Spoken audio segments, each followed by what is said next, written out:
Welcome back, old broken back guy. Listen, I did hurt my back real bad, and I'm not even sure why. I woke up probably about 5 days ago, and my lower back was killing me. It has not gotten any better over the last 5 days. So I'm supposed to leave it a little longer, see what happens, go back to the doctor if it's not better in like a week or two, or doesn't start getting better in a week or two. It has not gotten any better in the last 5 days though. It hasn't gotten any worse. It's just like consistently feels terrible. Which is nice.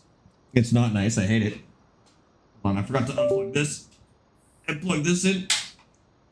Oh, I wonder why my back hurts. I couldn't imagine what I'm possibly doing wrong. I say as I'm hunched over like a big pile of electronics trying to get them to work. This seat's pretty comfy, so I don't think it's sitting here. It might be my setup on the couch though, because I do the rest of my work from the couch, and that might be part of the problem, to be totally honest with you. A chiropractor can help. Chiropractor, yeah, right. Chiropractors, fake doctors, dude. You won't catch me going to see a chiropractor. I'll go to a physiotherapist if I need to check that out. No chiropractor nonsense. Also, it's definitely muscle. It's not like skeletal. I got something going on with my back muscles, or what few of them there are. That's definitely what hurts. So keep me away from the chiropractors. And the massage therapist, I'm not going to get a massage, dude. I hate the idea of getting a massage, honestly. I don't want other people touching me, you know? It sounds bad. Young I broke a vertebrae in my back, and when the humidity is high, my back is killing. You broke a vertebrae? Dude, that's gotta suck. I mean, breaking anything really probably doesn't feel great. Breaking a vertebrae is like, that's hardcore, not in a good way. Holy, yeah. No, I would imagine that takes 100 actual years to heal. That might be one of those injuries that just like genuinely doesn't heal at the end of the day too, right? Dang it, dude. It's just the weight of streamer of the year. Oh yes, you're probably right, Rusty. It's all of the pressure I get being streamer of the year. Yes, that's true. That's true. Ridiculous. You fell into a wall. No wonder your back hurts. You don't take care of it. I take care of my back. What are you talking about? I take care of my back. Well, like, what do I have to do? I don't have to feed it and water it. Like, what do you mean I don't take care of my back? Yeah, I do. I make sure I wear good shoes and my seats are good. And although I think I'm sitting on something funny. My seat is always good. I've got a good bed, like a good mattress. I always sleep with like a pillow between my legs to help with my hips. I do all the right things. What do you mean I don't take care of my back? I'm not going to one of those witch doctors that call themselves a chiropractor, dude. These guys are nutcases. They don't even go to school for that. Well, I think they actually do, but I almost broke my back when I was 7 from dumb kid things like jumping off the top of my stairs onto a mattress. We've all done it. Regular chiropractor appointments for almost 10 years, but now my spine is great and my muscles aren't. Oh, that's a bad trade. I do stretch. I stretch every day. I will have you know, I'm 28 years old. I'm 2 years away from 30, dude. I stretch every single day. All right? I'm good about it. Now, do I stretch enough? Probably not. Do I do a lot of mobility exercises? No. But I do stretch every day at the very least. They make things worse, not better. I've heard some people have luck with chiropractors. I've had some people say that it didn't help. And I've heard a few people say that it made their problem worse. Personally, I'm not really into it, but even like the placebo effect, even at the end of the day, is a powerful force. Like, even though you know what the placebo effect is, it can still work. And so for some people, going to the chiropractor is entirely a placebo effect, but that works at the end of the day. If they feel better, who cares? Then I guess it did what it's supposed to do. As long as it doesn't make it worse. That's my concern, is like it being worse after going to the chiropractor, but I'm not going to be the one to check it out. I've also been pretty lucky with my health. At least in that regard, I haven't had to go for any reason. We'll see if this back thing still hurts in a while. I'll see a real doctor first. And then if they can't do anything, I'll go more and more unhinged. I'll see a chiropractor, then I'll see maybe like a naturopath, and then I'll see maybe a witch doctor or a psychic or something. We'll just keep going down the ranks in medical insanity until something fixes it. Why is my Twitch vertical? You can now change your Twitch to vertical. If you like the way TikTok does it, you can now watch on Twitch in that exact same format. Let me know how it is. We are testing that feature today. We're going to see how it goes. If you don't like it, you can turn it off. You don't need me to turn it off. You can turn it off. If you do like it, please let me know. And if anything is laggy today, please also let me know. It's stretchy because you're not tall the same. Is what? Yeah, but is stretching because you're not tall? Like, what? Short people can stretch too. Is that what you're implying? Is that short people can't stretch? Yeah, it makes you taller actually to stretch. I think we figured it out. I think we got there in the end. Time to get into some yoga, dude. I did yoga once. That was a nightmare. That was freaking terrible. I hated every millisecond of yoga. It was a mandatory day. So back before I went into high school, coming out of middle school, I had the option to do all of my physical education over one summer and then get an extra 2 blocks in my basically when I got into high school. So I did that. Myself and a bunch of friends did this it was basically summer school physical education. It was awesome. We went on a field trip every single day. So we played a sport, we learned some stuff, and then we did a field trip basically every single day. One of them was yoga. And that was terrible. The whole experience was great. The yoga sucked. The whole summer school thing, that was lovely. And then I got to do extra school in real school, which was lovely. Was I a nerd maybe? I just heard that out loud. I just heard out loud that I went to physical education summer school so that I could take more classes.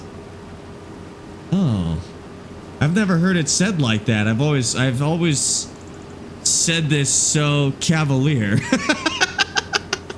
Maybe we should keep that a secret. Maybe you guys don't need to know about this. Everyone pointed, laugh at the nerd. Yeah, that's fair. That's fair. Is that mushrooms? No. These are poppies. Next video with Austin Farmer. Are you talking about on Austin Farmer's account, or are you talking on my VOD's account? My VOD's account gets one every week, except this week. And Austin, it's going to be a while before that next one comes out. But we'll see. It'll be a month after the last stream in that series. So if you've been watching that series streamed, it'll be about a month after that finishes. Or within a month. Within a month after it finishes, we'll be good. Thomas, thank you for the 3-stream streak, dude. Nerd alert. All right. Calm down. Calm down. Listen, it clearly worked out for me in the end, all right? I ended up more or less normal despite my nerdiness. I only ran a video game club or something like that. No big deal. Thomas, thank you for the 3-stream streak. Shmuel, thank you for the 100 bits, dude. I appreciate that. Getting released for the hospital tomorrow. What? That's boring. Then you have to go back to like a job or school or like boring stuff. Do something to stay in the hospital. It's up to minor. Don't do anything serious. Hospital sounds way more fun than real life, dude. I went to Girls State, which is where people are choosing all across the state to gather and form a mock government for a week. I have no right to call Sparx a nerd. Yeah, you're up there. Mock government. See, you know what the worst part is? You say that, and I think, damn, that sounds fun. I don't think I've improved in this regard, because literally, when you said that, I was like, dang, why didn't I get to do that? That sounds awesome. That sounds awesome. But the extracurriculars I did were robotics. So we had a competitive robotics team that I was on. Man, I forgot about that, dude. That was awesome. I did chess club. Chess club was awesome.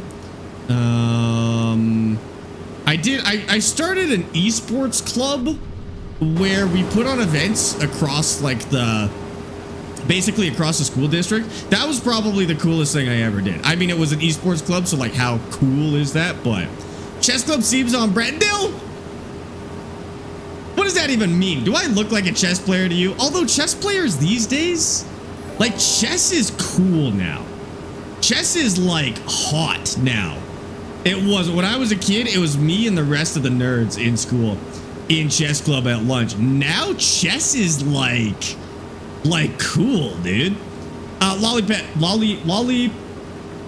thank you for the follow on Twitch. I appreciate that. Esports Club sound fire? Thank you.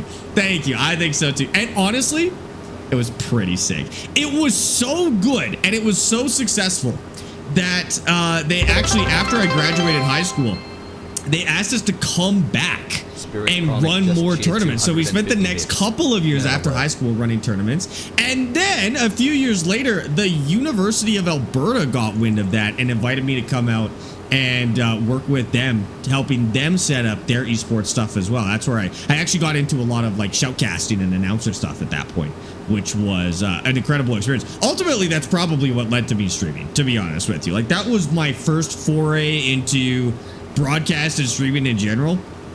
And so by the time I was like, oh, I should try streaming, I already kind of knew how to set everything up.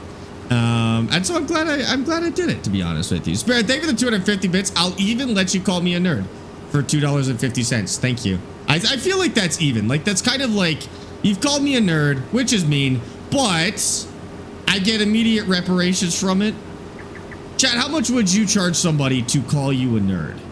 Like every time somebody called you a nerd, you got a specific amount of money. What is fair? And I don't mean like, oh, $1,000. Like realistically, what would make it okay? Yeah. 100,000 pounds. Yeah, right.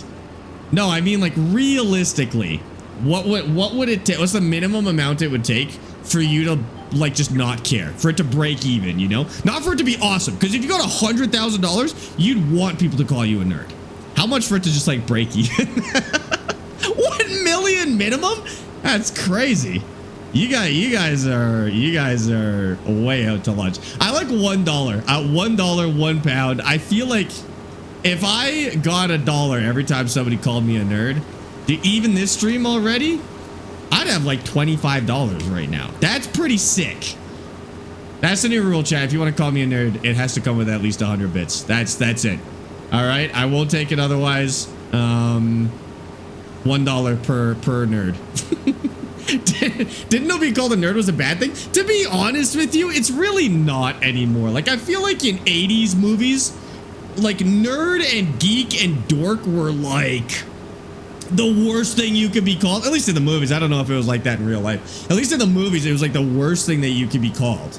But like these days, I don't know if nerd is even an insult anymore. It's just like, that's just true. It's just true. It's fine, you know? People back then had no imagination. No, maybe that's what it was.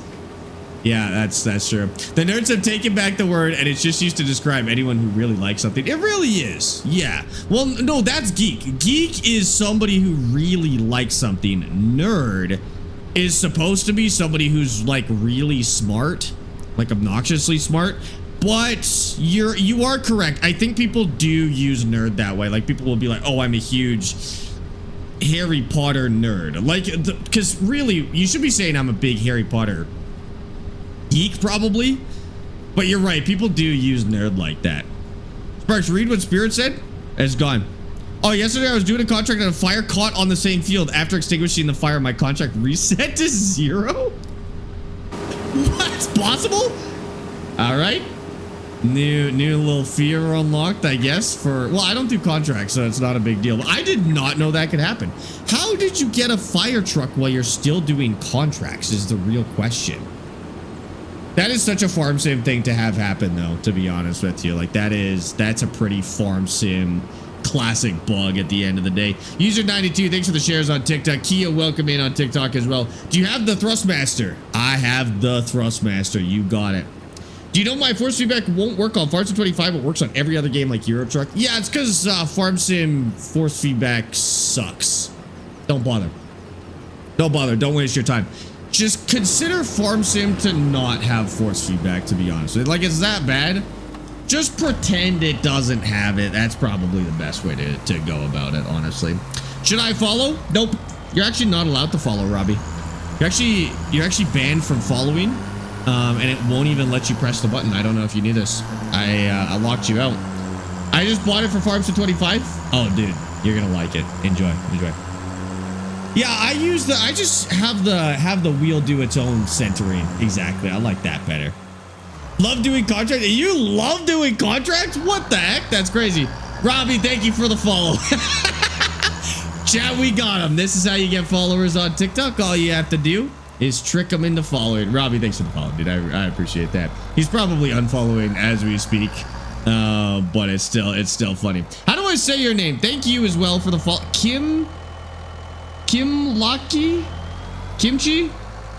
I don't know how to say her name. I'm going to call you Kimchi. Kimchi, thank you for the follow. Austin, thank you for the share. How do you get 4 tractors? Mod Hub.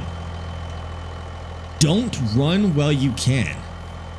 Don't run while you can? Or what? What happens if you run? Don't run while you... Or are you saying don't, comma, run while you can? That makes more sense. Comma while you can, Dill. I did the same thing as you, just gave myself a bunch of money and then bought them. Okay, that makes sense, actually. I like that.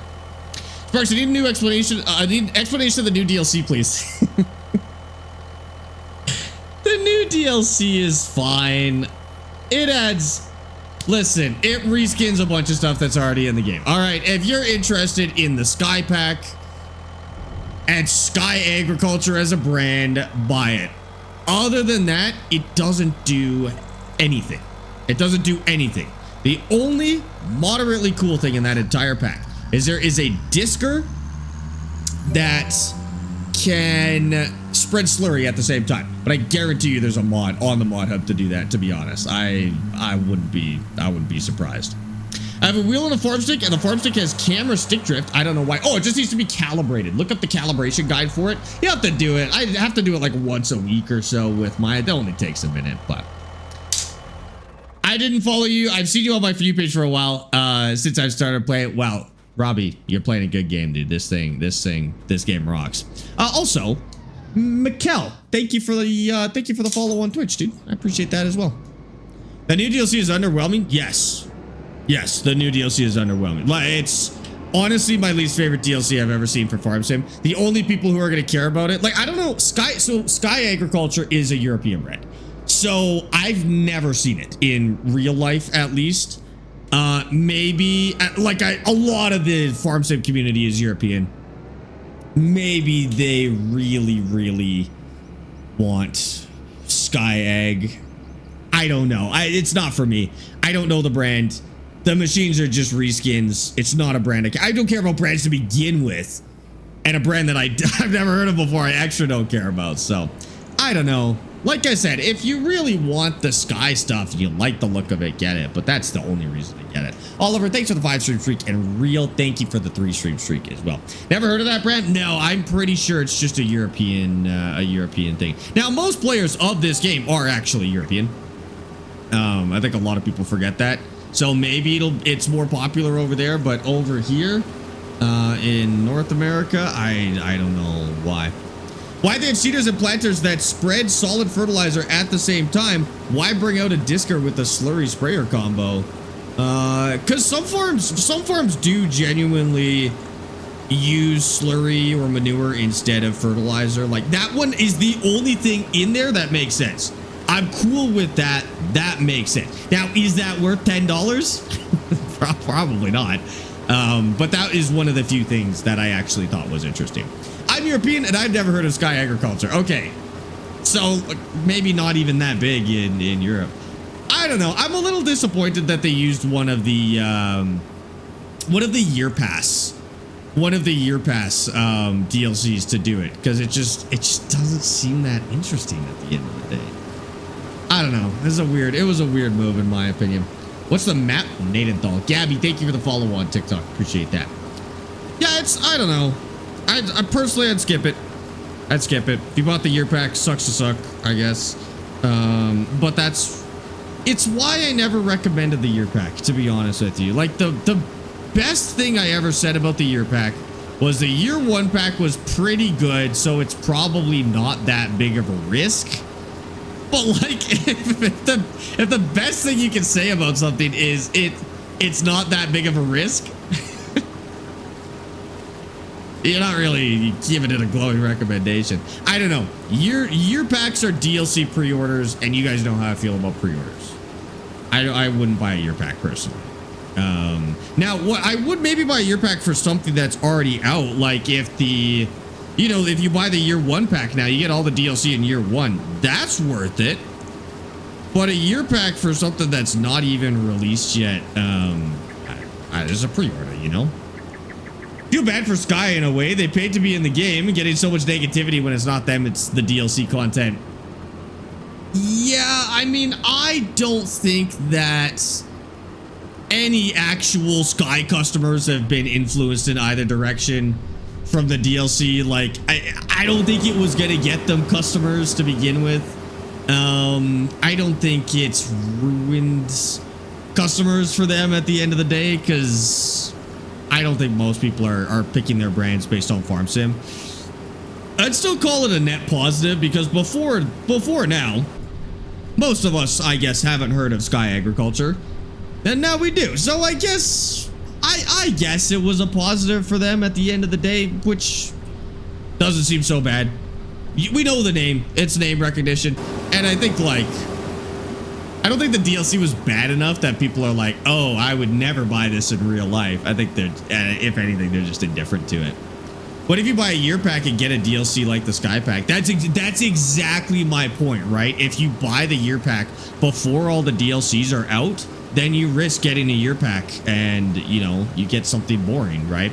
You can buy the year packs for the stuff that's fully released, though. Like the year one pack gets you Kinlog, Plains and Prairies, which was awesome, Mercedes, which was stellar, Nexat, which was really cool, and it might even get you Macdon, to be honest with you. I'm not actually sure if it does or not. That would have been a great deal. I would have been so happy with that. But again, I wouldn't have bought it before all that stuff came out. I would only buy it and recommend it after it's actually released, you know. What is a DLC? A DLC is like extra content for the game. So rather than just releasing the game and that's the game forever, what developers can do is they can release something called DLC, downloadable content, which is more game that you can buy, basically. And it basically lets you get new stuff in the game, even though the game's already out. So it's like, rather than waiting for another new game to add all the new stuff, you can add to the game you're already playing, which is nice. It's usually paid content, which a lot of people hate the idea of paid DLC, but like, if developers are making DLC, they have to get paid, you know?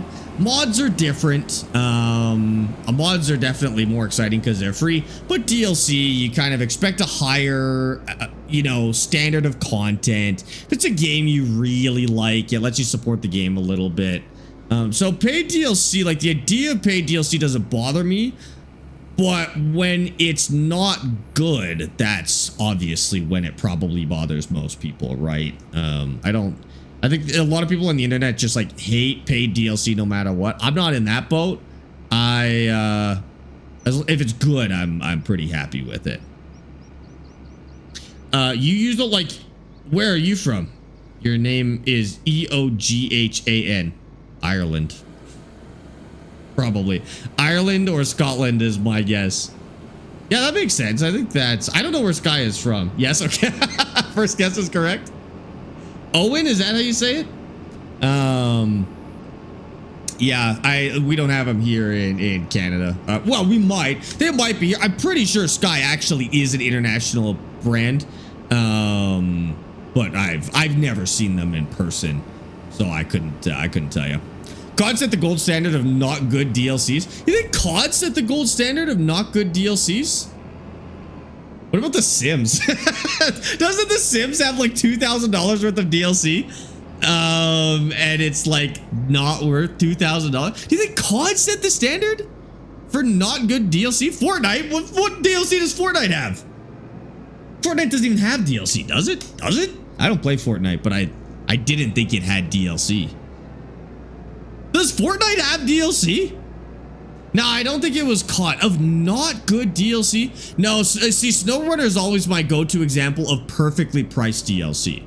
Where it's like there's $200 worth of DLC, but each one of those maps is genuinely a $10 experience. Like they do a good job at pricing those. I'm happy with SnowRunner. I've generally been happy with Farm Sim up until more recently. What else do we play with DLC? Arma DLC is pretty good. Blizzard DLC is usually solid. Blizzard was kind of the OG big DLC guys, because they came out with physical expansion packs for their games. And they weren't DLC because they were downloadable. You would go and get them, but they were add-ons, expansions to the games. So I think Blizzard was probably some of the first to really do expansions, at least. And then DLC. My first interaction with DLC compared to expansions was Halo. Back in the Halo 2 days, they released a disc that added more multiplayer packs. So that was the closest to like a DLC without being an actual game expansion. But again, you had to go buy the physical disc. So I don't know about like the first DLC, like fully downloadable one. Sparx, you should be proud of me. I lost June. You lost June? Well, go find it, Homer. We need it for next year. What does that mean? What do you mean you lost June? Diablo 4 has a $50 DLC. Blizzard DLCs are usually pretty good. Like, they are expensive, but they are very big expansions to the game. I haven't played the Diablo 4 DLC. I played all the ones in Diablo 3 and it was good. The World of Warcraft ones were good. The StarCraft ones were good. Blizzard has more or less kept up with good DLC. Destiny is a good example. I don't know. I didn't play enough Destiny to do it, but yeah, I didn't play enough Destiny to tell you if that was any good. I remember hearing about it a lot. Oh, he lost the leaderboard. Good, Homer. I am proud of you. Well done. I actually am proud of you. At tier 1 for 12 months. Bannon. America $250 yeah. Bannon, I didn't even know you were American, to be honest with you. Gee, your name just sounds so British. I genuinely think I just thought you were British this whole time. Bannon, thank you for the tier 1 sub for an entire year, dude. I appreciate that. Welcome in. I hope your 4th of July is going good. Even though I just discovered that you're American, I hope it's going good for you. What do you think of no disc next gen? I've been thinking about this. So I've been having this conversation a lot lately because obviously this is a big deal. And previously I had said that I didn't really care. The more I think about it, like I've been thinking about this a lot over the last few days. I'm just checking to see if there's anything else we have to do. I think I do care. I think I do care that we have no disc, because my argument before and what I thought, like how I thought it worked, was that you know, like you pretty much had to be connected to the internet for these games anyways, so you really didn't own them, and they could take them off, you know, they could take them off your console at the same time. But that's not true. I thought it was true, but it's not. You can play these physical games without ever connecting to the internet, and you own the game, and it's playable, assuming it doesn't require an online connection, which is another story. But they are playable, and they're resaleable as well, which is, by the way, that's the reason. I've heard so many reasons as to why these companies are trying to get rid of physical media. It's because they'll sell more if they don't have discs. Because a lot of people know that they can buy discs and resell games if they have them on a disc. Whereas if there's no physical media, let's say I have a game that I bought and I don't play it anymore, and you want to play the game. Before, with physical media, I could sell it to you and you pay me for it and you get to play it. But the company still sold the same number of copies. They didn't sell any extra. Now, with no physical media, now you have to buy a copy. You have to buy a copy from them. So now they've sold two. I think that's the real reason they're getting rid of physical media. I don't believe this whole, it's expensive to ship, it's expensive to make. Okay, then raise the price so you make money on it or recoup the costs. It's BS because they'll just they'll put the price at what it's worth for them. They're not losing money on physical discs. Come on, we're not that stupid. They are doing it, I think, primarily so that every single copy that is played has to be purchased from them. Every single person, basically every single person that wants to play the game has to purchase a fresh copy. That's why I think they're doing it, which really makes me hate it more, to be honest. I don't buy physical media. I'm cool with my stuff being digital, but I think the reasons they're giving us are BS, and I totally understand the want for physical media. The other thing is, apparently, Sony just got rid of a bunch of movies that people had purchased, and they're gone. Like, literally, if you had purchased a movie on Sony, they just got rid of a bunch of them. They're gone. You don't have them anymore. You paid for them, no refund. They're gone now. And now Sony wants to go in that, like, do they want to go in that direction with games now, right? The Crew, like Ubisoft did it with The Crew. That was different. That was like an always online type of deal. So like a little bit different, but like, I think we're gonna see that for games in a few years too. And I don't like the thought of that. That's terrible. That right there makes me want to switch to physical media. The only reason I'm not is because I have enough faith in Steam. Like, Steam has been consumer friendly enough that I feel like we're covered with Steam, but that's a big bet. Like, I've got probably $10,000 worth of games on Steam. I'm betting $10,000 that Steam isn't gonna like get sold to Sony or some other nonsense like that. It's too big of a bet, to be honest with you. I've already made it. I can't go back on it. I could start buying physical media now, I guess. But I can't go back on this for my library. I just have to hope, you know? It's the same reason Rockstar is releasing GTA 6 on console only, so PC players will buy it twice. I think so too. I think so too. First of all, I know PC players just aren't their priority because, oh my God, because they didn't make them a lot of money last time, so they don't need to care about PC players. But also, yeah, I think they want to double dip. And to be honest, it's going to work. It's going to work. I'll probably buy it on console. I'm not going to pre-order GTA 6. But I will probably buy it on console. And frankly, if I like the game, I'll probably buy it on PC. Unless we get to do that thing where you buy it on Xbox and then you can also play it on PC. But I doubt it. I wouldn't put money on that, dude. That'd be crazy. Papa, thank you for the 3 stream streak, by the way. I appreciate that. Bandit, thank you for the 120 stream streak. Sony lost the movies because they sold the studio that produced the movies, like Warner Brothers. And that doesn't matter. You lost the movies. It doesn't matter what happens behind the scenes. If you had bought physical copies, discs of those movies, you'd still have them.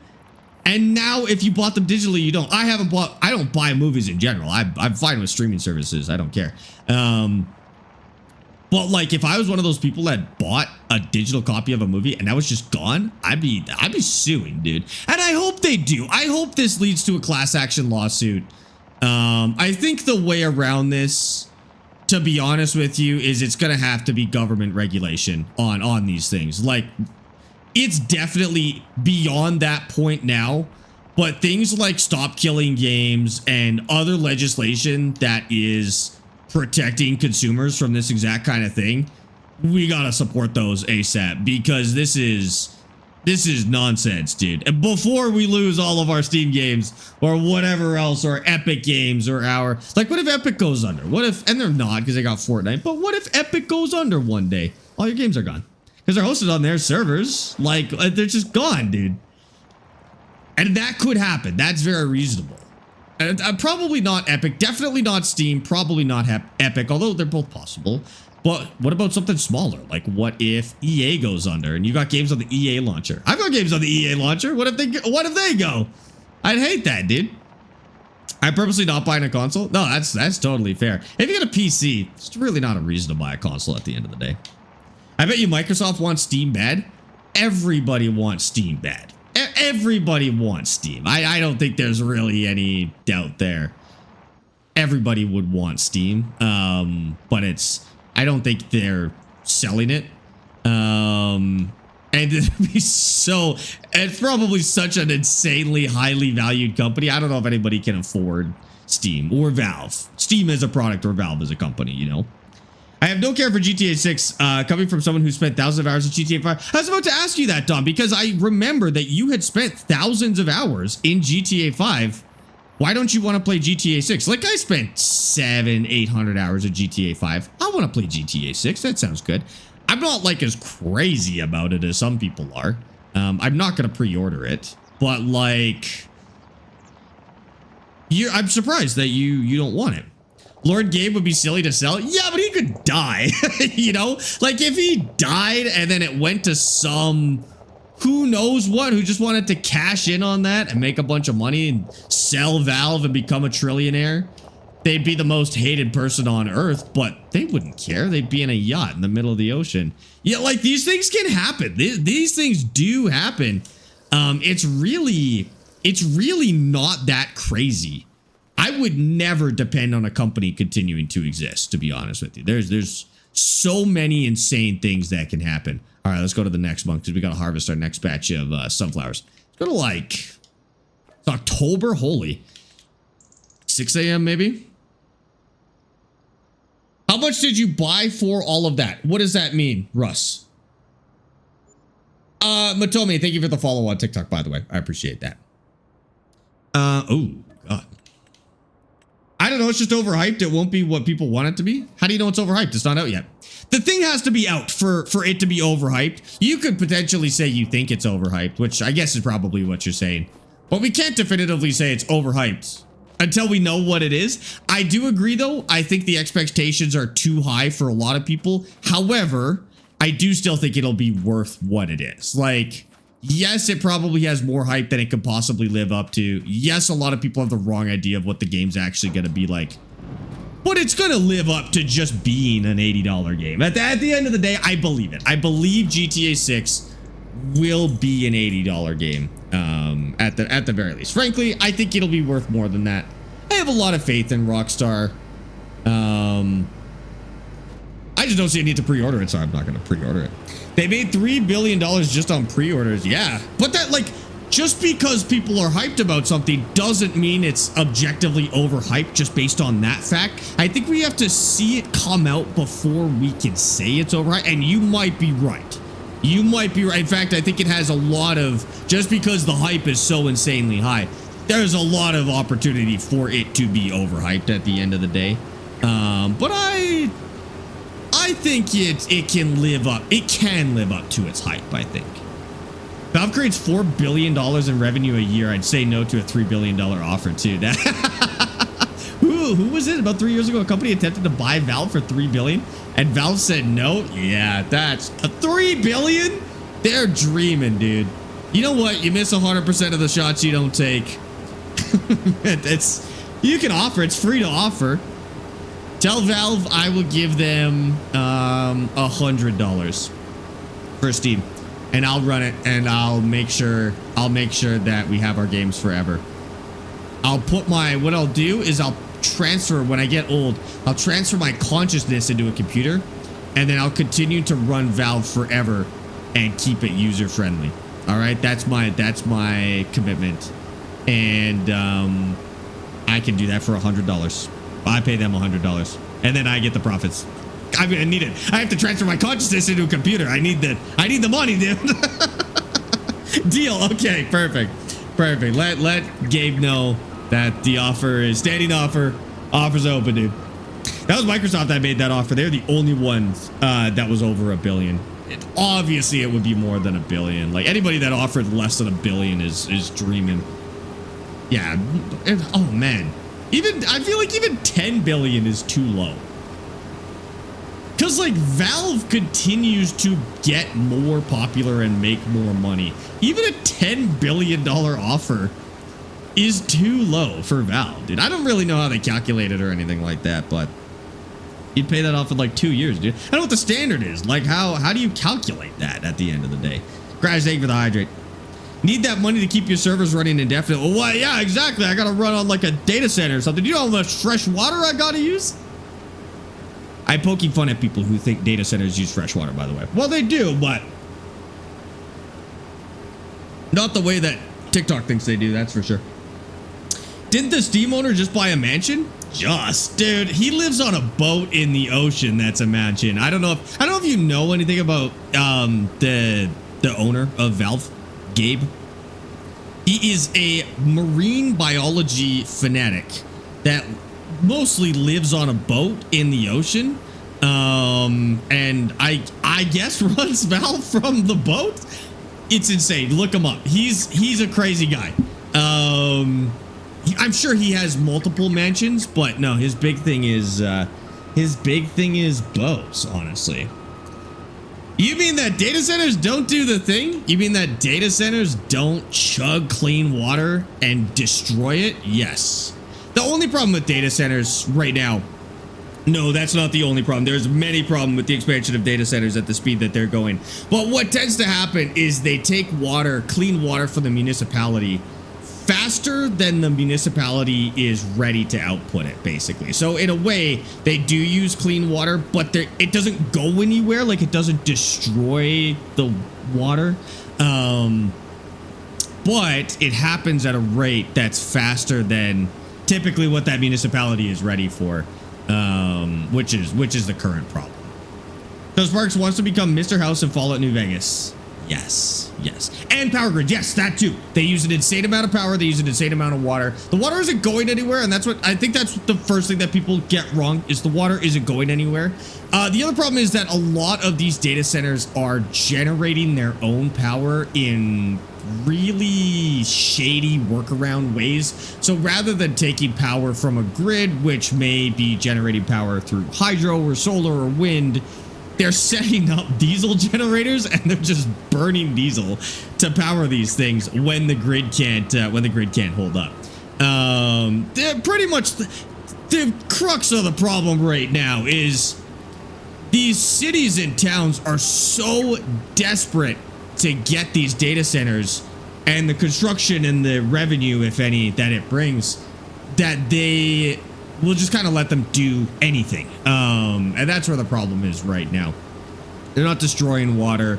They're generating power in not very good ways or stressing the power grids, and then stressing the water infrastructure. And my biggest complaint about it, my biggest complaint about the discourse around this issue isn't that data centers are bad. They need to be regulated, but we're all using them. And I think this is the weird part is people are like, oh, these AI data centers are ruining the environment. It's like, no, data centers are a huge problem right now. AI data centers are a small portion of data centers. Twitch uses data centers. They use the AWS system. If you're watching Twitch, you're using a data center. If you're on TikTok, this is the crazy part. People will be on TikTok posting about this. They're using a data center to post about this problem, but they want to act all high and mighty about it and be like, oh, it's AI. AI is the problem when they're using data centers. And it is a problem that we do have to address, but I don't think people can be all high and mighty about it. If we want to have these luxuries like TikTok and Instagram and Twitch, we have to solve this problem. And it's all of us. It's not just, oh, stop using AI. That will change a small portion of data center usage. It's let's solve this the right way so we can continue using these things that we clearly want to use. AI just created a boom in the system. It didn't create the system, and it's less than people think it is. It's less than people think it is when it comes to AI. There's definitely an AI bubble right now. I think the average person is not consuming AI the way that investors are investing in AI, and that has led to a boom in the building of data centers. But in terms of the grand scheme of data centers, AI is not even the biggest at the moment. It is a large, it's a large portion of the stock market. That doesn't matter. Who cares? Who cares about the stock market? You should not care about the stock market. Unless you're investing, it doesn't matter. It doesn't matter to you. It's other people's money. It's worthless to you, to be honest. When stuff happens on the stock market, to the average person, it has no effect on you. Lots of people would like you to believe that it has a big effect on you, but unless you have money invested right now, that's going to do nothing to you at the end of the day. It's a secondhand market. It'd be like if Facebook Marketplace crashed. Unless you're selling stuff on Facebook Marketplace, who cares, right? Yeah, I wouldn't worry about that too much. Trickle down effect on everything else though? Not from the stock market, no. Not from the stock market. No, to be honest with you, the biggest criticism of the stock market is that it's kind of a useless market that kind of just exists within itself. Like when you buy stocks, the money doesn't go into a system where it hits the average person in any way. Not for the stock market. We can talk about trickle down economics and the pros and cons and all that fun stuff in terms of, you know, the actual economy. But the stock market is not. That is not happening with the stock market, you know. If trickle down worked, we wouldn't have such a huge class gap right now. Yeah, I mean, this conversation always gets a lot of people really heated. I think there's pros and cons to obviously different types and different approaches to economics. And I think people always see it as an all or nothing type of thing. Like, oh, we can't get rid of capitalism and go full communism or vice versa.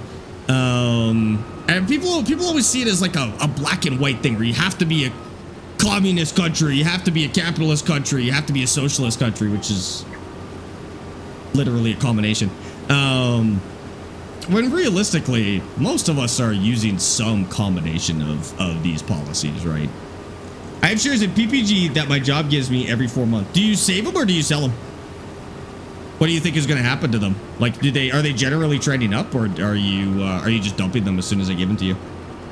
I meant actual economy. I don't care about actual stock markets. Well, I don't know if it was you. Somebody had said that money in the stock market has like a trickle down effect, but that is actually one of the things that doesn't have a trickle down effect. Not to the average person, at least. The thing is, AI has been around longer than you even think about it. Does anybody remember Skynet? That's the first AI. Yeah, I mean, we've had some form of it for a very long time, obviously. But it's definitely booming right now. Like, there's definitely... It's called a bubble. A bubble is when there's basically more people spending money on it than there are... Like, more people investing in it than there are people actually using it. And the problem is, what happens is...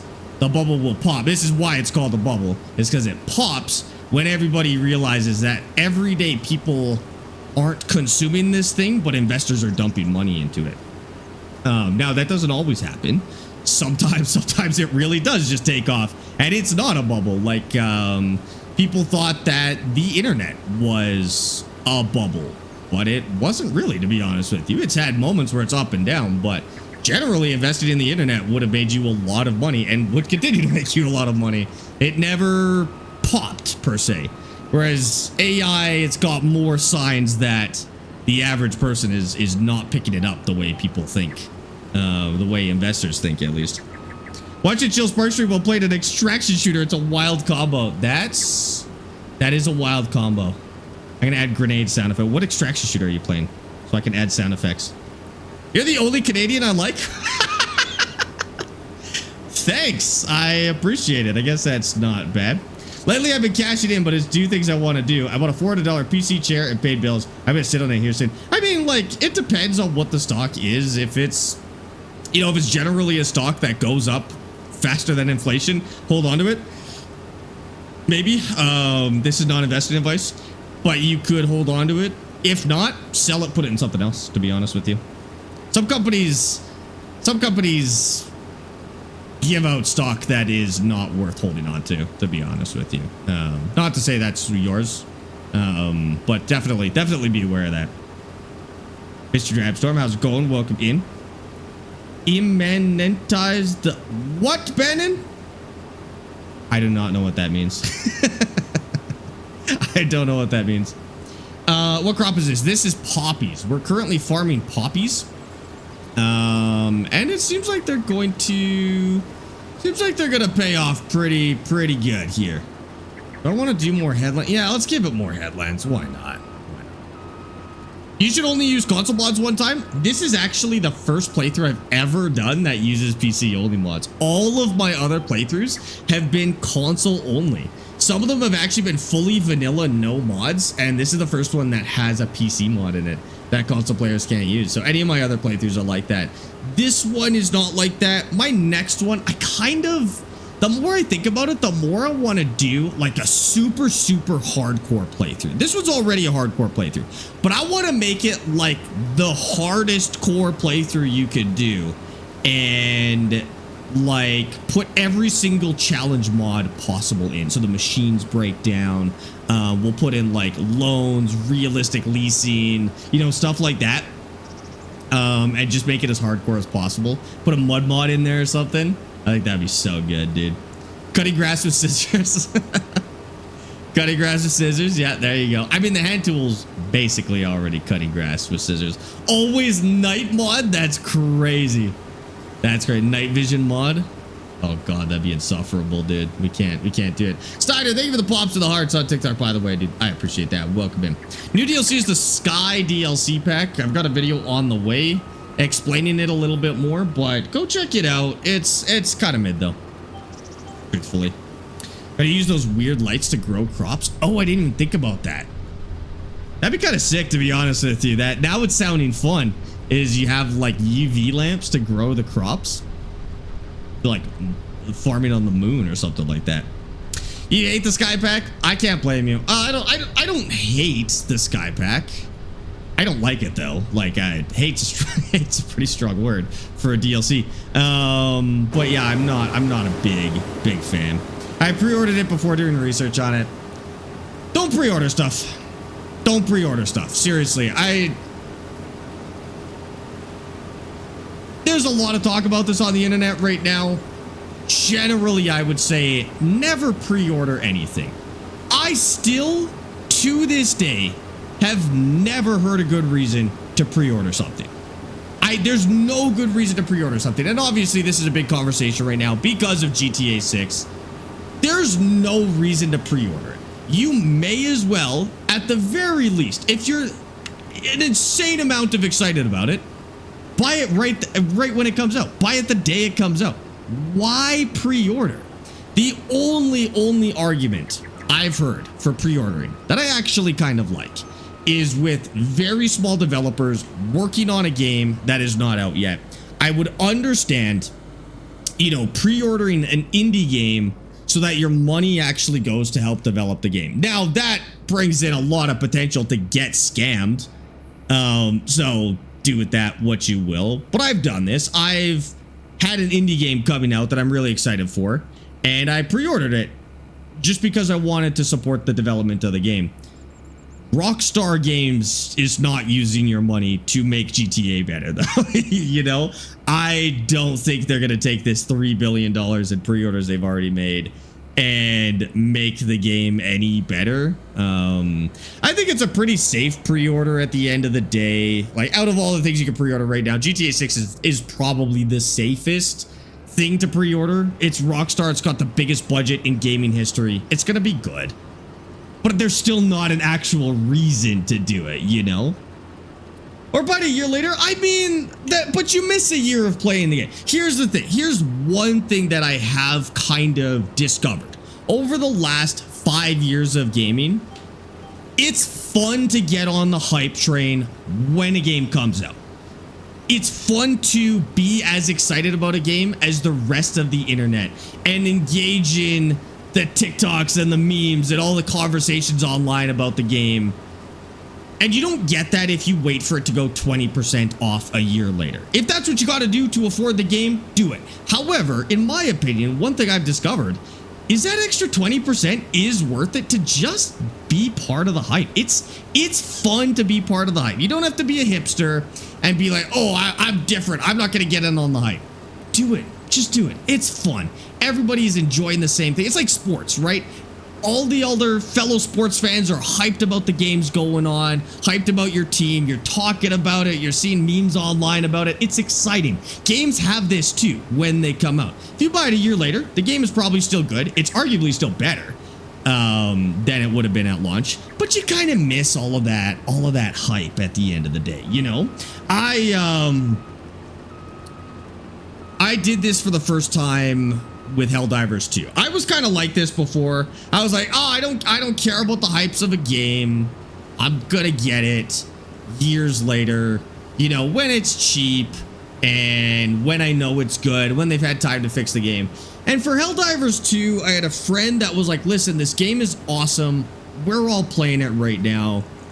You should get it. They might have even bought it for me, to be honest with you. I don't know if they bought it for me or if I bought it.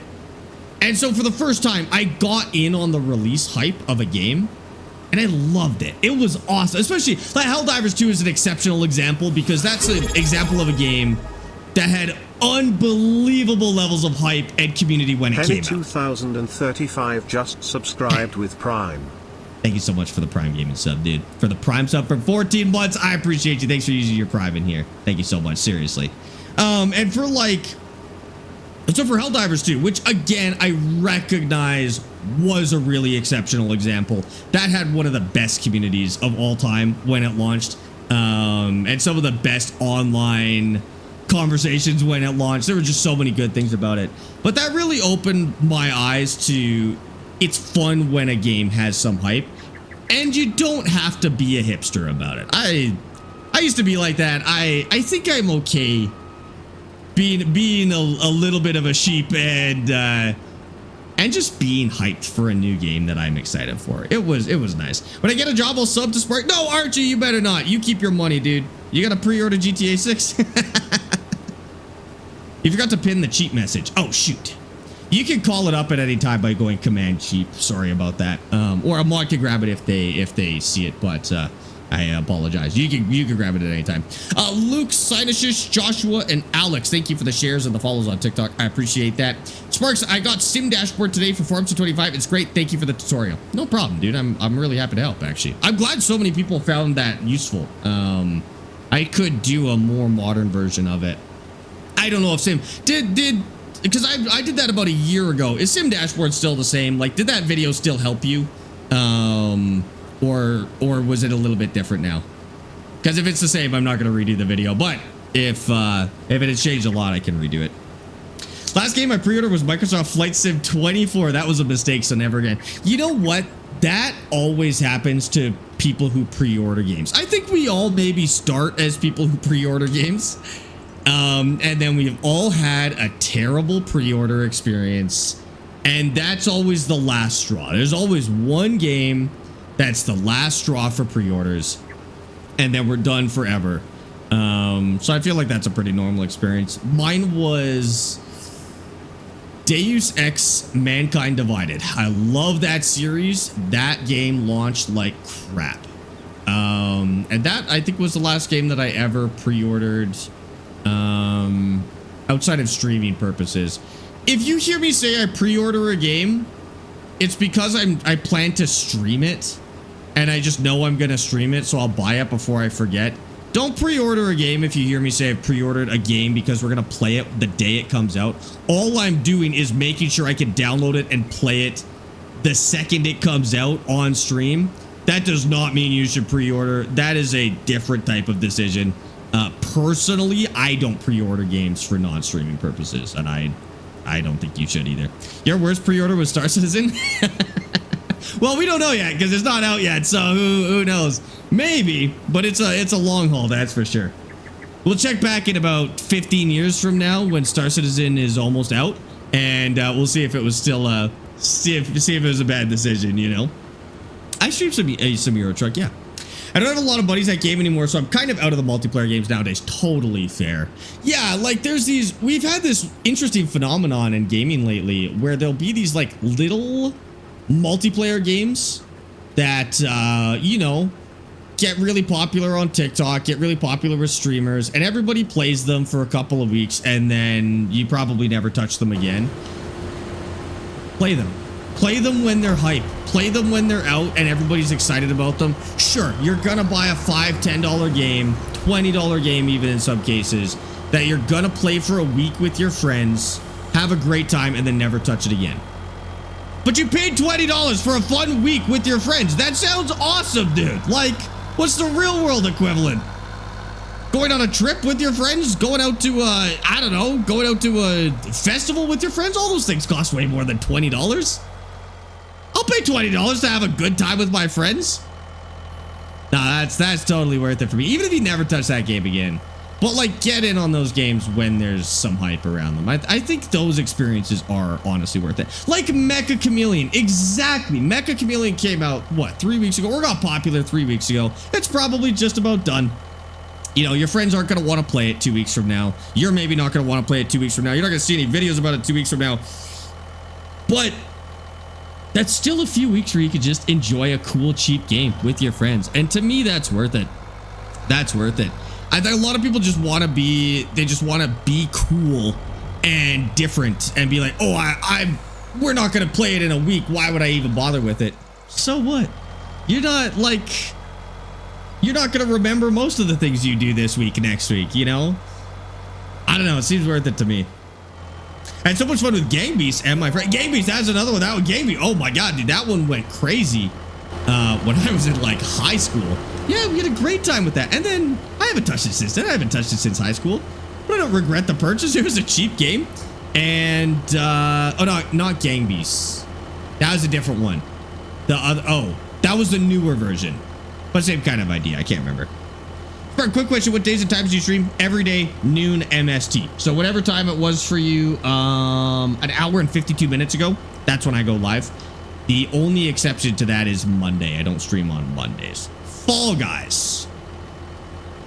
It was before that for me. I feel like it was something Beasts. I can't remember what it was. Maybe it was Gang Beasts. I don't remember. Fall Guys. There's another really good example. Fall Guys actually held on for a really long time. Among Us is another one. That one stuck around a little bit more. If you paid $20 for Among Us and played it for a week with your friends, you had a great time. You just probably generally loved that experience. Genuinely enjoyed that experience. Have you played it since then? Probably not. But it's a good time, you know? Like the Sand game, it's popular right now. It's super buggy and a small dev group, but people are enjoying it and it's $20. Exactly. Exactly. I love, this is my favorite trend in gaming. This trend of multiplayer game, $20 multiplayer games that get hyped for a month and then disappear forever, honestly is my favorite trend in gaming. Because it's just such good, clean, easy fun to have with your friends. No commitment. The games don't cost much at all. And so, like, whatever happens with the game, if you have one good day of it, you're probably having a good time. Probably happy with it. There's no pressure to get $80 worth of this game out. If you have one good evening with your friends, $20 is great. I'm cool with that, you know? What do you think about combining farming sim with botched car? What is botched car, Sammy? What is that? Botched car. Is that was this translated from something? Was this translated potentially from either Mombazu or Jalopy or something like that? And that's why, because I've never heard of botched car, unless botched car is another game, in which case I do want to play that. Crazy how we complain about $80 game, even if we only played 20 hours. It costs you $3 an hour. Not much can beat that these days, and imagine if it gets you $500 an hour. It's such an unpopular opinion, but it's true. It's true. I get so much kickback every time I say this. And I recognize that $80 to some people is a lot different than $80 to other people. But my general opinion, I hate this conversation because I don't want companies to hear me say it. I don't want Ubisoft to hear me say these words that I'm about to say. I don't want EA to hear me say them. I don't want Rockstar to hear me say them. I want to say it to you guys, and I don't want companies to hear me say this. Video games are some of the best returns on investment entertainment mediums we have. $80 for potentially hundreds of hours of entertainment is insane. That's insane. There's nothing else in the entire world that you could have that amount of entertainment for that price. Go see a movie. That costs you like 40 bucks and it lasts 2 hours and then you're done. Video games, you spend $40 on a video game, you could put 1,000 hours into it in some case. I got 2,000 hours in this game. It was $40. There's nothing else I could do in my life that is that same kind of return on the money that I spend. But I don't want companies to hear me say that, because then they're going to say, well, now we can raise the price of our games because Sparx said it was a good deal. The problem is they would be right. They're technically right, but I like where video games are right now. Now, that being said, $80 for a game is a lot of money. Like, there was a time where $80 for me was 2 days worth of work or more. Actually, when I was a kid working spring break at the greenhouse, that was like a week's worth of work for me, dude. Like, $80 is a different amount of money for different people, you know? And so I think that conversation is still important. Like, accessibility is still important at the end of the day. But generally, I still think it's been a good deal. $80 for half-assed AAA games is a hard pill to swallow, though. Yes, and so that's where the problem comes in, right? Is these companies don't know when their game is good. We've got all of these corporate suits that are so disconnected from games that they are making. Like, they don't play video games. They don't know what makes a good game. They've never even talked to people who play games, clearly. And they're like, yeah, our game is worth $80. They don't have a concept for how much a game is worth. They just think their game is worth $80 because that's the most amount of money they can make off their game, you know? Yeah, that's where the discrepancy is for sure. Because we've got like these fantastic games for $10, $20, and we've got these absolute poop balls for $80 in some cases. But I mean, I feel like the market sorts that out, right? Like, it sucks if you're the one to buy an $80 game, and it sucks. But like, people know when this happens. It's not like it's a secret that everybody's keeping that an $80 game isn't worth it. You know, 10 minutes after it comes out that the game sucks. And this is part of the reason why we don't pre-order games, right? Is you don't know until the game comes out that it's bad. But you know immediately when a game is bad because people start dogging on it the second it releases. I mean, I feel like the market sorts that out at the end of the day.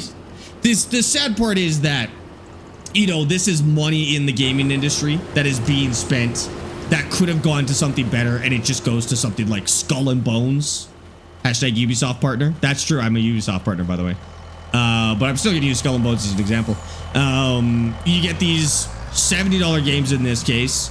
Company thinks it's a quadruple A game, and it sucks. The market sorts it out for the rest of us. I never bought it. Most of you guys probably never bought it because the game sucked. But that was still millions and millions of dollars that went into making nothing. It went into making trash that flopped. And now you've got all these investors who maybe would invest in another game, or you've got the money that went into that game that could have gone into another game. And it's just ultimately hurting the gaming industry when these flops happen. And that's why it's a problem. Chances are you and me, as long as we're not pre-ordering games, we're not spending money on this garbage anyways. The problem is it hurts the gaming industry, unfortunately. Loving your vids on your Uber. First time joining a live on YouTube. Rusty, thank you so much, dude. I appreciate that. The fact that you can't rank games anymore to see if they're good really annoys me. Well, actually, I disagree. I think we have a better system now, to be honest with you, because game refunding is pretty standard now. I agree that it was fun to rent a game to see if it was any good and then buy it if you like it. I like that we used to be able to do that. As kids, we used to do that. We've got a better system now. We've got a system where you get all your money back if you didn't like it. You know, if you bought the game and it sucks, you get a 100% refund. If you rented the game and it sucks, you know, you paid what, $5 for that privilege? $5 down the drain. Now, if it sucks, you just refund it. You get all your money back. Now that is impossible for everybody. That's maybe PC privilege in that case, Steam privilege in that case, where we can refund these games if we don't like them. And Steam is cool with that answer. If you say, I didn't like this, give me my money back, they're like, okay. You know, that's awesome. That's in its best condition right now, honestly. I like that. Game refunding on PlayStation on the other, yeah, PlayStation not as friendly. Sometimes PlayStation will issue automatic refunds for games that suck. But Steam is still the GOAT when it comes to refunds because they don't care. They don't care why you refund it. Put less than 2 hours into a game, you don't need a reason. More than 2 hours, you need a reason, but it's gonna get accepted, to be honest with you. It's gonna get accepted even if you put more than 2 hours in. We're in such a good spot for testing games, you know. I think.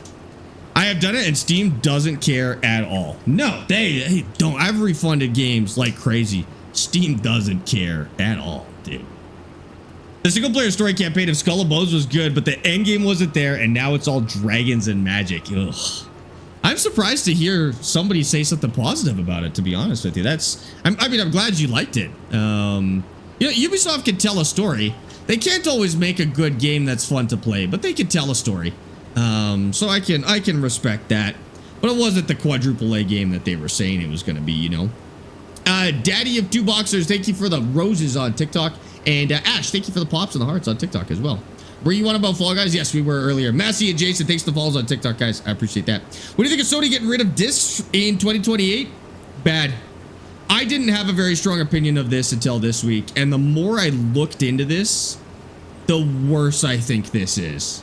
And like, I should have probably looked into this sooner. And I apologize for putting that out there because I'm a little bit ashamed of how much I didn't care about this before, because I've been buying digital games forever. Like I'm 28 years old. I had a few years of discs and then it was all digital anyways. So I've been buying digital games forever. I didn't even think about it. The more I look into this, the more I'm like, damn, this is a really bad thing. Like we need to make sure these companies are still selling physical copies. Because this is bad. Either that or we need legal protections for digital things that we own. Better than what we've got now, because right now they're non-existent in most places. We need, and frankly, I think we need both of those things. I think we need physical copies to continue, and we need protections on our digital goods as well, because we're in an increasingly digital world.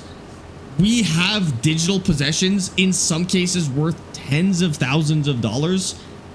We absolutely need to make sure that those things can't be just taken away when a company doesn't want to host the servers anymore. You know, I'm not a huge fan of that. Thinking about combining Farming Sim and a botched car from Little Dog Games. That is the botched car. I'm asking what you think of that combination. I think you should make it. If you're going to make this game, you should make it. I've never heard of botched car. But like, oh, cheap car repair. It probably is like a what do you call it? Like a translation thing.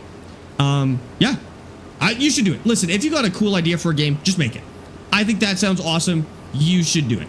Absolutely, absolutely. I don't see any reason not to make a game that you think is good. You know, physical copies aren't even really physical copies anymore. So that's what I thought, but it's not true. I thought that as well, Ryan, and it's true that you don't. You know. 5 years after a game comes out, the digital version has had so many updates and stuff like that it's virtually not even the same game in some cases. But that original physical copy is still a fully playable version of the game. It's still, if you were to take that disc and an offline console and plug it in, you would be able to play that game. That's not the case in all games. You actually correct that some do require an internet connection. Different conversation. That's bad. That's virtually, like you said, not a physical copy. But no, physical copies of games are still physical copies. If you connect it to the internet, they can take it away. That's the weird part is, you know, you can connect your console to the internet and they could brick your console, which would suck. But generally, consoles still work offline. Games still work offline, which is good. Now that there's no physical copies, the prices will go up. That doesn't make any sense. What do you mean there's no physical copies, so they'll go up? Huh? Now that there's no physical copies, the prices will go up. I'm intrigued. You're either an absolute genius at economics, or I am. Which one of us is it? What do you mean? What do you mean the prices will go up if there's no physical copies? What does that mean? Why would the prices go up? The prices are going to go up regardless, first of all. Secondly, why? What is that? Now, I'm so intrigued, I don't even want to answer any other messages until you answer, to be honest with you. What do you think of the boards that give you like 8.4 million in a month? Lame. Bad. Don't do it. Don't play those. Don't put those in your game. Sucks. Remember yesterday that herbicide machine? I found it and it's really good. I'm glad you liked it, Robin. We like ours as well. Do you know GTA 6 will not have a disc in the physical copy? Yeah, that's stupid. That's exactly as big of an issue as Sony getting rid of physical copies. That's dumb. In that case, they shouldn't sell them like that. They should just be honest with us and, you know, email us a code at that point. That's stupid. I think he's trying to say overtime because it'll become more rare. Like the secondary market, the prices will go up. That happens anyways because there's a finite amount of games that get printed on disc. That happens no matter what, honestly. If the price is not tied to a physical commodity, then there's no limit on the price. What limit is on the price if it is a physical commodity? If it's a non-essential physical commodity, what do you mean? There is no limit on the price.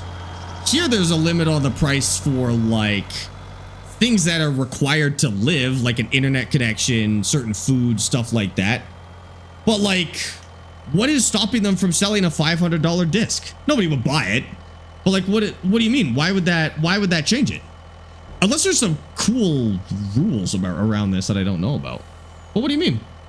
No used copies, so you can't go buy a used game.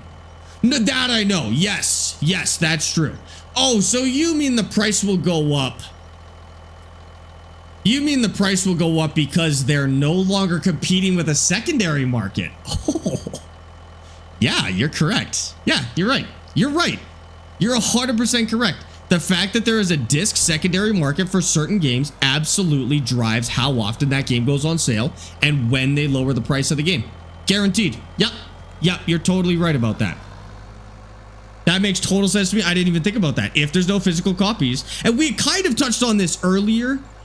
And this was actually why I thought they were getting rid of physical copies. I was thinking they were doing it to kill the secondary market so that you had to buy a new copy of the game. I didn't even think about what impact that has on the price, because if you have to buy a physical game or you have to buy a new copy, then they're in full control of the price and they're no longer competing with that secondary market. Yeah.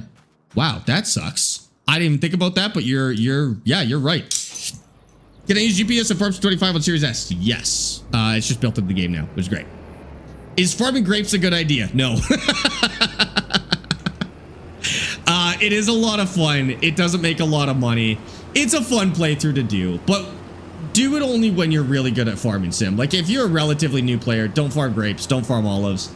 If you are an experienced farm sim player and you're looking for a new challenge, do a vineyard. It is a lot of fun, but they are very hard to do. And it's not a very well-balanced crop, to be honest with you. Kind of want a Swedish map or like a Nordic map in Farms 25 that's made by Giant Software. That would be nice because their maps are the best right now. There's only a handful of map modders that are actually keeping up with Giants in terms of map quality. I like this map, but this map is worse than a Giants map. This is not nearly as nice as a Giants map. And most of the mod maps I've played aren't, to be honest with you. There are some exceptions to that. There's some stellar maps out there, but yeah, I agree. Getting something like that from Giants would be nice. It's an 18-acre field. Sparx after Dark Tarkov when? Oh, I'm getting the Tarkov itch again. It is happening. I will be totally honest with you. It is happening. I'm getting the urge to play some Tarkov now. Last night I'm still working through air control on Arma, but even last night I was like, oh, do I boot up Arma or Tarkov? It might happen soon. It might happen soon. Required to live like internet. Times have changed so fast. Yes, they have. Yeah, in Canada, an internet connection is actually like a legally protected necessity to life, and so it's much more heavily monitored by the government in terms of pricing and stuff like that. Yeah, that's true. And it is nuts because that, 30 years ago, that would have been an insane thing to say. But now you have to, basically, you have to be able to have an internet connection. Most of the mod map is missing a castle or temple building. I think this one actually does have, like, some of them do have buildables. No, this one doesn't. Some of them do actually have buildables, but I think just in general design, the Giants maps just have so much more life to them at the end of the day, which makes sense. But that's what always gets me. They feel lived in. It feels like there's people in those maps. They have traffic, the ground is a little more interesting. Like, there's a lot of these mod maps that are flat, and that's cool if you're driving somewhere that is actually flat in real life, or you're farming somewhere that's flat in real life. But sometimes it just feels like they did it because it's easier. This map is based on a real place that is actually quite flat, so not really surprising. But I've played a couple of mod maps where I'm like, this is only flat because they didn't care enough to add terrain, and I don't really stick with those ones for very long. To be fair, Giant says the easier means to do so. Oh, 100%. It's obvious why. And this isn't saying that modders need to do a better job. Obviously, the people who make the game are going to be better at using the tools that they made, right? Like, they know exactly how this game works and how to make it good and the limits of it, right? When it comes to them optimizing the map, they're going to do that way better than a modder is generally. So there's no surprise there, and it's definitely not an attack on modders. Because it's got a pretty obvious reason at the end of the day. Would you recommend that Hori sim wheel and stick? No, I would go with the Simtask steering kit instead. I think that's currently the best combo set out there right now for farming. Sparx, do you know in Belgium it's like a theme park where you can try a lot of sports? What? You got a sports theme park? That's kind of sick, actually. I like that. Depends on the modder, but I don't know if I've seen a modder that's generally making stuff that's better than Giants. There's some very high quality mods out there that absolutely get to that level. I don't know if there's anybody doing it better. Now they're doing stuff that Giants should have done. That's happening all the time. As there's modders, adding features that Giants should have added to the game by now. But in terms of like texturing on the vehicles, I find Giants just look more real. For some reason, the modded stuff looks plasticky. The map textures tend to be utilized not very well. A lot of flat maps, a lot of just empty feeling maps in general. I will hand it to Giants. Credit where credit's due at the end of the day. Nadenthal is the map we're playing right now. My dad used to be a modder in Farmson 19 or 22. I forgot. Your dad used to be a modder. That's sick. You can get into modding pretty easy. There's a toolkit that you can download from Giants that helps you get into it, which is sick. Isaac, thanks for the follow on TikTok. So I got T300, T248R. T248R. The only time I'd get a T300 is if you could find one for $100 on a second hand. But if you're buying it new, T248 for sure. I'm a 25-year-old kid who's looking for a PC. Okay, well, you're 25, not a kid, but is looking for a PC, but only gets 500 due to disability. What should I do?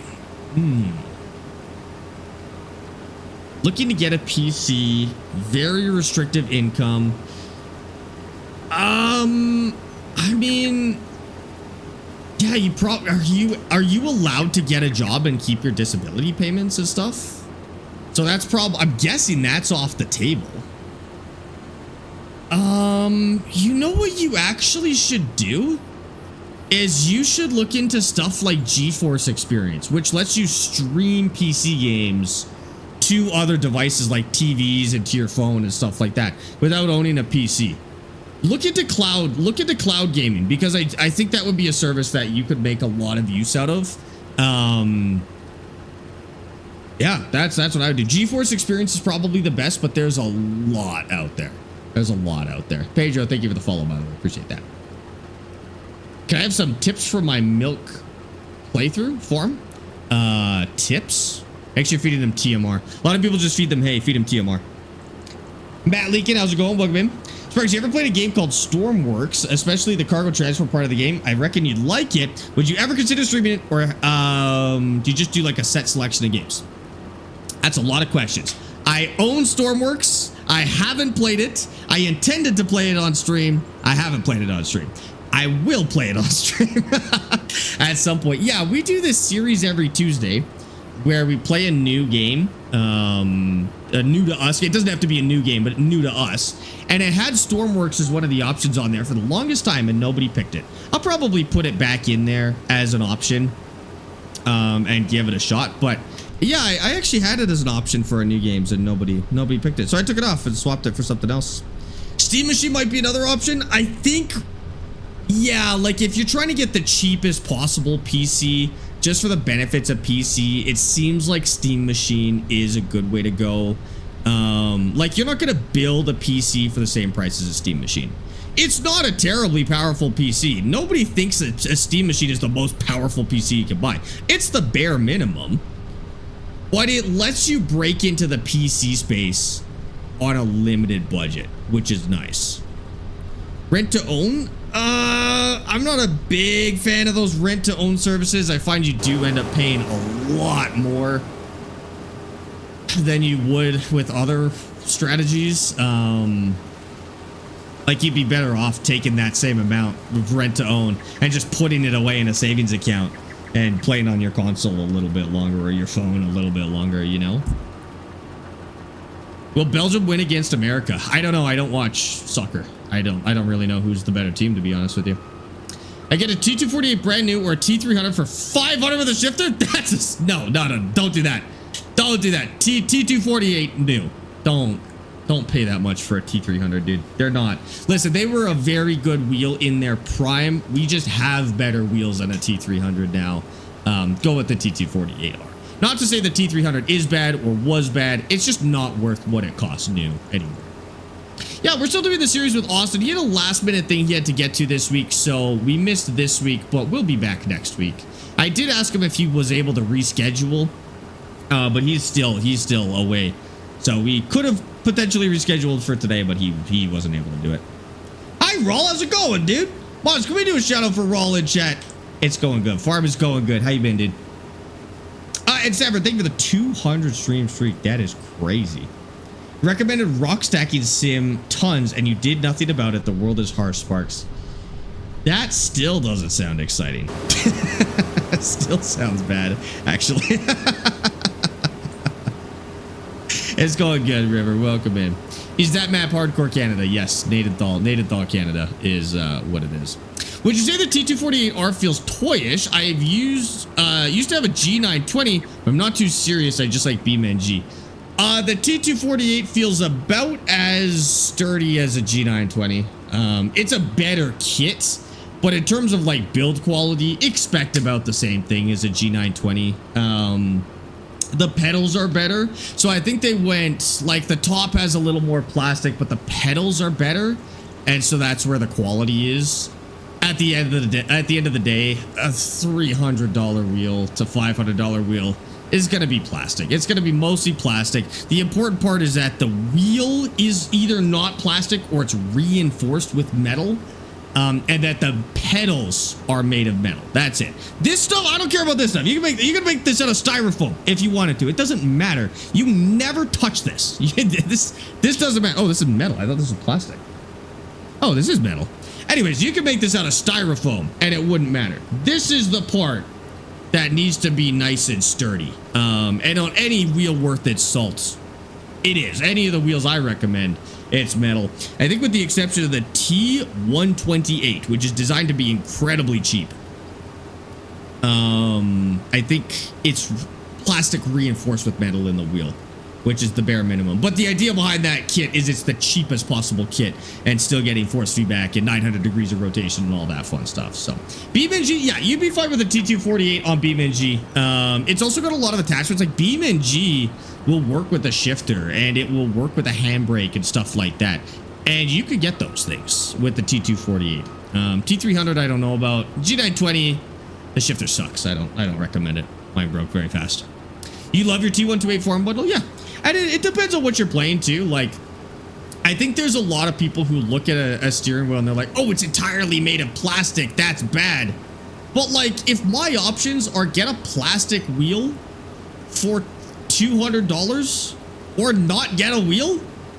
I get a plastic wheel. Who cares? I'm farming anyways. I'm not exactly reefing on the thing. My first wheel was a TMX, which is nearly a fully plastic wheel. Old wheel from Thrustmaster. And I played competitively on that thing. I played rally at a world-class level on the TMX. And it did fine. It did just fine. No problem. In fact, it never broke. I upgraded it, but it never broke. It still works. And so I think the whole plastic wheel thing it's just the easiest thing for people to care about if they don't know anything. It's one of those things where it lets uninformed people just latch onto something and seem like they know what they're talking about. But for anybody that knows what they're talking about with steering wheels, you know that it doesn't really matter that much. It depends on what you're doing. Sure, a metal wheel is nice, but you gotta pay for it. It's gonna cost a lot of money. River and Sammy Farrow, thank you for the follows on Twitch, by the way. I appreciate that. Do you recommend the Fanatec Club Sport Formula V 2.5X as a starter wheel? I have no experience with that wheel, to be honest with you. I'm guessing just by the name that is not a starting wheel. But I genuinely couldn't tell you. Sparx, if it was styrofoam, then it would break instantly. Also, it wouldn't be able to be plugged in because styrofoam can't carry an electrical current. You think plastic carries an electrical current, JB? What are you talking about? But honestly, it wouldn't. Like, the important parts are all inside. They're metal. The extra little bits on the outside, I don't care about those. My first wheel was the Logitech heavy equipment wheel for Farm Sim 19. Now, that's a fully plastic wheel. That thing is nuts, dude. Yeah, unfortunately that one doesn't quite keep up with newer games, but that was at a time it was kind of our only option for bundles like that. And I had one. It did break eventually, and so I had to upgrade it. That's actually why I got this joystick, is I had that kit, and it just eventually broke on me, unfortunately. Oh, for an Oscar and at Josh, thanks for the follows on the shares on TikTok, guys. Appreciate that. It's a T248R on Marketplace, but the seller had bad reviews, like he sold broken controllers. Yeah, I'd stay away from that then. Don't risk it. Not worth it. Not worth it. Don't risk it. If he's selling broken stuff, he's gonna keep selling broken stuff. Don't bother, honestly. In a world where people are plastic, I'll take the wheel. Wow, let's get that on a t-shirt. Plastic is fine as long as the mechanics inside aren't plastic. That's about the only place you really need to worry about. And the pedals. If the pedals are plastic, they wear out very fast. And they start getting all sorts of funky warping and feedback issues and stuff like that. So I would say bare minimum is that the pedals are not plastic. And that the wheel is reinforced with metal, at least. Bare minimum, cheapest thing. If there's got to be all these elitist dorks telling you to spend $10,000 on your wheel, don't listen to them. They're coping. If that's your budget, I'll tell you how to utilize your budget as best I can. If you have $100 budget for your simulators, I'll tell you how to use that. Because I genuinely hate that elitism garbage about, oh, you have to spend $10,000 on your simulators. Because it's not true. It's never been true. And the internet is so full of these... I was gonna use a word that was not very nice. Is very full of these people who believe that. And you should not listen to them because they are verifiably wrong. What if the pedals are waffles? Don't buy that, I guess. Don't buy one with pedals that are waffles. Do you know Austin Farmer? Yes. Yes. Better than I'd like to. My brother moved out, so I got his room. Should I buy a loft bed? Hell yeah. Loft bed sounds sick, to be honest with you. Do it. Noah and BMX Boy, thanks for the follows on TikTok, guys. Appreciate you. I only try out new pedals barefoot at the mall. Bannon? Don't even joke about that. It's too soon. I know it's almost been a year since that happened. It's too soon, okay? That's fair. When I got my HOTUS, the HOTUS was super nice. Thrustmaster Warthog came with the crappiest flimsy plastic pedals. Yeah, pedals are still... A lot of companies will take advantage of the fact that you don't look at the pedals as much as you look at the wheel. So they'll load up the wheel and put crappy pedals on them. Looking at you, Logitech. Logitech likes to do this, where they make the wheel look as nice and high quality as possible, and then they give you the poopiest, crappiest pedals they've ever produced, so that they can save money on the kit and sell it to you for cheaper. Don't focus entirely on the wheel. Those pedals are important. The Warthog set has plastic pedals. That's interesting. I didn't know that. Yeah, the Warthog set is one of the best starter kits, apparently. I don't have it, but it was recommended to me when I was at the Sim Gaming Expo last year. The guys who made DCS were there, and I was talking to them. I was like, "Oh, I'd kind of like to get into some flight sims. What should I get? Like, what kit should I get?" And that was the one they recommended, was the Warthog one. Thrustmaster ended up sending their F-18 joystick and their F-16 throttle, and those have been lovely. They're not really starter, you know, classic starter kits, but they have been nice, that's for sure. That to do with that guy at the sim convention? Yeah, that where he took his socks off before hopping on the what do you call it? Yeah, that's exactly what that was a reference to. Are you renting that header? No, I bought the header. I'm renting the header trailer, but I actually do own this header.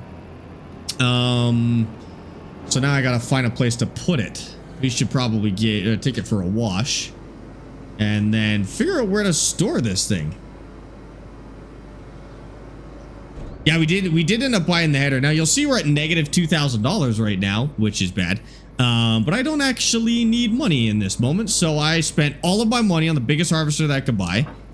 To be honest with you, I might sell this almost immediately and upgrade it, and maybe by next harvest we'll end up upgrading this. This might have been our only harvest with this machine.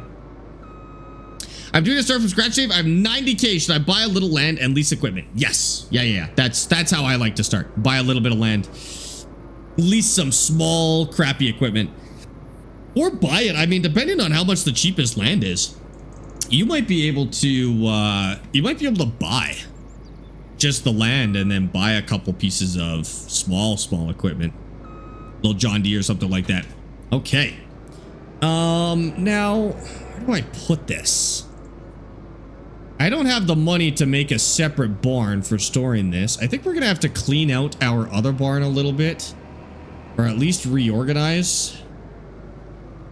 Can I leave this header out? Where would I even put it? Where would I put this header? I think we might tuck it into the barn. Let's go see what we can do with this barn here. I'm gonna move a couple of things. Because we do, yeah, there is some space in here. Okay, here's what we're gonna do. Gonna get a little crowded in here.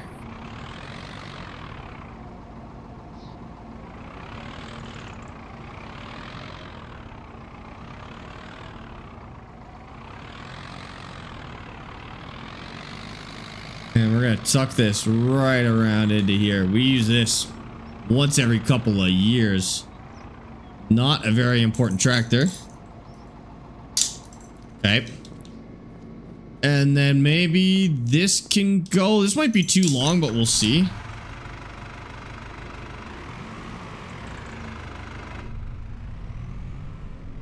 See if it fits in there. Oh, maybe put it on the other side. No, I'll put it on that side too.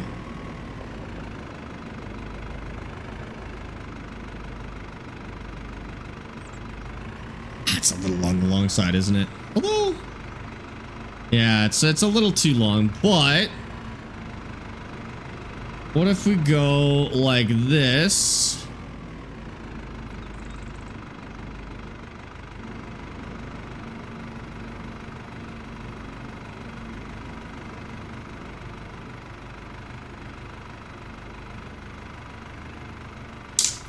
Okay. And where's our Fiat? Where is our Fiat? It's at the store. What the heck? Let's bring that back, because that has to go in. Oh, right, because we had sold that,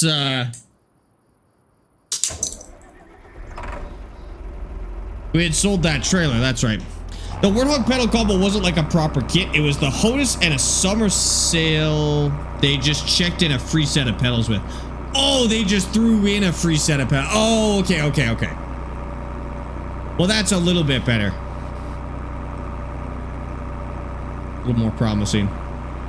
We can put stuff in the garage too. I keep forgetting we have the garage. Hi Chris, how's it going, dude? Welcome back. Oh god, it's Chris? Yeah, you watch out for that guy. He's a luxury car owner now. He's different. He's changed, dude. It's bad. Like now he comes in here and he tells us how rich he is, and he tells us about his new cars, his constant influx of new cars.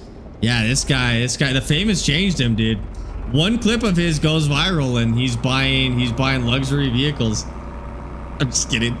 I was giving him a hard time for his car. He's fine. He's fine, I guess. I bought a depreciating asset. Okay, shush. That's true. You know what? That was a big word. It's good for you. Let's move this. See, now he says stuff like depreciating assets. God, Chris, the rest of us don't go to Wall Street every day. Chill out a little bit. It was a quarter of the sticker price. It's a quarter of the MSRP. That's honestly a good deal, actually. That's you got a good one, dude. He has no time. I know he's got no time for us anymore. He's got F1 races to win, and he's got all these models he has to hang out with. Yeah, it's you gotta talk to him while you can, I guess. Must have gone to Oxford. Oxford. Okay, then what if we put this over here?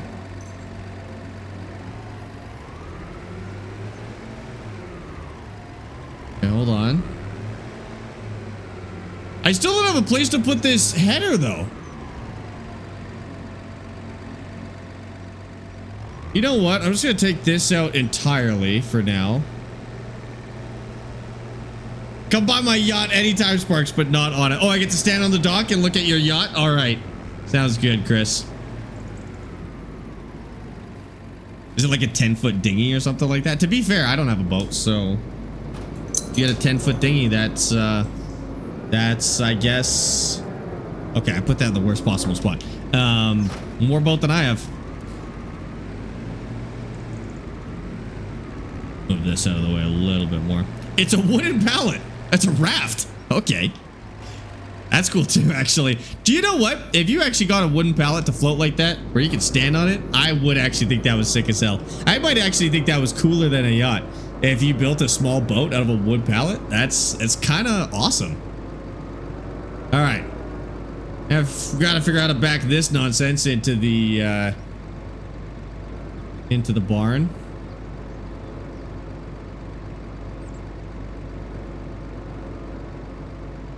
Holy, that is very sensitive. I don't even have a small tractor I could use to push this in. I don't have anything with a front hitch, actually, so I actually have to do this. I need to go, like, towards the back? Yeah.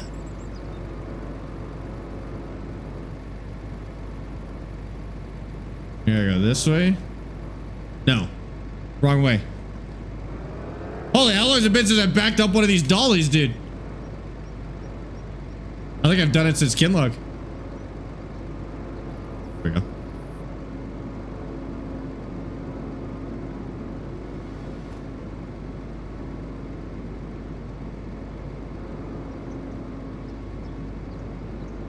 This is never coming back out of here, is it? Okay. I'll watch my pipe. Okay.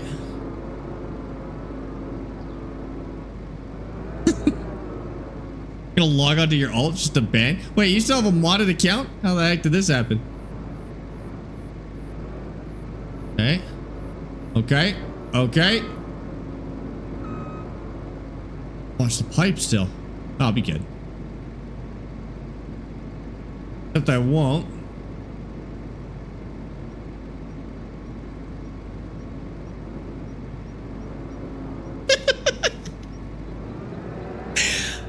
Somewhere else. It doesn't need to be in the barn. It doesn't need to be in the barn. Whatever. It can go in the yard. It can go in the yard. Here, I'll put it over here, I guess. Oh my god. Screw this thing. I might actually throw this on a tractor to move it. Okay, I'll deal with that later. I'll deal with that later. Let's get this harvester in the right spot. Are we doing another multiplayer with Austin? Yes, actually. Every Thursday. Every Thursday you'll see us on stream. Okay, so my thought was that I parked this in the middle. Pipe's kind of annoying because it goes so far back. But I was thinking we park this kind of over here. And that's kind of as far back as I could go because we have to accommodate the pipe. And then can we get the Ford on the other side? As long as the Ford isn't too tall, might be a problem. Farm Sim should create farm equipment versions of ETS, ATS driving school. True, that'd be sick. That would be sick. All right. I'll be here. I was watching them on YouTube earlier. Oh, frick, no way, dude. I appreciate that. Yeah, that'll be every Thursday. And we'll stream it on Twitch and TikTok. And if you want to see Austin's perspective, because he'll stream it too on Twitch. But you'll have to go to his Twitch to find it. Are we too tall? No, we got room in here. Okay, it's a very well utilized barn, I will say. In terms of space management. Go. Got the lights on. One here. There we go. Turn that off, and then give that a wash. So it doesn't look bad. How much paint wear did we get? None? Oh, none. Paint is still in really good condition, actually. Maybe, I wonder if this one even has paint wear. That's probably plastic. I really only get paint wear on this, because this is painted. Huh. It's all good, I guess. Yeah, that's clean. What our Ford? Ford looks way better dirty anyways. Combines are the only thing that look good clean. All right, now we got to move that header somehow. My friend has a G923 that I'm thinking of buying for around 100 euros ish. Is that a good deal? Is it a G923? Because then yeah, 100 euros is good. Did you clean your pipe? No, John. Your mother does that for me. Yeah, I did. Thanks for asking. It cleans with the rest of it. Sparx, would you rather fight an elephant in the water or a walrus on land? A walrus on land. Have you ever seen an elephant in the water? These things are crazy, dude. Okay, I'm just gonna park it right over here because we don't need it very often. So just tuck it in. Yeah, that's right. Last comment John's ever gonna send in my chat, that's for sure. I finally did it to him. He'll never comment in here again. Sorry about that, John. How expensive is the DLC? Like 10 bucks and honestly not worth it. G923 with metal pedals. 100 euros? Yeah. Yeah. That's good. That's good.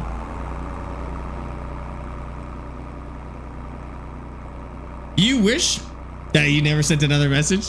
No, I would never say that out loud, John. Don't be silly. Don't be ridiculous. I'll let you know John's mother is a great person. Probably. I believe that. Although she did raise John, so we'll see. Depends how you feel about John. All right, well, I'm done bullying John for today. That's it. I have to get him back for like a year of bullying me, dude. I gotta send it back sometimes. Mary, thank you for the follow on TikTok. Okay. Wish I could throw a tarp over it or something. Feels a little weird to leave it out, but that's fine. I personally think John's great. Me too, Tor. Jokes aside, me too. I just have to, like I said, I gotta get him back for all of his harassment towards me, you know?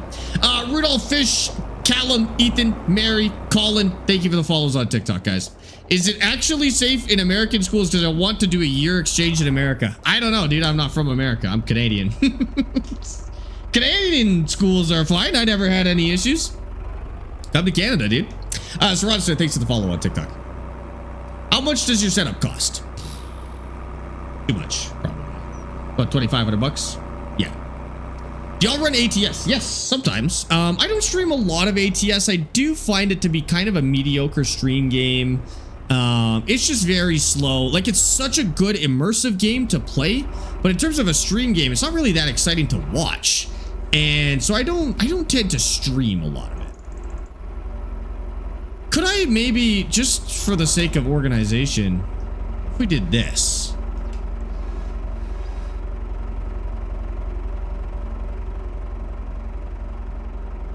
This?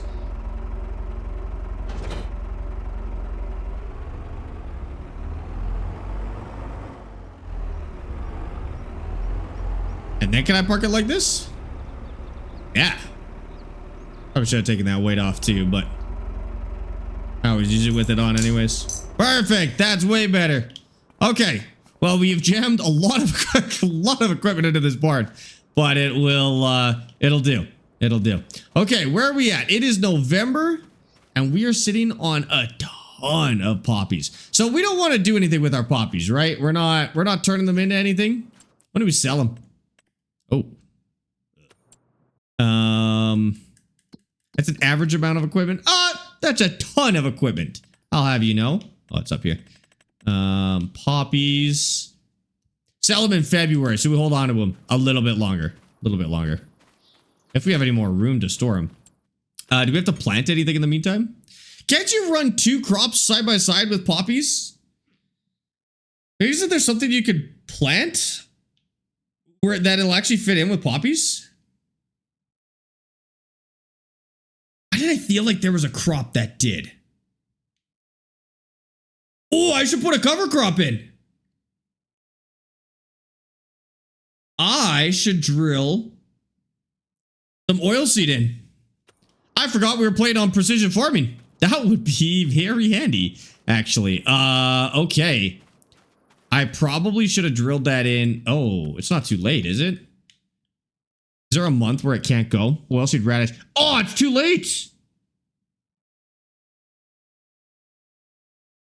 I can put grass in. Oh, man. Shoot. Oh, so that's the benefit of planting the poppies all at once, is I can harvest them in time to put oilseed radish in. I mean, I can plant oilseed radish in March and then plant poppies in June. Yeah, I guess that is probably worth it. Okay, so it's not going to sit over the winter, but hopefully we still get paid for it. I don't know what you need to do to get paid for cover crop. I'm actually going to look in the thing real quick. Just to see exactly how it works. I'm still kind of confused onto when it pays. Catch crops. Oilseed radish is a special crop. You do not harvest it as a fertilizer. Once the plants are visible, you can use your cultivator and dig the plant into the soil. I'm so used to seeing you stuffed into the tiny Twitch window that opening the stream and finding your giant head taking up half my screen nearly made me launch my coffee across the room. My brain wasn't prepared for the unexpected IMAX edition of your face. I instinctively looked for the minimize button before realizing this was intentional. Next time, give us a warning label or an air raid siren. Oh my, an air raid siren. Quality. All right. Complained. Colin, thank you for the 250 bits, dude. Jesus. Over dramatic much? Thank you, Colin. Sorry about the forehead jump scare, dude. Okay, I think we'll... Cover crop does not pay out. It gives you 0.25 nitrogen in precision farming. I've definitely been paid for it in precision farming. I swear we made money on precision or on cover crop. In precision farming. The nitrogen might be helpful, but I swear, does it increase your yield? Not your yield. Does it increase your environment score maybe? Because that would be good too. If it increased your environment score, that would be awesome. Pays up to 200 cash per hectare. Not bad. Yes, it does. Okay, so even, you know what? Even if it doesn't pay, if it increases our environment score, it'll pay because we'll get that back in money, right? Hopefully it doubles up though. Hopefully we do get paid, and it also increases our environment score because then we'd be making money, dude. Help under precision farming under subsidies. Thank you. Under precision farming, under subsidies. Planting a cover crop like oilseed radish on your field during winter can earn you subsidies of up to 200 euros per hectare. Okay. To qualify, ensure the field remains covered through February. Dang it, dude. So it's too late. We missed it. We missed it. It has to be in through February for us to get covered. Cover crops increase soil organic matter, help improve soil fertility by capturing excess nutrients after crop is harvested. They also raise soil moisture holding capacity, help prevent soil erosion, and limit nutrient runoff and reduce soil compaction. Holy. Yeah, so it's too late. So if we want to run a cover crop, we're gonna miss it this year. Then we have to have it in the month we harvest poppies, and poppies have to go in their first month, or we can't do a cover crop. Well, we'll see if poppies are worth it. I think that rye that we were doing was good. I mean, is that something we could plant now? When does rye go in? Rye goes in April. Sorghum we could do in April. Spelt is in April. Triticale is in April. Pinto beans are April. Yeah, other than grass. Cotton you can plant in the winter, but damn. No good. No good. That's fine. How much poppy? Whoa.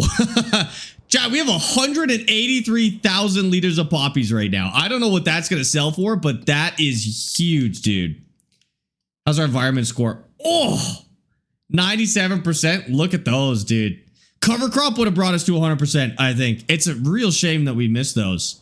Okay, let's get to February, and we will sell all of that stuff. We'll see if we make any cash. All right. Are we good to skip time?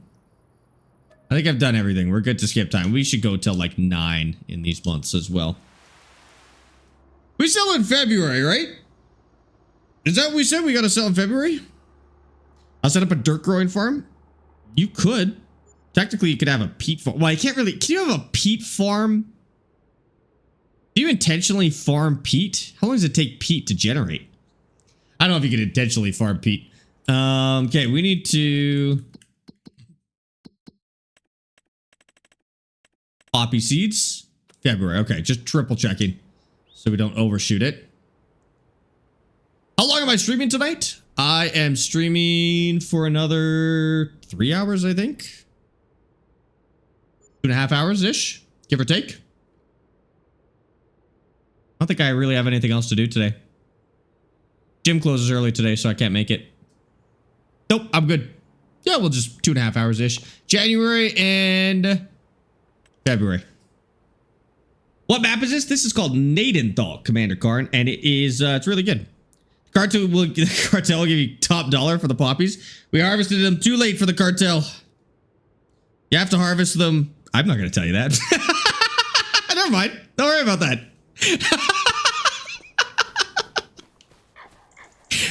We harvested them at the wrong time, okay?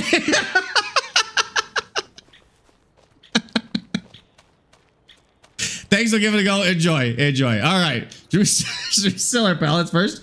Oh my god, we got a lot of pallets, dude.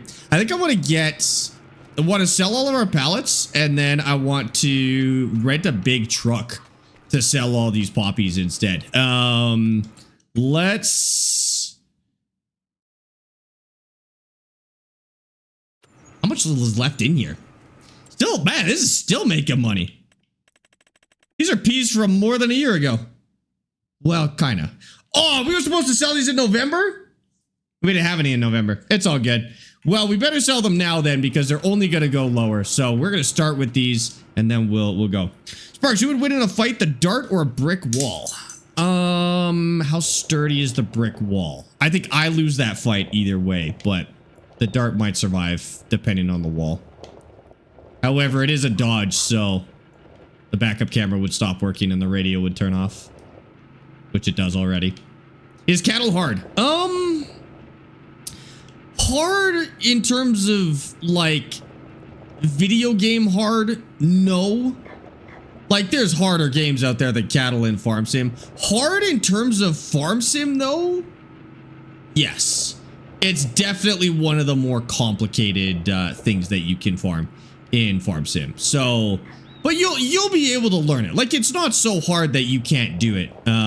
You'll be able to figure it out. What's the hardest part? Balancing the food. So the hardest part is basically making sure you have enough food for the cattle, because it kind of requires you to do a little bit of math, because you can't really buy them food. You can't, in an emergency, you can buy them food over the winter time, but you basically need to figure out how much food they're consuming and make sure you have enough for the winter, and make sure you're planting and harvesting enough to hit those requirements. And it's harder than it sounds because their food is a mix called TMR, total mixed ration.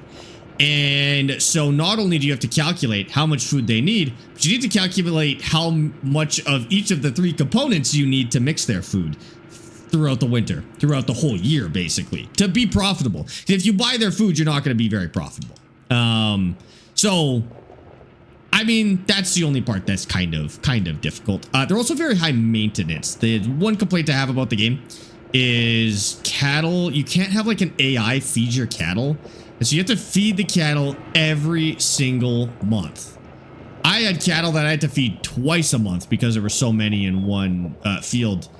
And it gets kind of annoying to do, to be honest with you, because in some cases, you'll literally just be going like multiple months doing nothing but feeding cattle, and that's it.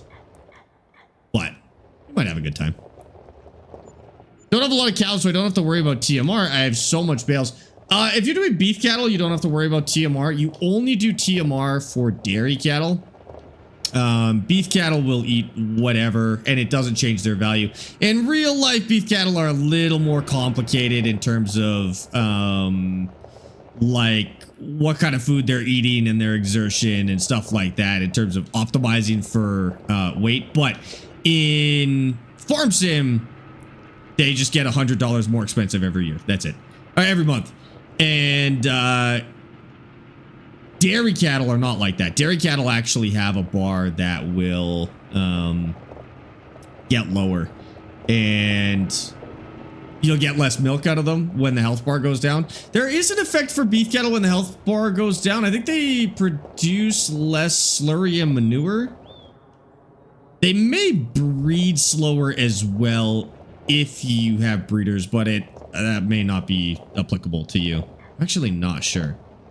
How can I play Farm Sim on one tab and your stream and yours doesn't mute? I mean your stream on the other tab. On your phone, press and hold the screen on TikTok and press the button that says PIP, picture in picture. And then you should be able to go to another app. Otherwise, use Twitch. TikTok's not really good for PIP, but Twitch is. So you could use Twitch to open it up in picture in picture. The other thing you could do is you could use YouTube. It wouldn't be what's live at the moment, but I have all my streams on YouTube, so you can watch past streams on YouTube and have them up as well if you want. Christian, King Rockstar, and Leonard, thanks for the follows on TikTok. Appreciate that. The cows really fail to ration their TMR. Yes, they do. They eat it maximum amount. There's still a semi-cab in the used lot. I think it was an annoying one. That was a Mercedes. An emergency, an oil spill on the road. Oh, shoot. Time to go, chat. Emergency time. Oil spill on the road. This is a new one. Okay. We're going. Oil spill on the road. Oh, it's over there, too. What do I need for an oil spill? I think I need,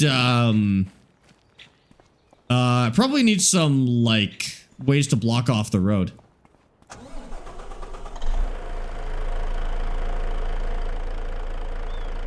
I gotta do it once.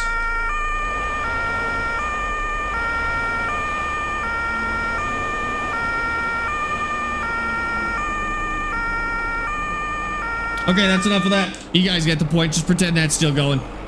Pretend that's still happening. I use the horn. The horn's more fun anyways. Thomas and Hugo, thanks for the follows, guys. Not that there's any cars out here. How's that hose attached? It's attached on like a hook on the bumper. How fast can this thing go? We're allowed to speed. We're a fire truck. Go as fast as we want. Plus, there's nobody out here. The emergency update has more new cool stuff than the Sky DLC. I was watching a DJ Goham video yesterday about the new Sky Pack, and a bunch of the comments said that. They were like, man, they should have just made the emergency pack the paid thing, add a little more to it, and then just update the game with the Sky Pack instead. And I fully agree with that. That makes way more sense. Oh my god, look at this. My god, what a weird looking animation. Place the traffic cones around the operation site. I got you. You know how many traffic cones you have. There we go. Oh, what is this? Oh, is this that kitty litter stuff? Yep.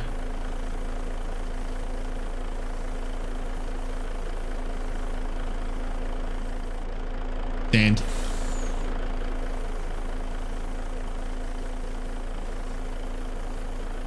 We go. That's not oil. That's like alien plasma, dude. I don't know what that is. Freaking me out though. I got the inside of the fire truck as a reverse camera. Yeah, it does look really good. Mission completed. Strong stuff, that oil binder. Okay. That's it? That's all we had to do? Well, that's not so bad. I don't know if I should have shined some lights on it or something. It's hippie oil. Yeah, hippie oil. Gross. Pretty sure that's something else. All right. Well, that was good. Easy thing to respond to, I guess. All done. Yeah, it's oil in the sun. Yeah, you're right. Have the Logitech SideTech bundle and maybe upgrading. What wheel bundle should I get or keep? Logitech SideTech, keep the side panel. Get rid of the wheel and the pedals on that. Then go with a T248 if you can afford it. Otherwise, could upgrade secondhand. Yeah, the worst part about the SideTech bundle is the wheel and the pedals, because there's no force feedback, less than 900 degrees of rotation, and the pedals are doo-doo. So those are what you're looking to swap. You just leave the cones, I guess. You just leave the cones. Somebody comes and gets them later. I don't know. That's the farmer's problem, I guess. Yeah, you get a little bit of money for doing the emergencies. Honestly, the best part about the emergency stuff is that it just mixes up the gameplay a little bit. You don't really do it for the money. I got paid a ton for one of them once. But generally it's a volunteer thing. What you can do is you can work a shift. So there's a button you press on the fire truck and you actually work a shift instead. That seems to make more money. Whereas this is mostly volunteer and they give you a little bit of cash for your trouble. This late in the game, it's not an amount of money that matters. Early in the game, especially in a start from scratch save, honestly, it could be actually worth it. Could have told America it'd be gone in half an hour. Yeah, I think they would have invaded Nadenthal. We don't want that. We don't want that. It's nice and peaceful here. See, there's no helicopters flying around and stuff. I have to go like this, and then I have to swap. I would wear that. I literally have that sweater. That's insane. I'm doing that. Okay. What were we working on? Oh, yeah, we were selling our peas. Man, we have made 84,000 on peas already, and I have only sold 2 stacks. This is going to be awesome. What is this new format? I'm watching it vertical. That's the new format. That's the new vertical format. Good, bad? What do you think? You don't have to use it. You can go back to the old one if you want. It is treason day? All right. Well, don't invade the entire world then. At a certain point, you really can't blame them, okay? Sorry to the British, but like, it was gonna happen, you know? And thank you to the Americans for making a big stink out of it so that Canada could just send them a letter and be like, bye, we're out. We're done. We're gonna make our own country. And they were just like, you know what? We don't want a second America. So they just let us go. We were good. No problem. We just left, dude. The new layout is awful. There's a reason I'm onto it. Yeah, I basically just copied the TikTok layout. That's fair. You can still use the regular Twitch layout. Redcoat's still mad they lost. They do bring it up sometimes. I'm not gonna lie. They're still upset about the whole tea thing. I think mostly they're just mad that you guys disrespected tea. I don't even think they actually care about losing the colony. I think they're just mad at the tea disrespect. So maybe just make up, apologize for the whole tea thing, and they'll probably be fine. They'll be fine. Send them over some fish and chips or something. I don't know. Don't add any seasoning though. They don't like that. Make sure it's bare. Should have raised our tea. Should have what your tea? Taxes. Taxes. Yeah. You're right. You're right. Well, thank God America doesn't have any taxes. We showed those Brits. We showed those Brits with a country without taxes. Yeah, we got them. We got them, chat. And it's still in the harbor. They can DoorDash it back. It probably is still down there, isn't it? That's awesome. We'll go pour some tea in the Boston Harbor real quick just to celebrate. Do they do that, by the way? Like in Boston, do they throw tea in the harbor as like a little celebration or anything like that? I feel like that would be sick. Also, putting tea in the harbor, like that's not gonna what? It's not gonna destroy the environment, probably. I feel like that'd be a fun little treat. Throw a little bit more in there. Bucky, thank you for the follow on Twitch, by the way. Welcome in. All right, we still have some peas processing. I am gonna get rid of these buildings a little later and probably replace it with some silos. But for now, they are still actually making us money. It's just water, so yeah. No, they threw tea leaves. They threw tea. I don't know if you've seen them. They used to ship tea like hyper compressed in bricks. That's what they threw in the harbor, was these tea bricks. They might still be down there, to be honest with you. And then you like chop them up, and that's what you make the tea out of. You break them up, and then you make the tea out of that. That's what they threw in. It wasn't like they didn't pour tea into the harbor, like already made tea. They used to ship tea like Coke. I mean, yeah, exactly. All right. What do we need to do? So we need to, yeah, let's go see if there's a truck we can buy on discount. Should have been checking the discounts every month up until now. Are you kidding me? Now I get this on sale? It's still too small, but at a certain point, it was actually what I needed. Oh, wow. How many hours is on that? 13 hours. That's a good deal, dude. This is the kind of deal you buy on a harvester. Generally, I would say if you don't know what you're doing, don't buy harvesters on discount. This is one of those ones that you would buy. It's only 13.7 hours, but a 45% discount. And then you just be diligent about the repairs and you're good. It's got like 50 hours. Don't do it. Yeah, this one's got 30 hours, 52% discount. That's not a good deal. That's not a good deal. That's one of the ones I'd say don't go for. Okay, let's go see what's over here. Patty, thank you for the follow on Twitch. Okay, what do we got? Oh. Okay.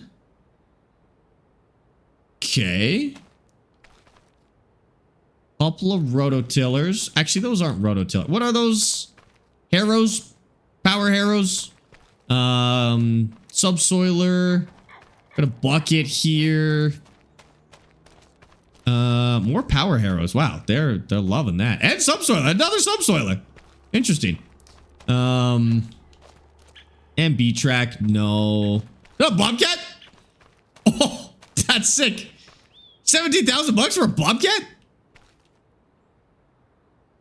That's kind of cool. I genuinely have no need for a Bobcat, but like I kind of just want one, to be honest with you. What would I even use it for? I don't need one. Farms around here, every farm has a Bobcat around here, but like I don't need it. I don't need it.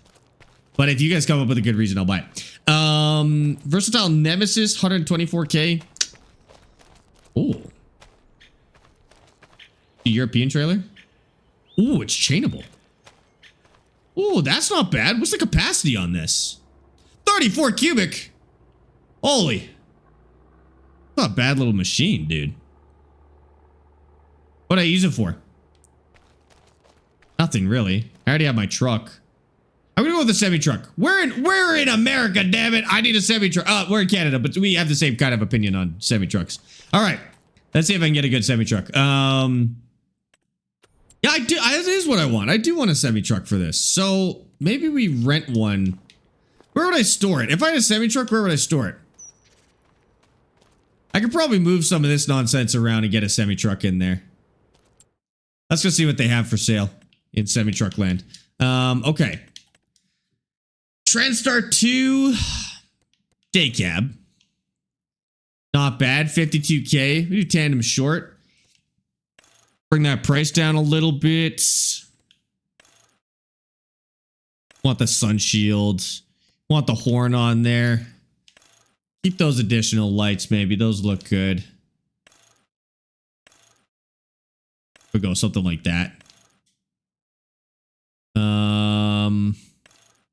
Actually, I like that cream colored one. That actually does look really good. Okay, so 52,000 on that. Buy one of these. This is a little more of a commercial setup, to be honest with you. Not really what we're looking for. That thing's awesome. Super liner. I have to buy that for America Day. What do you call it? Independence Day? That's expensive. 110K for that? It's a nice truck, but 110K. VNX. Not bad. 159K. Got all these European ones. Can this even do like a fifth wheel? Oh, it can. That's kind of sick. Well, do we just convert our existing truck to a fifth wheel instead?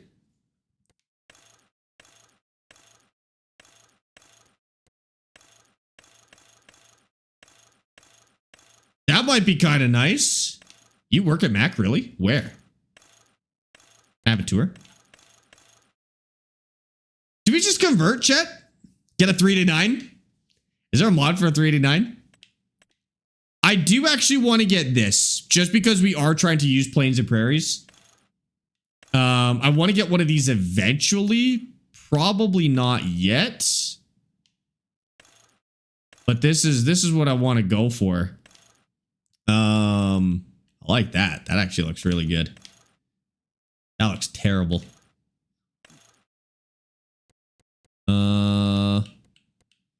PA as in Pennsylvania. That's a little bit far from me. 74,000 bucks. I mean, we'd be set for life.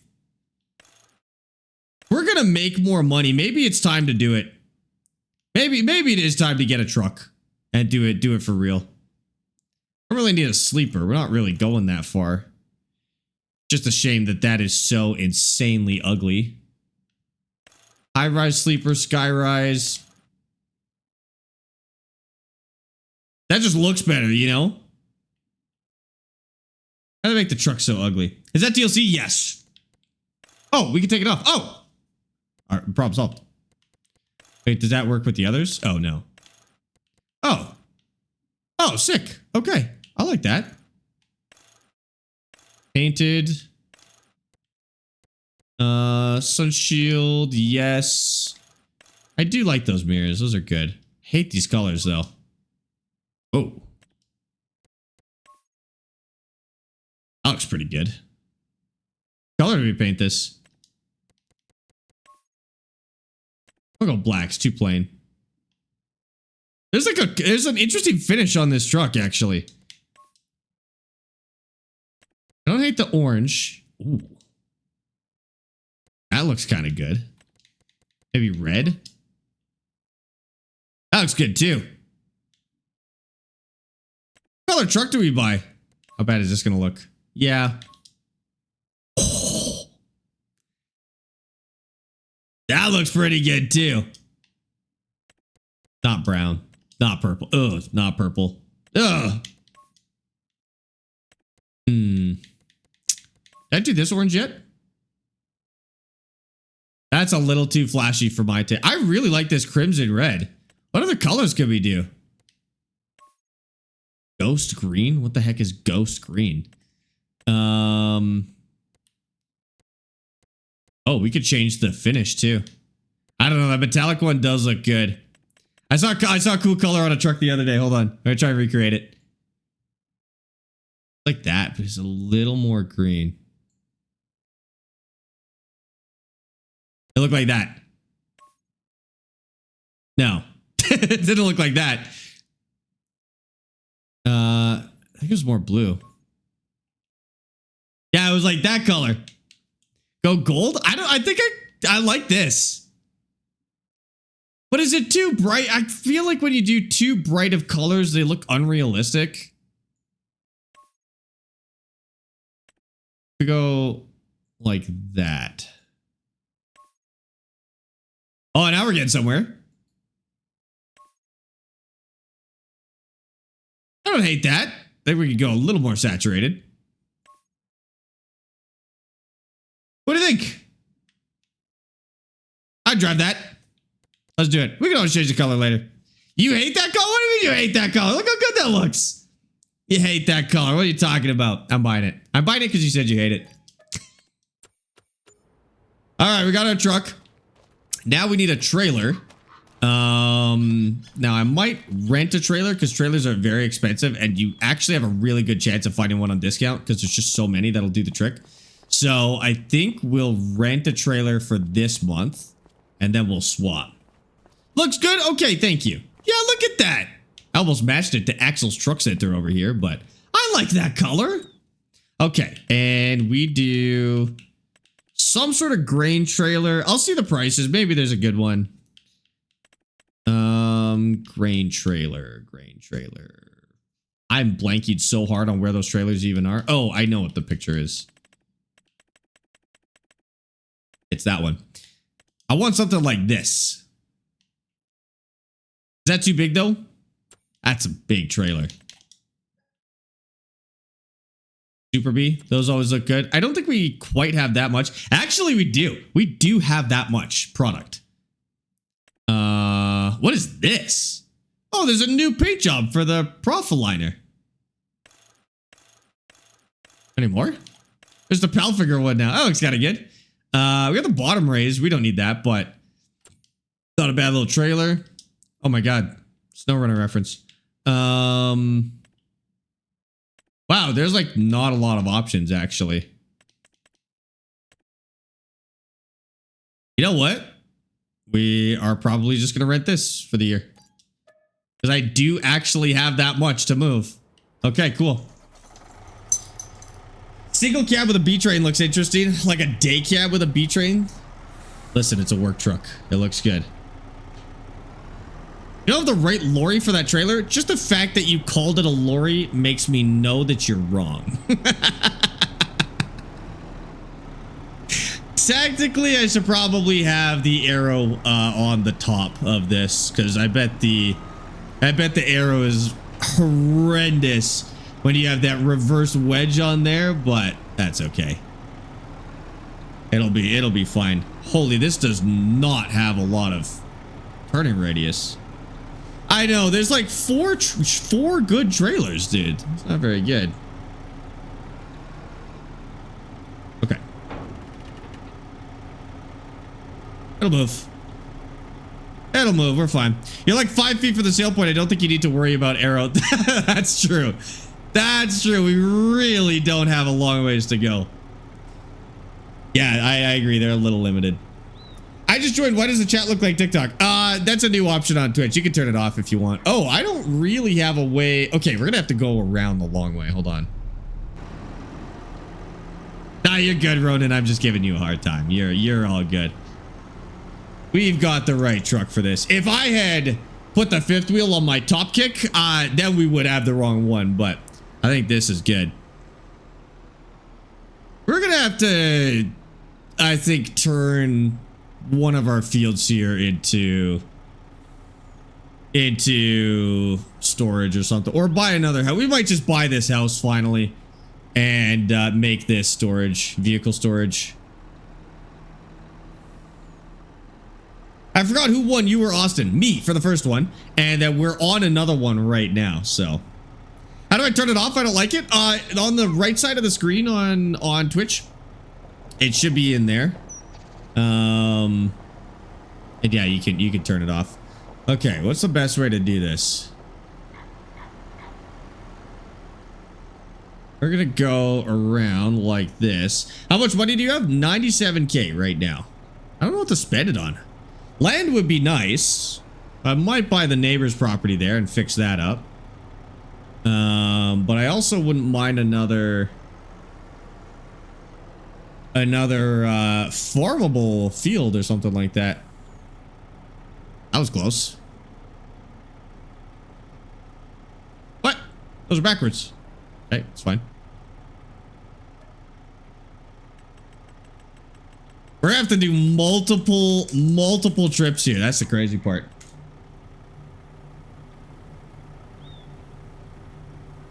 Oh, I'm gonna have to load those separately, aren't I? Okay. Yeah, we're gonna have to set up better storage here pretty quick. Is that gonna hit? No, but yes. It's good enough. I think I'm gonna have to back up a B train. Fine. It's doable. Actually, this truck sucks for turning radius. See how this goes. No, this truck does not have good steering.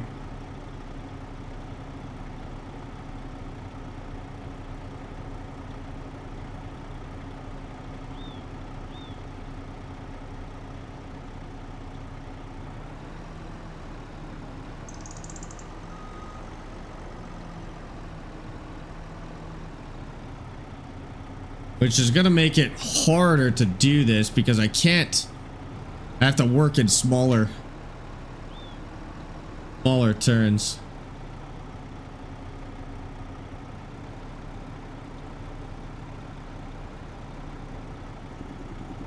It can't even recover that second trailer. That's crazy.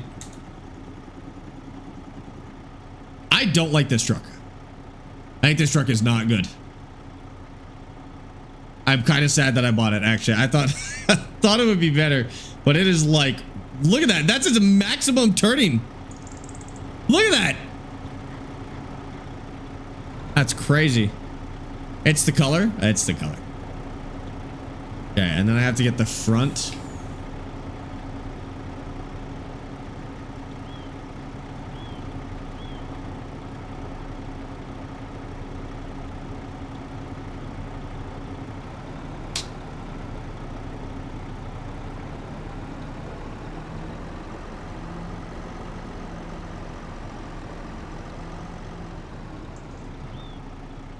That should do it.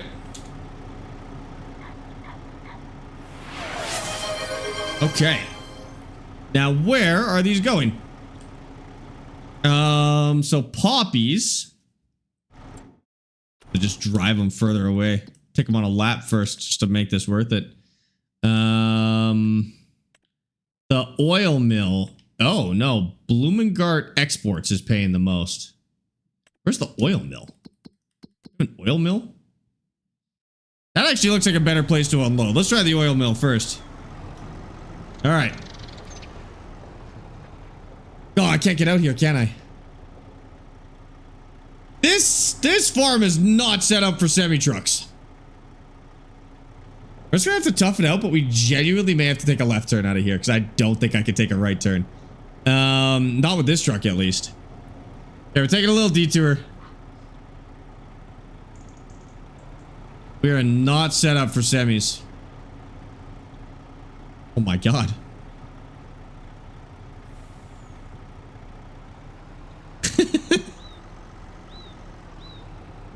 That's gonna take some adjusting. Okay, well, we'll find a place to turn around, I guess. Notevic 123 You know what? just We might just be subscribed going with on Prime. a little Toodaloo 2 years ride. now. Holy, this thing is not handling this weight very nice. Okay. What's our target RPM here? We're gaining speed. Gotta stop here in a second. I gotta do it all over again. This is heavy, dude. I know. I think I might actually just get rid of that kiosk, but maybe we'll try going in the other way.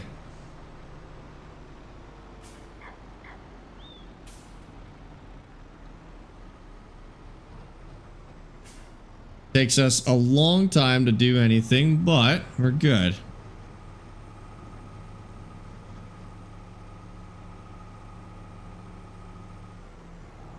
Okay. How heavy is this, dude? Yeah, this truck is not built for these kind of weights. Whoa, that was close. Traffic fine? What? Why? I stopped at the stop sign. What are you talking about? So far, I've actually followed the rules of the road, which is impressive for me. I've been good.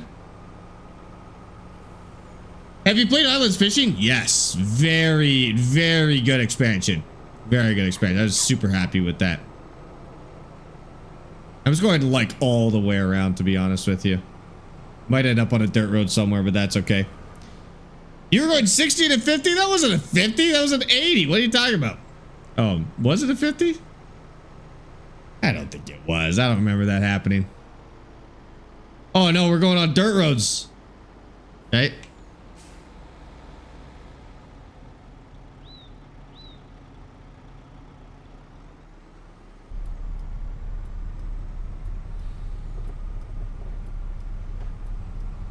Man, all of this just so we could turn out of our property better?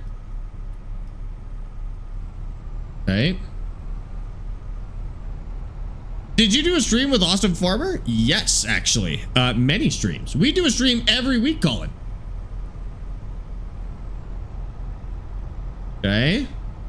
We're doing good. I think we'll have a stop sign at the end of this road, probably. And tomorrow, family game night. Yeah, that's true, too. What's the speed limit here? 50? Is it actually 50 on these roads? In Canada, these would be 80. And we're in Canada. I'm calling it 80. We go 80 on these. I don't see a speed limit sign.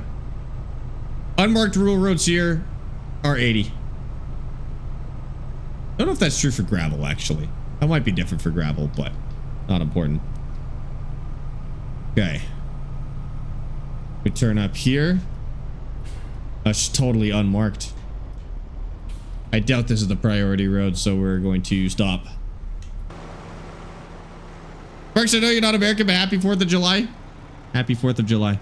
I wish you guys a happy Canada Day, so I feel like it's only fair that I accept a happy 4th of July.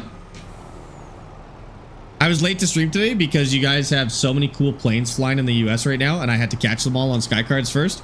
I caught a P-51 Mustang, a B-25, which was crazy, and like a million Globemasters. It was awesome.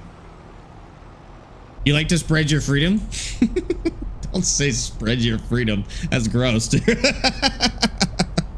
not Canadian. You haven't apologized once this stream. Yes, I have. Surely I've apologized at least once, dude. What does the DLC add? Some Sky agriculture equipment. Honestly, it's not good. I wouldn't buy it. Oh, look, I have a sign.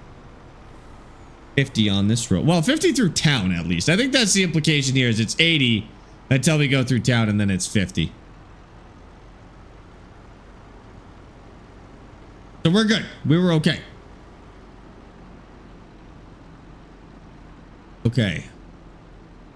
Can I get in on the next one anyways? I'm gonna go on the other side. Where were those planes? P-51 was in either LA or New York. Globemasters were around Washington, and the B-25 was like LA or Portland or something weird like that. Okay. I've had this question for a while. How does your government work? How does your government work? Like, in Canada, how does our government work? What question do you have specifically? Because I could spend days talking about how it works, but like, what is your specific question that you have? Yeah, we spent like 4 years in school learning about it. It's insane. Okay, for some reason these are reversed, so I think I go like this. Oh.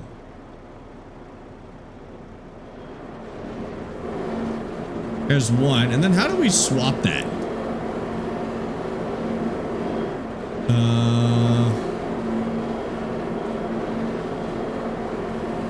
I don't think it's gonna take all of them. Tip side.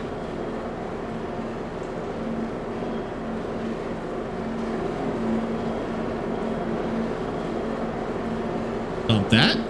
Okay, there we go. Oh, how much money did we make there? I didn't even catch it. It's okay, I guess I can look here. Yeah, we're making like a lot of money from this.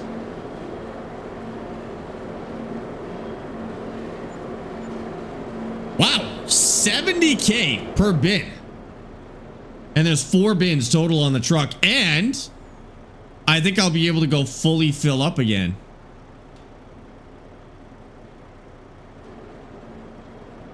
I think I can switch while I'm unloading. How is it unloading that? Oh, I see.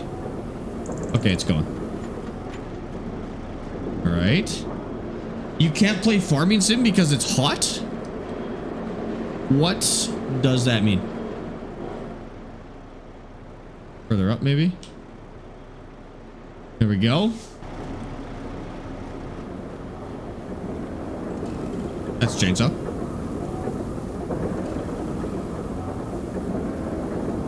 Hey, turn this on. Not important. Don't worry about it. Be able to sell that truck and get one that can pull those trailers. I think I might. I might sell this truck and trade it in for just something that's a little better suited for this. I mean, this one, I can upgrade the engine on this too, and then it would be able to pull these. It's just kind of annoying that it is so, like, such a hassle to maneuver, because it's not a very maneuverable truck. But I mean, the only other thing I could use is the Eagle too. I think I'm going to tough out this truck. I've used all the other trucks before, so I'm going to tough this one out, and then I maybe we'll try something else on another playthrough. Or I might look at some mods. I think there are some Peterbilt mods. Something cool. This isn't an unrealistic truck to have in this situation, to be fair. Need a shorter truck for better turning radius. Yeah, I think so too. I also, like, this whole setup was never optimized for semis. This has been optimized for our little top kick. So we're kind of starting from behind already.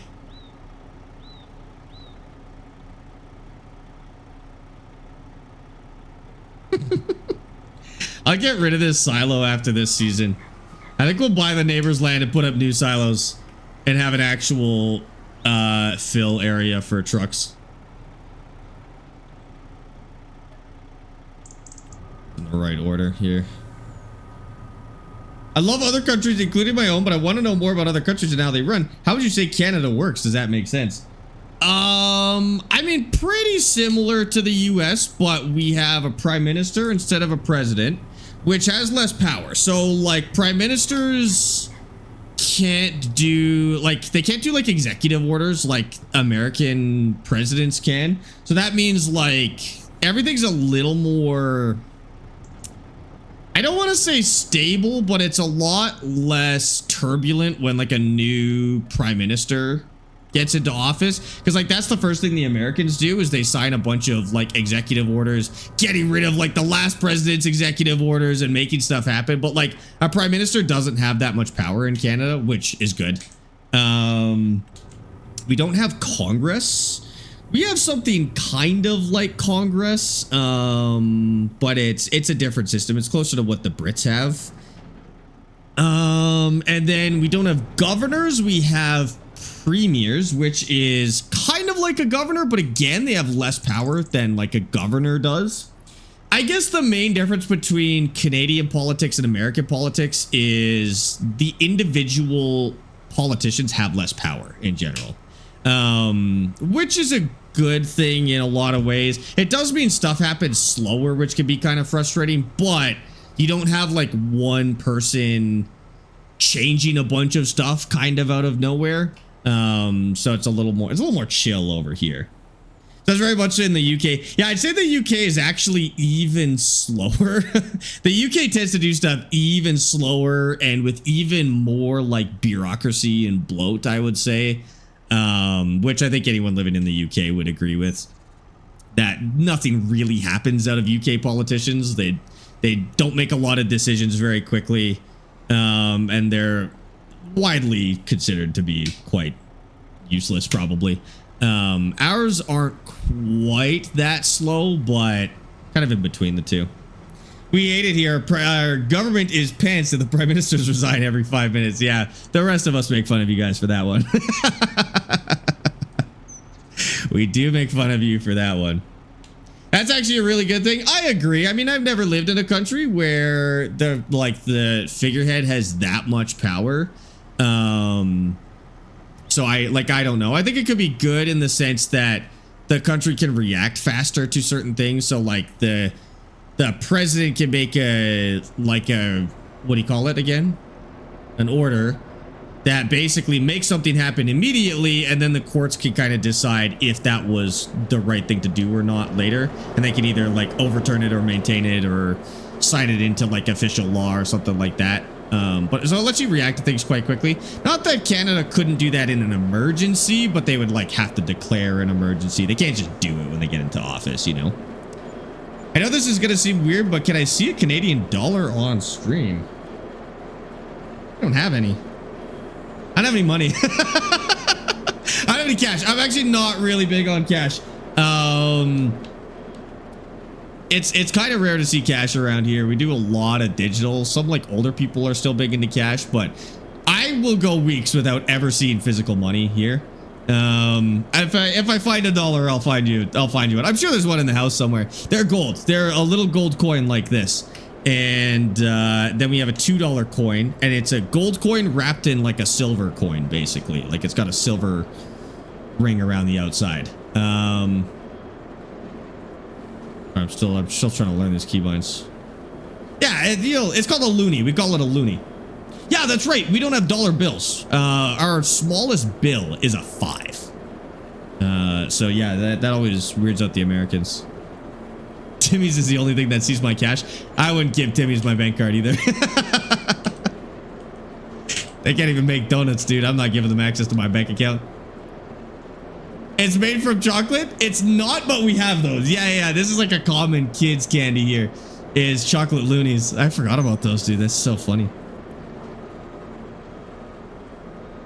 I haven't seen a banknote in months. Our smallest banknote is £5, and no one needs that much physical cash these days. Yeah, I'm always surprised when I go to the US how many people are still handling cash. So Canadian dollars are more like euros?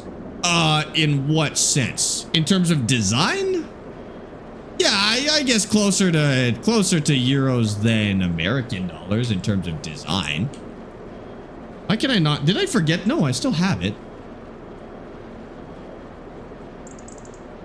Further up, maybe? You don't have access to this land. I'm not trying to sell it. There we go. We're rich now. You're right. We are rich now. All right. There she goes. Dude, we have so much money. What the heck? I just have to go back for more, too. We're at $660,000, chat. This is insane. Are you going to do any videos or streams with Austin? Yep, every week. Every week you'll see us stream with Austin.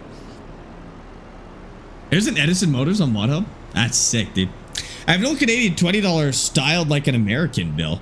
Our new money is plastic. I know the Americans have like this fabric-y paper stuff. We have plastic money. You can wash it. It's crazy. I'll find you some. I'll find you. There's some in my wallet. I don't have my wallet on me right now. Ask me another day, and I'll try to remember to bring my wallet to stream, and I'll show you because I think I've got a 20 in there. I might even have a loonie in there as well. You got the plastic money in Australia? That's cool. The design, because we have €1 and €2 consulting, but they are silver wrapped in gold, and then 5. Yes, the Canadian toonie $2 bill looks like, I think, the €1 coin. It's like, yeah, it's like gold in the middle and silver on the outside. They're not actually made of gold and silver, but yeah, I think that's right. Or it's backwards. You made over 550K so far for Poppy? Oh, really? That's nuts, dude. And so we made a good 100K plus 200K, I think, from peas. I think almost 200K for peas. Spent 100K on this truck, and now we're up to 660, and we still have more to sell. Yeah, I think you're right. Let's just use our field to turn around here, whatever. Hold on. Oh, Roughneck did the BDE. Oh, okay, gotcha. That's awesome. I think my biggest flex is that I'm friends with Edison Motors on TikTok. That's my coolest mutual on TikTok, I think, is Edison Motors. All right, fill that up. Yeah, so what do? Do we pay the loan? So we pay the loan and taking out another loan, but do we pay the loan and take out another loan and buy some land? Do we make a factory? Like, is that the way to go? We make a factory? I don't know what I want to make. I don't know what product I want to make here. Poppies were fun, but like, do I want to do poppies 2 years in a row? The nice part about poppies is they turn into oil. And if you've ever made oil in this game, you know that it's one of the best products. You don't have to handle very much stuff. You just handle a couple of pallets every year. Although at this rate. Or do I go into something like canola or wheat or like, I don't know what the move is here. Chat, what do you want to farm? What should we make? Yeah, I think we pay the loan. What field do you do those poppies on? That's a huge field. They're two huge fields, 25 and 22. They're not even the biggest fields in the map, which is crazy. Rice? You can't grow rice in Manitoba? Actually, that's not true. You can grow some types of rice in Manitoba. But it's definitely not in the game. First thing, sell the ugly truck. No, I'm going to tough out the ugly truck. First of all, it's not ugly. Shut your mouth right now. It's beautiful. It's the perfect color. Secondly, I want to make a factory. I don't know what I want to make. Let's go look through the products and see what's cool. We're going to pass 700K this year, dude. I want to be handling like truckloads of something. Of some sort of crop. I want our harvest to take us like 2 or 3 streams, but not in a frustrating way like peas.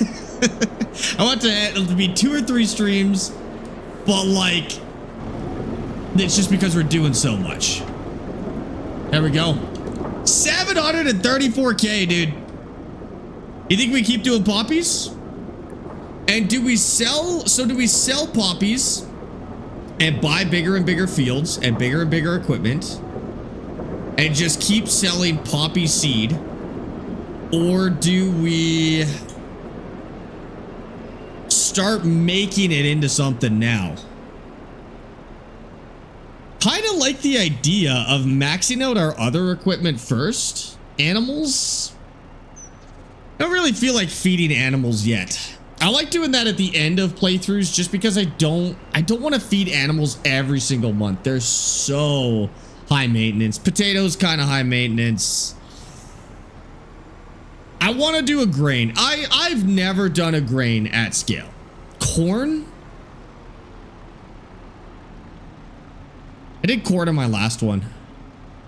Corn is fun, but no, let's start with a grain at scale. Okay, here's what we're gonna do, chat. Even though I am definitely the type of person to go into productions as early as humanly possible just because it makes the most business sense, I'm going to purposely play this a little bit differently. I'm gonna play this more like a conventional Canadian farmer, and I am going to work on expanding land and getting the biggest equipment first before I do anything else. So the first thing I'm going to do here is probably upgrade, buy more land. And then I might potentially already upgrade that harvester and make something else. By 23 and 26, more poppies. I kind of want to do 38. I don't want to do 26 wouldn't be bad. That's true. Actually, no, 26 would be a little frustrating because it's so long if I combine those. But I could do them in separate fields, I guess. Yeah, I think that's the move, is to get into bigger equipment first. Now, the question is, do we want to get into using the McDon? Because that would let us Oh, return. The McDon would let us make more out of the land we currently have. It would take longer to harvest. Well, it would take a little bit longer to harvest. We'd make an extra 25%. I do eventually want to get into next set. Yeah, that's why I want to keep going bigger and bigger. I think the very last thing we do is build a factory. Okay, I'm going to play this the old-fashioned way. I think we're going to make this decision. I'm going to play this the old-fashioned way, where I'm not going to do productions yet. When those peas are done, I'm selling the factories.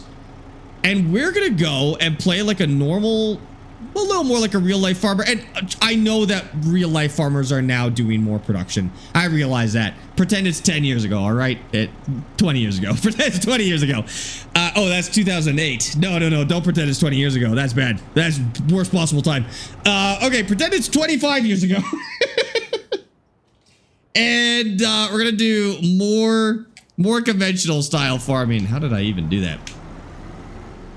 And we're just gonna go for volume. We're just gonna go for volume. We're not gonna go for production. And we'll see how that turns out for us. Is there a factory that will handle multiple types of grain? Yeah, all of them. All of them handle multiple types. They don't have to specialize.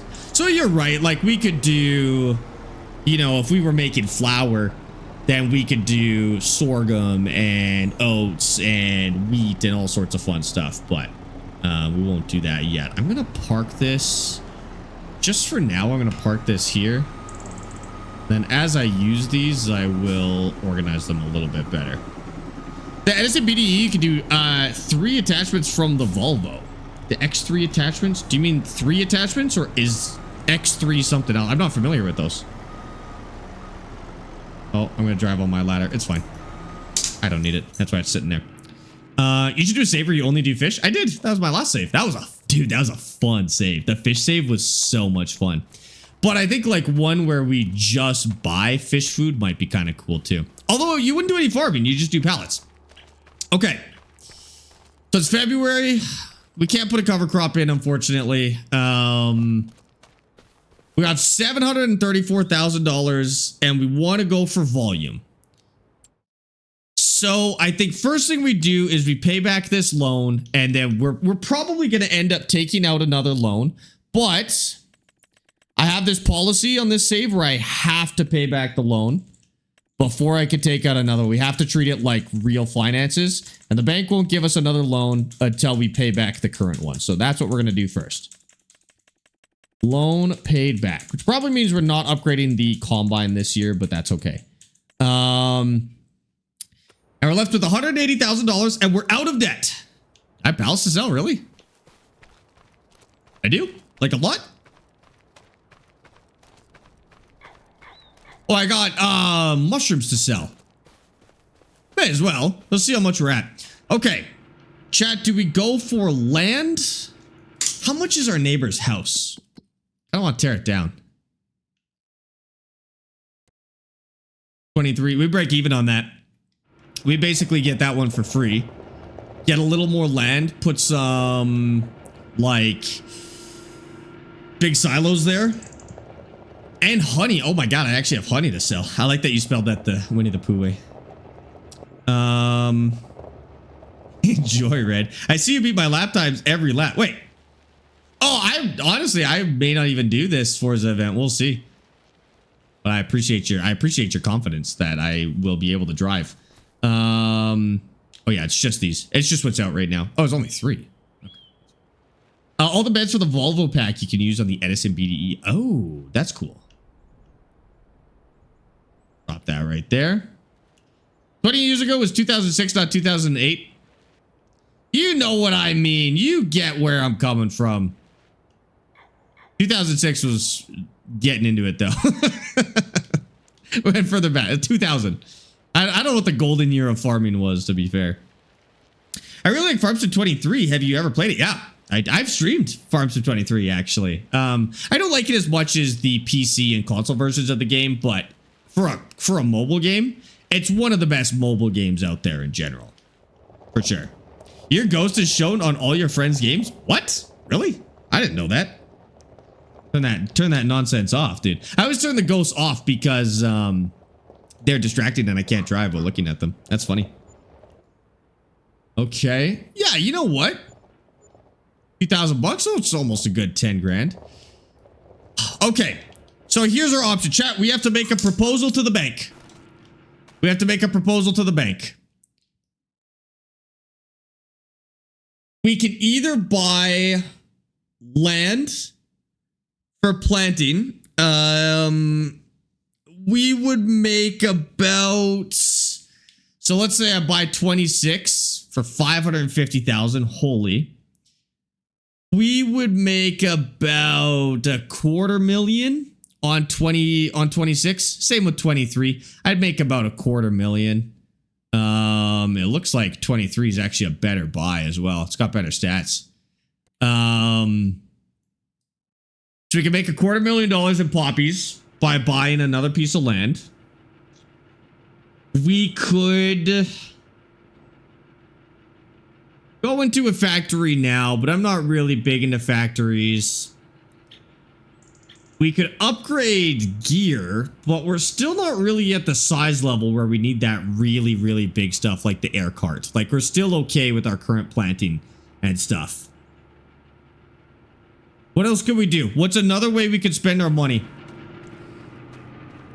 What's another way we could spend our money? Bro, mayonnaise. I mean, that's canola, so it's canola and chickens.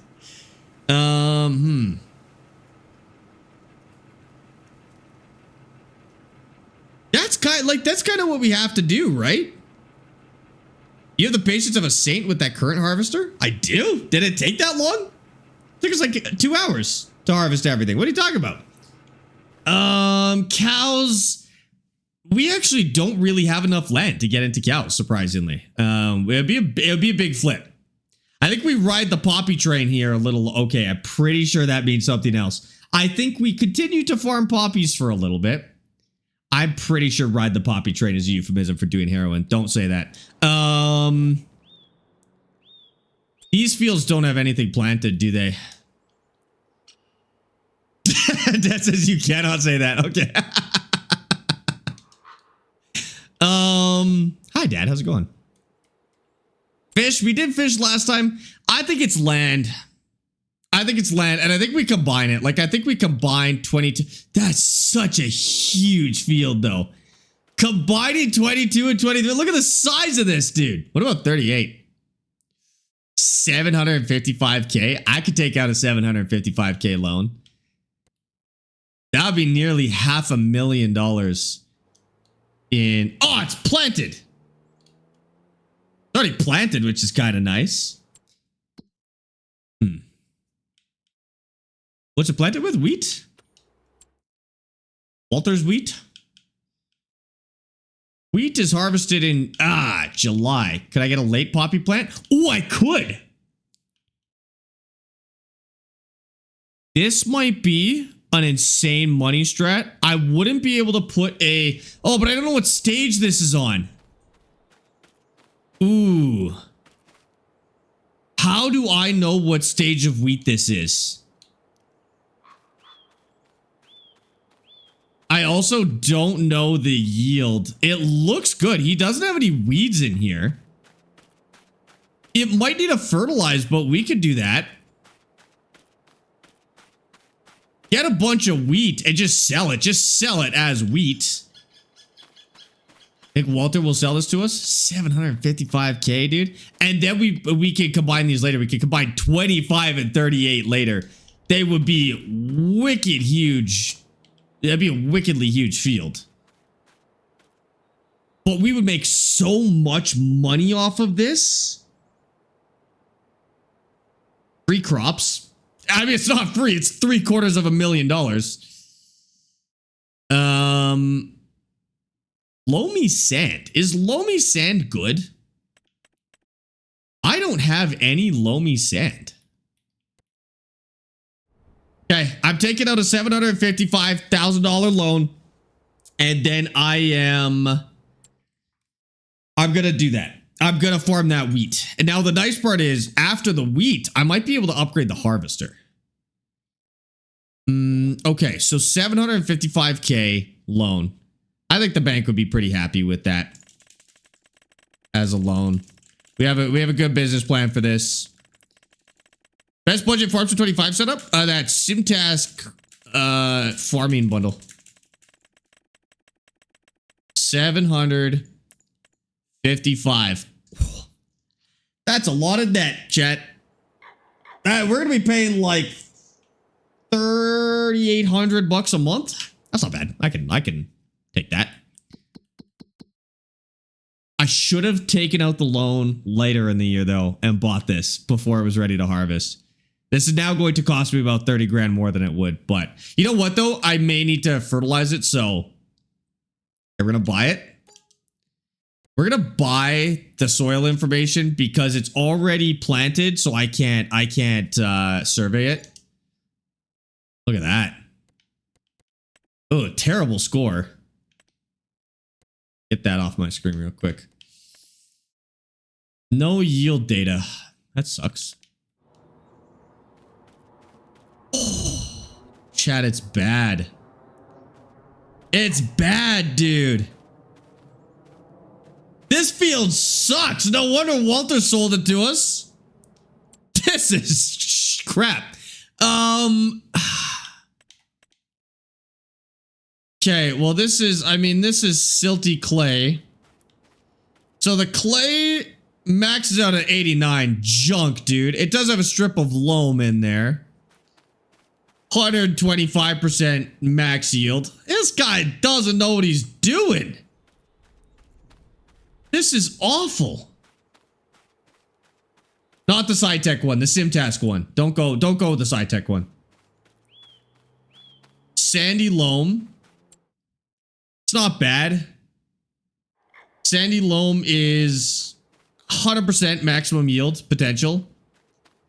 Walter is a bad farmer. I have actually noticed that. Walter is actually a bad farmer. I don't know if they do that on purpose, but like he actually is not a good farmer. Oh, and this loamy sand is the worst of the worst. 11 tons per hectare? Jesus. That's terrible. This is a bad field, chat. This is a bad field. How many tons did I get out of this? Oh, why didn't it tell me? Now since last reset. I never reset it. Okay, couldn't tell you. That's really rough. That's really rough. I'm not gonna lie. This is much better. There's not really anything we could do about it. Should have went with 23 and 26. There's no way to know. There's no way to know. The last time I buy from Walter though, that's for sure. Okay, well, this needs nitrogen bad. ASAP. He did do us kind of dirty selling us this field. Okay. Now, these tram lines, chat, what's the width on these tram lines, you think? Those look further than 21 meters. I think those are 27 meter tram lines. I'm going to have to spend all my money fixing this field because Walter is the poopiest, crappiest farmer I've ever met in my freaking life, dude. Okay, well, 20, chat, how many meters is that? 27? Eyeball it real quick. I'm just going to spend $250,000 based on what you say. Bob, thank you for the 404 bits. Bled to Walter? I agree. Bled to Walter, dude. Okay, I'm calling that 27. We could go higher too. You know what though? If it's 27 and we do a 32 meter sprayer, I won't be able to use my sprayer, which is kind of annoying. I'm gonna have to rent one. What's the cheapest sprayer I can rent? Has to be at least 32 meters. I can do trailers. 40 meters? 30. Yeah, that would work. Better than a dedicated sprayer, I think. Okay, no, we can make this work. 30. I wish I had a way to tell. If I go drive a tractor on that field, do you think it'll tell me what the tram line width is? Oh, you know what I could do? There's a way to check. Precision farming, 38. Tram lines. They're 27 meters. I don't have a 27 meter width, but if I grab a 27 meter sprayer, and I'm going to overshoot a little bit, we're going to do 30 meters. We don't need the weed seeker, but we do need pulse width modulation.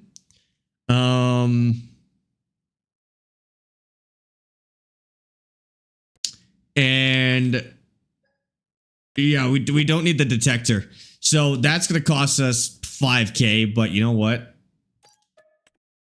It's good. How am I going to pull this? I think I'm going to use our current sprayer to pull it, to be honest with you. Yeah, okay. I don't have liquid fertilizer. We'll buy some. Okay. I hope this is enough. Like, I hope that'll be enough fertilizer. Like, we don't have to do it multiple times, but we'll see what happens. Do you think there's any point of playing Farm Sim without a wheel? Yeah. Farm Sim's still fun on a controller, to be honest. There's very few games that I play that I genuinely don't think you should play without a wheel. Do I have any? I don't like American Truck Sim on a keyboard, but lots of people do. I don't. I would rather not play it than play it on a keyboard personally, but lots of people do. Okay, I think we can use this. We're just going to drop this. Luck getting that attached again. Okay. We're going to keep this tank because I think it might actually work. But it needs to be emptied because it's full of herbicide right now. So we're going to drop that. Okay. We'll leave that there. They put metal bars on it for a reason. In you go. Okay. Those tanks near the exit of the shop have liquid fert. That's actually more expensive than buying pallets, surprisingly. I was very amazed to see that myself. But they are more expensive than buying pallets to buy it from there. I have a PTO? Yeah, okay. And then fertilizer. I didn't even check if this could do fertilizer. It should be fine.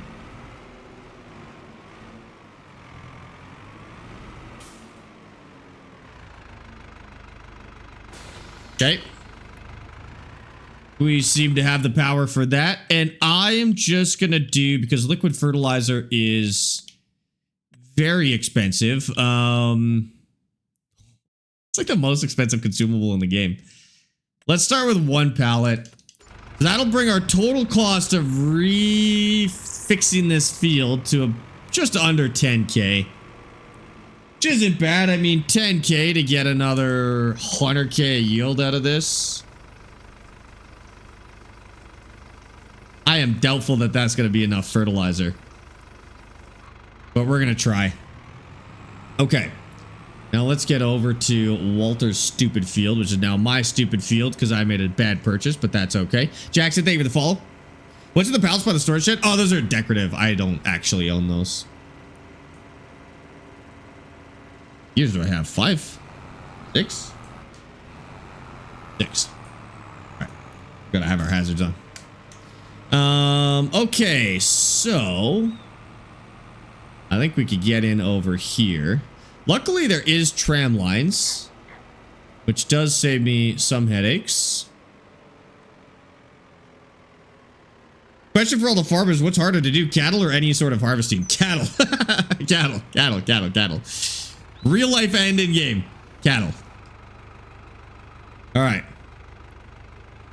Now, the only problem I might have is right on the edge of the field, I might hit those trees. But hopefully we have just enough clearance to pull this off. So we're going to want to do our headlands first here.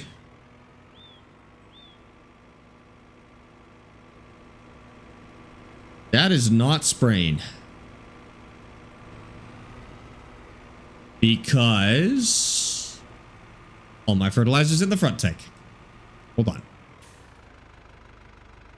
I think all the fertilizer's in the front tank. No, the fertilizer is in the back tank. Huh? Oh, it'll work there.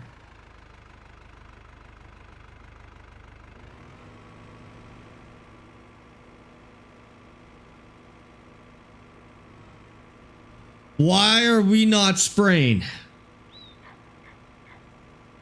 Why are we not spraying? Why does it want a 0 hectares per liter application rate? What have I done wrong here? Increasing nitrogen level to optimal value for wheat on silty clay. This is wrong. The field definitely needs fertilizer. Without a doubt. It's in bad shape. We have nitrogen detectors. Yeah, I bought the land from Walter, but I already purchased the soil information. So I have nitrogen here. It's bad. Does it think the area is okay? Yeah, maybe. Let's drive a little further. No, it definitely says it needs 130 kilos per hectare here. So it knows. Do we maybe have to sleep a day after buying the field? Or reload the save, maybe? Just trying to figure out if it's a bug or if it's something I've done wrong. I'll tell you, me doing something wrong is a lot more likely than a bug, to be honest with you. I'm gonna start with a save reload real quick. I can't see any in-game reason for that to be happening, so I'm just gonna reload the save. It might just be because we just purchased the soil information and the tractor doesn't understand that yet. And it might have been because we purchased the field, so the tractor doesn't understand it yet. Is it because of the growth stage? Not unless Walter fertilized it this month. But it's precision farming, so that shouldn't matter. But that would be my next thing to check, is just see if it like needs, like, if we just roll it over a month, if it'll work. Let's see. We'll try this first.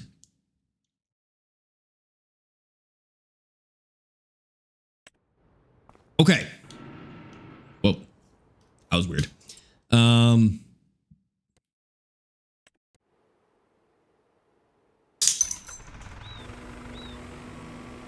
So it's working here. It's doing this field,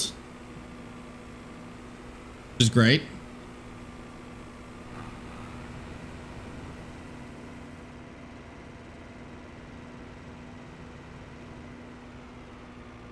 Not going. It's not going. Walter did do me dirty here. Maybe it's a growth stage thing? I gotta rent this nonsense for another month? Huh. Turn off autosave so you don't lose a month. Like unnecessarily. Probably put Fert in with the drill. Yeah, it's growing a stage though. 2 stages.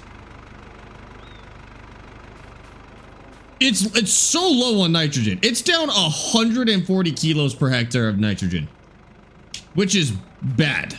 Okay. You know what? There's nothing else we need to do in this month, right? Like, we're good. So I can skip anyways. I'm good to skip. I'm not losing the month anyways. Let's skip a month. Go 7 a.m. See what happens. This game is hard to understand most of the time. Yeah, precision farming, even for like experienced players, kind of does that again. I remember feeling like this a lot when the game, you know, when I first got into the game. And now with precision farming, I'm doing it again. I've kind of got that same feeling once more. Okay, that was a very expensive sleep. Okay.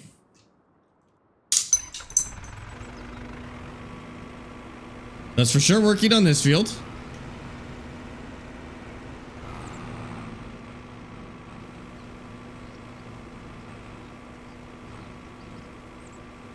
Now, is that enough?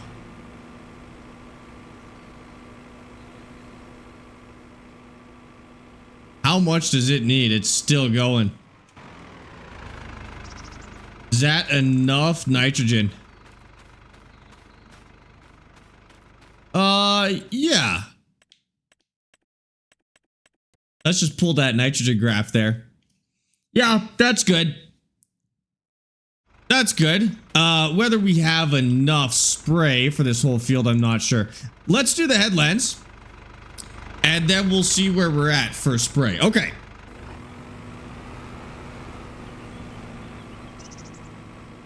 So it seems like it can handle full speed. And I can't use GPS because I'm using a bigger sprayer than what the tram lines are. So we got to do this manually. But that's okay. Tram lines make that kind of easy.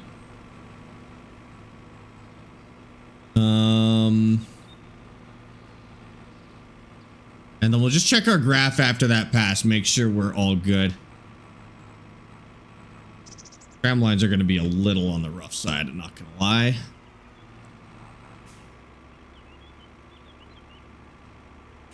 Okay.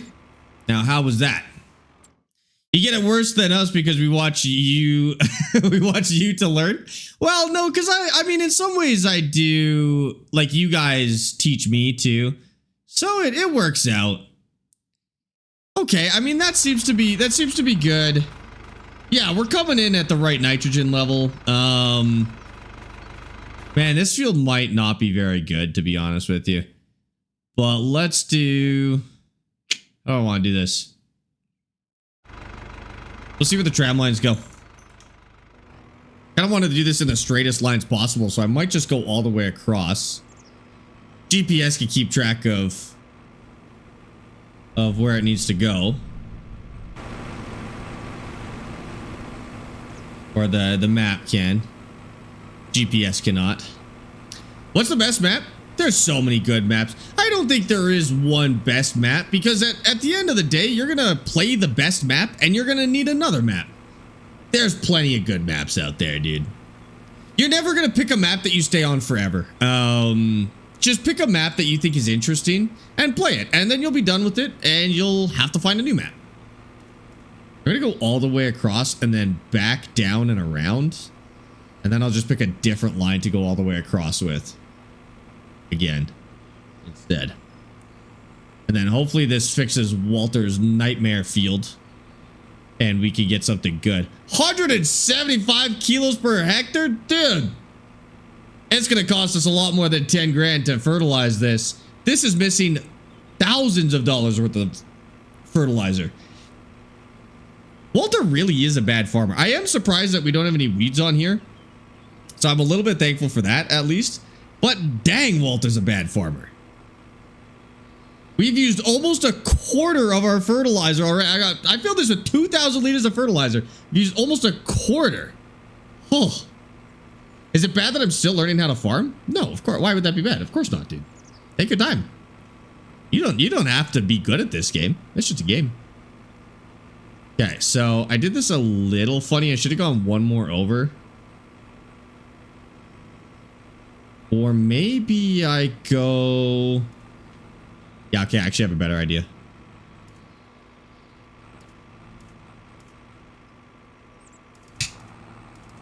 Like this. We'll actually go back around from here, and then we'll just come back up the other side. Really not that much more convenient, to be honest with you. Cool. 1,400 liters. Down to 1,400 liters already. Yeah, I think when we plant it, we'll put fertilizer in with the drill, which will be nice. The only reason I kind of want to do cattle on the save at some point is I would really like to fertilize with slurry at some point. I think large-scale slurry operations are cool. We can maybe do the math, too, and see if slurry is cheaper than regular fertilizer, even if we buy it. Because we could go buy slurry. We don't have to make our own slurry. Because that would be kind of high maintenance, but we could actually buy slurry from the animal dealer and put that on the fields, and it may be cheaper than fertilizer. Precision Farming will actually keep track of that for us too, how much we spent on fertilizer, or it's supposed to. I don't know how good of a job it does. Sparx is the perfect example of not needing to be good at this game, just fake it till you make it. That's true, you do not have to be good at this game. It's actually, in some ways, it's a little more fun to not be good at this game, because you do a lot of guessing, which is a little exciting when it pays off, you know? We do, yeah, we do have some space for cattle. They're just, they just take so much time, you know? Okay, and then we'll back up to here. They just take so much time to feed every month, and you get real sick of feeding them. So what I like to do is put them way late in a save so that I'm not spending years feeding them. I just do like maybe 1 year of having and feeding cattle, and that's it. And we're gonna need those narrow tires at some point to actually fit in these windrows or these tram lines. Okay, down to 1,200 liters. We should be able to finish the headlands with this, but we'll go back for another tank here. Making TMR can get tedious. Yeah, making TMR, and what happens is like when we skip multiple months, you can't do that with animals because you have to feed them. I mean, depends how many you have. Maybe the answer is get less, but then you don't typically have enough to be fertilizing with manure. But like you can't skip multiple months. If you want to skip multiple months, you have to feed your cattle, skip a month, go back, mix TMR, feed your cattle, skip another month, and then rinse and repeat for as many months as you want to skip. The nice part about just doing crops is we can just skip as many months as we want, and the only risk we take is the crops dying. But we know when that happens. So you just don't do that. And so, what about silage for food? Corn, I think corn silage is a little more interesting. A lot of people do like doing grass silage, but it's really high maintenance, and you have to cut it 3 times a year to get your maximum yield. Just resubscribed at tier 1 for 16 months. For corn silage, you just cut the corn once per year and put that in the bunk. You get a little less yield, but you do so much less work. And I prefer corn silage. Panda, thank you for the tier 1 sub for 16 months, dude. I appreciate that. Thanks for subbing at tier 1. And how's it going? Welcome in. That new badge? Not yet. Close. Couple more. Panda, how's it going, dude? You used to do a stream where people from the stream could come to a save you make and have their own farm. I did. It did not turn out very nicely. Unfortunately, you get a lot of trolling. And a lot of people just kind of attention seeking. So they'll just like come stand on your vehicle and all sorts of stuff like that. We did like a multiplayer logging save the other day, and that was pretty good. But yeah, generally it's not a terrific experience, to be honest with you. Man, I need something that can actually stay in these lines. This is not the move. Our machine back there is doing a good job, but not this tractor. What are you controlling with the farm stick? The camera. That's all right now. This doesn't do anything right now. I don't think this does anything on this machine. It might change some suspension or something like that, but generally not much. I'm good, Ozzy. How are you? Bubstyle and Nip, thank you for the follow on TikTok, guys. Appreciate that. What do you think is the best mod for Farmster 25 on PC? Either hand liftable consumables or used equipment yard, used vehicle yard. I can't remember the exact name. Those two are awesome. I do like the hand tools as well. Okay, now we just do this run. I only have 924 liters left. Holy. I forgot we could look at our nitrogen from here. That's kind of nice. I think the biggest benefit of precision farming is I can actually see how much nitrogen I've got. That looks pretty good. And then we just have to do the rows, which isn't too bad at all. How much am I gonna need? Probably 2 more tanks. Can you fit smaller tires on this? Yes. Yes, you can. That might be a good move. We have money? We do. I might go do that. Make it a dedicated sprayer. I mean, it's already a dedicated sprayer. It's just not fit like one. Yeah, we gotta go back to the store for more fertilizer anyways, so we will do that. Might be able to finish this. I'm down to 800 liter. Yeah, we'll be able to finish this off.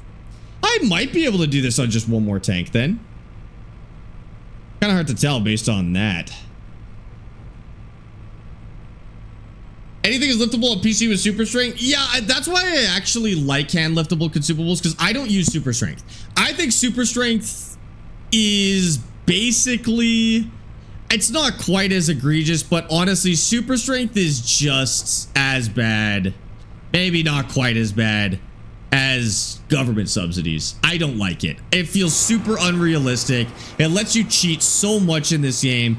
It's a little different because it's more like it gets rid of stuff that people don't like doing, which is lifting pallets with actual forks. I know people don't like pallets in this game, but I think it's, you know, an important part of the game.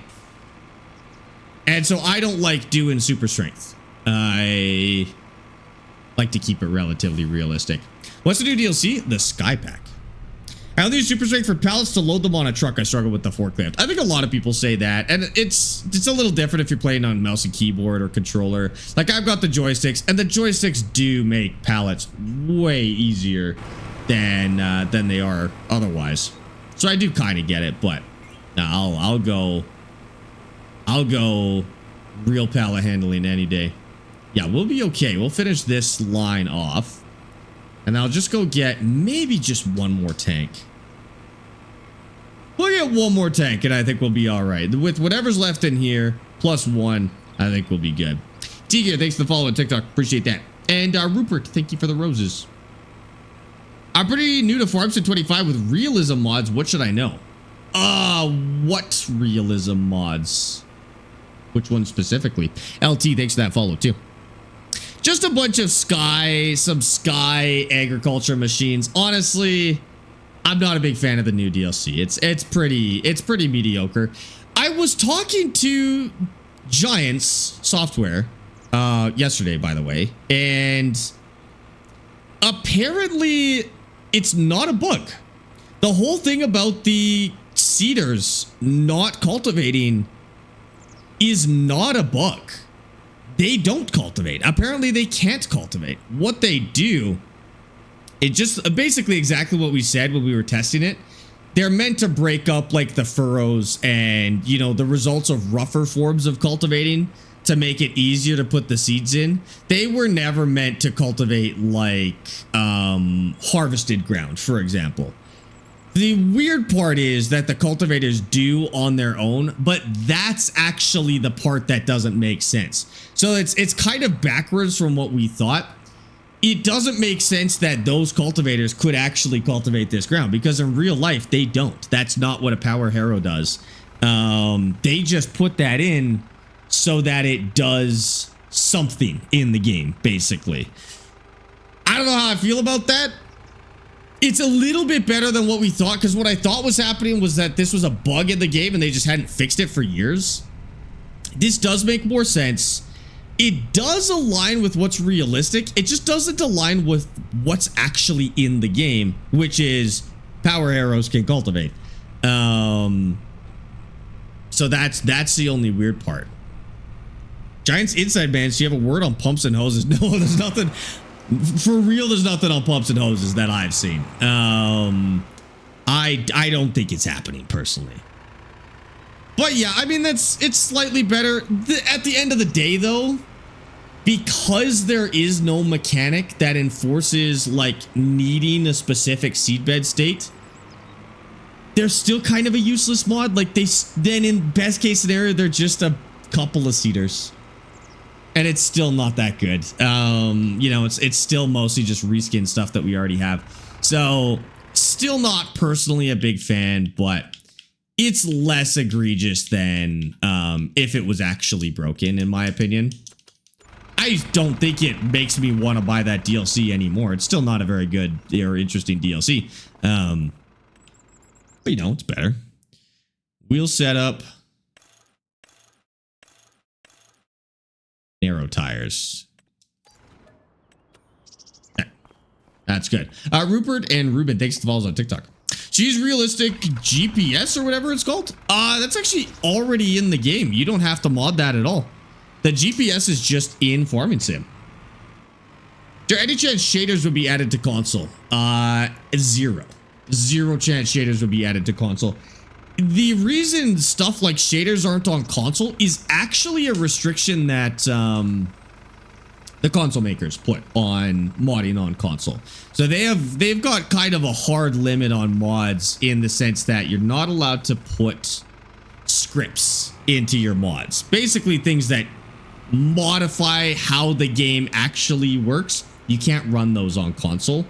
So you only have basically vehicle reskins, implement reskins, new maps, stuff like that. In terms of making new mechanics, not really possible. So no, and shaders would require that. So no shaders. The other thing is, like, shaders kind of take advantage of the fact that PCs are typically more powerful than what this game actually requires. Whereas consoles are optimized so that they are running the best looking graphics that they can reasonably run. Now, they are kind of benchmarked to probably more like the Xbox Series S. So if you're on Series X, it might be able to handle a little bit more. But generally, it already kind of looks as good as those consoles can handle at the end of the day. How's the emergency service mod on consoles? Because isn't that a script? Well, it can be added as a DLC. So technically, the emergency pack is a free DLC. Giants can modify the game with new features and scripts and stuff like that, but modders cannot. And the emergency pack is a free DLC from Giants, so they were able to do that basically. Olivia, thank you for the follow on TikTok. That. My Series S is always lagging, and I don't know why. It's because it's a Series S, unfortunately.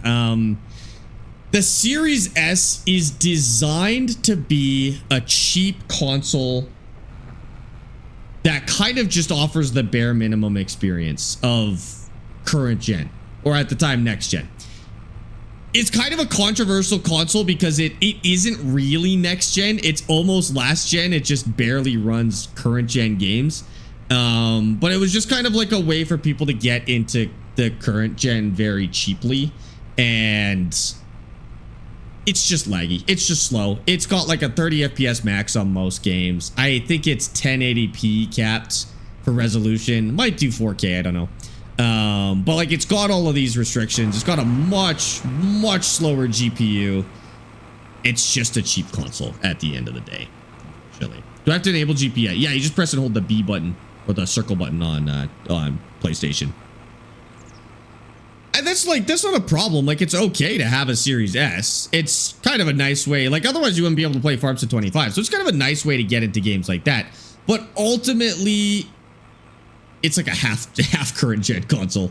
And so it just runs a little slower. Now, I don't know if there's anything you could do to increase the performance. Some games have a performance mode that's meant to target 60 FPS. For the Series S, I think the best experience you could have on Farm Sim is keep your mods extremely limited. That console is barely running this game to begin with, so keep your mods extremely limited. Make sure there's a decent amount of just empty space on your hard drive. Consoles tend to work a little bit better when they have more empty space on the hard drive. And shut down any background apps that are still running, because I think the Xbox can hibernate apps, kind of like your phone can. But I think if you just want it to run as smooth as possible, probably turn those off or turn off your console fully between uses, and that's the best you can do with it. But unfortunately, it's just going to run kind of slow, unfortunately. Yeah. Well, performance mode is not really meant for the Series S. I don't even think it has access to it. In Farm Sim, what performance mode does is it cranks down some of the visuals to hit 60 FPS. But I don't know if the Series S can do that, can it? Can the Series S even use 60 FPS, or is it just 30? I don't know the specs of the Series S personally. I think you meant like follow the lines, but I meant the screens in first person. Oh! No, those don't do anything. On some vehicles, they're kind of animated, like they have some sort of effect and some numbers changing on there. Some modded ones may, I don't know. Is there any modded ones that like take take the, what do you call it, the mini map and actually put it in the cab. That'd be kind of cool. But no, those screens don't do anything. It's all good. There's some newer DLC vehicles where they have cameras on them that actually function. And so like you'll go in first person, there'll be a screen, and on the screen is like, it'll show an actual camera from another part of the vehicle. And it is actually what's happening. That's pretty cool. That's a little bit newer. Would you recommend a Series X or a PS5 or wait until PS6? I mean, honestly, you can play all the games you want to play right now. To be honest, other than PlayStation exclusives, you have access to all of the same games as a Series X. So you should decide if that extra $400, $400 is worth 60 FPS. I mean, some people genuinely don't care about 60 FPS. I can respect that. Those people should not upgrade to a Series X. They're not doing anything else. Xbox, I don't think has any games that are just on the Series X. PlayStation has some exclusives, but they're not as good as they used to be. There was a time where PlayStation exclusives were so good, you'd buy a PlayStation. Now they're mid and they come to PC a year later anyways. So like, who cares? And sometimes they come to Xbox as well. So I think exclusives are probably dead or dying. No, I don't think you should upgrade. I don't think you should upgrade. I think if you go to Series X, tough it out, wait for either next gen or start saving and get a PC. I know PCs are very expensive and just get a PC is not really something you could say. You know, it is expensive, but you could just go for PC next. We're still kind of waiting to see how those Steam machines do. I like the pricing of a Steam machine. I obviously wish it was cheaper, but I think it still serves a role for people who want to get into PCs but don't want to spend a ton of money on a PC. But I'd like to probably see some performance from those before I recommend them. I'm gonna buy one when I can, but until then I won't recommend that to you yet. So yeah, I would wait. Is this game on PS5? Yeah. With my PS5, it can run Farts 25 with large mods, and a lot of them fine, no lagging at all. That's because the PS5 is a solid console. It's kind of unfortunate that Sony owns PlayStation, because the PS5 is a really good console, and Sony is the worst part of owning a PlayStation. That's a solid console. The Series X is more or less on par with the PlayStation, and we could debate all day about which one. Well, no, there's no debate about which one's better. I just don't know which one it is, but you can find those stats. But at the end of the day, it doesn't matter because most developers are just optimizing their games to run best on PlayStation and Series X anyway, so it doesn't matter. The problem with owning a PlayStation is Sony sucks. Truthfully, is what it is. So, nothing wrong with having that console. It's good. Get a pre-built PC on Black Friday deals or slightly more than a PS5 and upgrade it over time. Yeah, and that's kind of what the Steam machine is supposed to be too. Is it's a PC that kind of breaks you into the PC space at good prices. Now a Steam machine is going to be the cheapest regular price break into PC, but if you really know what you're doing, or you know somebody who really knows what they're doing with PCs, you can get either a secondhand PC or a massively reduced pre-build. Just be careful with reduction pre-builds, because if you don't know what you're doing, you may end up with something not very good. Like something that'll literally... There's pre-builds out there that'll perform worse than your console. Oops. There are pre-builds out there that'll be worse than your console. Do not accidentally buy one of those. Find someone that knows what they're doing if you're going to shop secondhand, that's for sure. Right now, my mod up is 90% full on my PS5. That's crazy. Yeah, PS5 has plenty of performance to go around, especially on this game. Like, this game is not pushing the bounds of the PS5. So there's plenty of performance room for mods. You won't run into that issue. What's that machine? This is a sprayer, but it's got pulse modulation, so it burns a little less liquid fertilizer by detecting exactly where the fertilizer needs to go and only giving it that amount. So you'll notice it turns off here because I've already fertilized this. So it's just being very precise It saves you a lot of money. It's kind of an expensive thing to put on your sprayer, but once it's on, save a lot of money on fertilizer and herbicide for that matter. Honda Light, thanks for the follow. Appreciate that. When do you stream? Every day. I'll be here. Can I shout at your basketball league?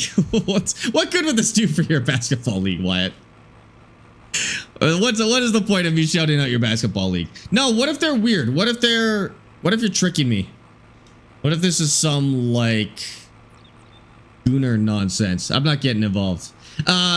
Rogers, thank you for the follow on TikTok. Appreciate that. Newegg has pre-built PCs on sale all the time at Steam machine prices, but better quality. I'd be careful with just saying blanket better quality. Some of them might be better quality. Not all of them will be, obviously. Again, buying discounted PCs is a tough game for people who don't know PCs very well. Oh, I already did this. That's why I would say try and find somebody who knows PCs. And it doesn't even have to be somebody you know. Like, you could take a screenshot of the specs and post it on Reddit in, like, the PC Master Race subreddit or something like that. Or PC, I'm sure there's some for PC Help or something like that. And people will tell you, they'll be rude about it because it's Reddit and they don't know how to talk to human beings. But they'll probably be right at the very least. And just see what the comments say. I see people do that all the time. Great stream. What's the map name? Nadenthal. It's kind of hard to hear to spell it, but if you go command map, it'll show you how to spell it in chat. Crash, thank you for the hydrate. Is this Nadenthal? Yes, something like that. Arthur, thanks for that follow on TikTok. I fertilized my field with a push hand fertilizer. I wish I had a sprayer like yours. Dude, I got this one on a wicked deal. The tractor, not the sprayer. I've unfortunately paid a lot of money for this stupid sprayer. Yeah, the map's on console too. The map is actually on last gen as well. This map was in Farmstead 22. So if you're playing Farmstead 22 on last gen console, you also can play this map. And I think you have access to some of the same crops too. I think it actually has modded poppies and triticale and stuff like that in there. If you want to do those too. Am I ever going to play heavy cargo? Again? I saw there was an update. I wasn't a big fan of heavy cargo. It was just so linear. Like it is an open world, but it's like open world for getting to the different missions, and then the missions are super linear, which I didn't really like. That was so close to being a genuinely fantastic game, and they just ruined it the same way The Crew ruined their new game. Where like everything about the game was fantastic, but the campaign structure was so bad that it was like way less fun than it could have been. I was really disappointed with Heavy Cargo just because it had so much potential, dude. It had so much potential. Craig, thank you for the 7 streak, dude. That's nuts. You can play Farmstead 25 on last gen Xboxes? Only if you can get... Can they access the cloud streaming? Yeah.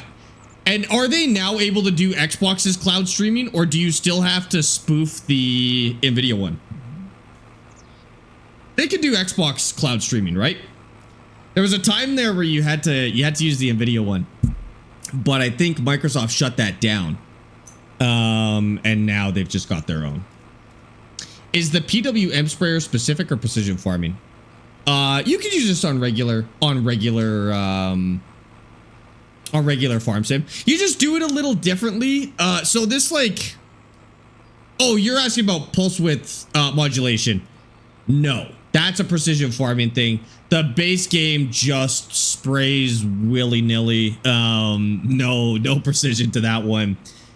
The modulation and the nitrogen detection, which is on the little dog ears on this tractor, those little white sensors on the mirrors, that is precision farming as well. The Asaria systems. And then the weed detector is also precision farming only. But like, you should try precision farming, to be honest with you. It's good. If you play this game for a while, precision farming is a nice refresh, honestly. Daniel, thanks for that follow on TikTok. Nothing much, Canada. Welcome back. Did I get Craig's stream streak? I think so. And hi, Future. How's it going? Just about done. Now, I think we are actually going to have to worry about hogs on this map because, first of all, I could see them. But secondly, I think that's probably enough forest right there for the hogs to live in. There they go. But we'll see. My poppies were actually... I didn't have any hog issues in the poppies. I don't know if... Hogs probably wouldn't eat poppies to begin with. But I was pretty good. Back from the family gathering. Akadosh, how's it going, dude? Wesley, thank you for a 355 stream streak. You hurt so bad right now. How come? What the heck happened? Daniel, thanks for that follow. Awesome, thanks for that. Can you retrofit it to all sprayers like the 4450? You can retrofit it to all base game and DLC sprayers. Whether you could do it on the mods may depend on the mod creator. 4450.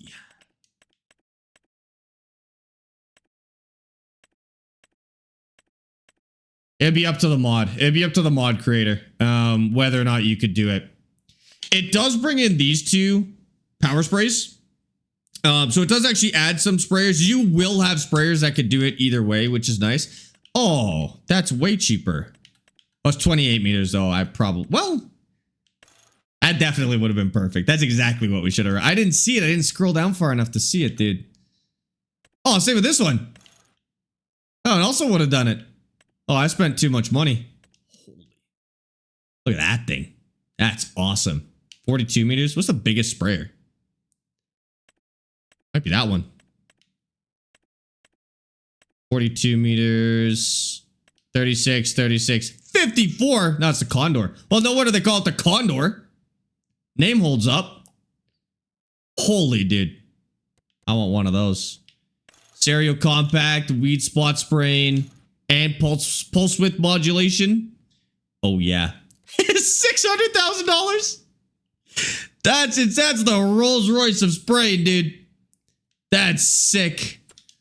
That's the kind of equipment I'm intending to work up to in this save though. Like we're trying to go for the biggest of every piece of equipment here.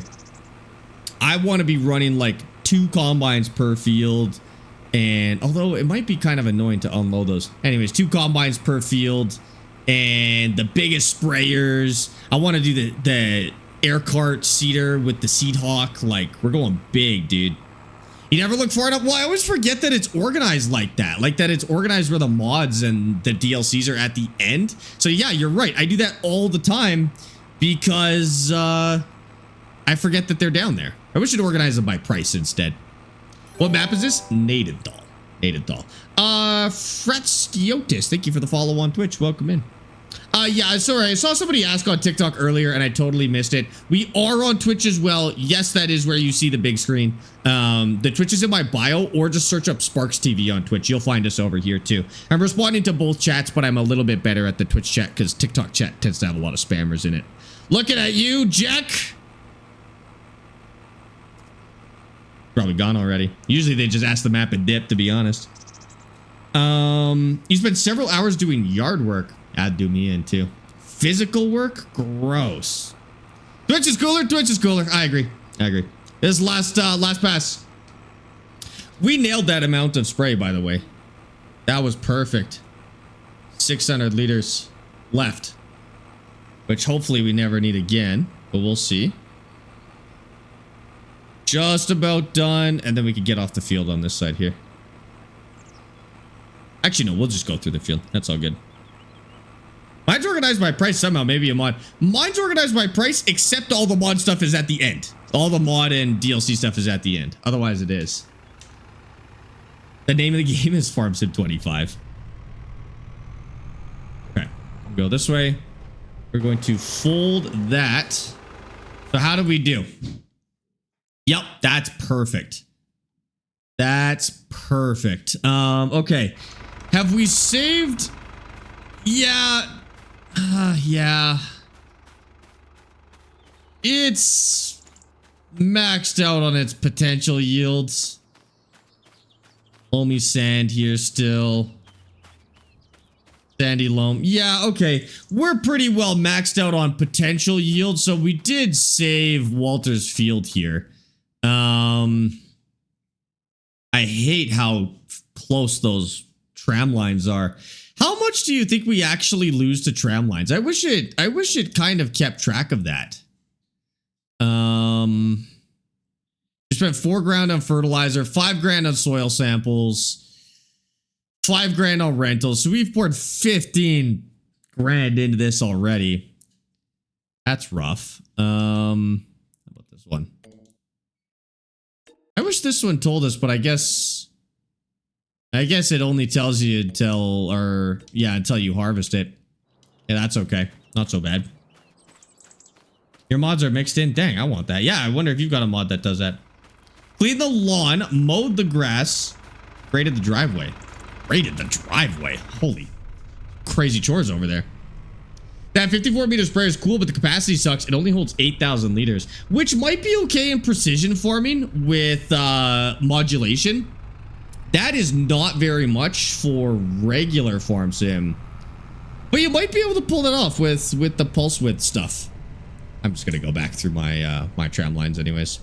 Case harvester was thought too much about the header. Go so high up you almost can't see any. The case harvester was thought too much? Huh? The header goes so high up you almost can't see. Oh, like you can't see. You know you can move the reel down, right? In real life you wouldn't move the reel down just so you can see better, but in the game you can put the reel down as far down as you want. It doesn't change anything, so just drop the reel all the way down. You can play in first person a little bit better. It's a little less realistic because obviously you want the reel at the right height for whatever you're harvesting, but that's fine. The mod for the tram lines is from Precision Farming, so you'll have to learn Precision Farming if you want to play with these tram lines. There may be a mod just for tram lines, but that I'm not sure about. Mason, thank you for the follow on Twitch. Oh my god, Anexio, thank you for the follow on Twitch as well. Is it hot for y'all Canadian? Well, no, because we like it gets hot in Canada. Like we're used to up to 40, sometimes 45 degrees Celsius in the summertime. So like that's hot, but it's not abnormally hot. Right now it was like 20 when I was outside earlier. 25 degrees Celsius. No, it's a good temperature. That's actually the perfect temperature out there right now. Yeah, we had 48 a couple of years ago. It was insane. It was insane. People died. It was bad. But it was warm, that's for sure. Okay, so we're in March. Let's go see what we have to do next here.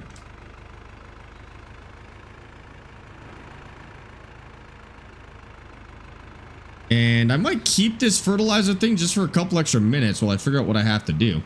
Where are you from in Canada? I grew up in Sherwood Park, Alberta, which is just outside of Edmonton. And now I live in Calgary. Do you like disc golf? Have you ever tried it? I've tried it.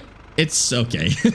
It's fine. I like regular golf better than disc golf personally. Not that I'm a big golfer, but I'll typically go just regular golfing instead of disc golfing. But I like that disc golfing's a little more casual. Usually it's hard to find people to go golfing. Like I don't think I could get Amy to go golfing with me, but I might get her to go disc golfing. She might be cool with that. Okay, so now we own a lot of fields, dude. Look at that. That's awesome. Okay, so what are we going to do with these? We need to plant poppies in June. Are we going to try a new crop or no?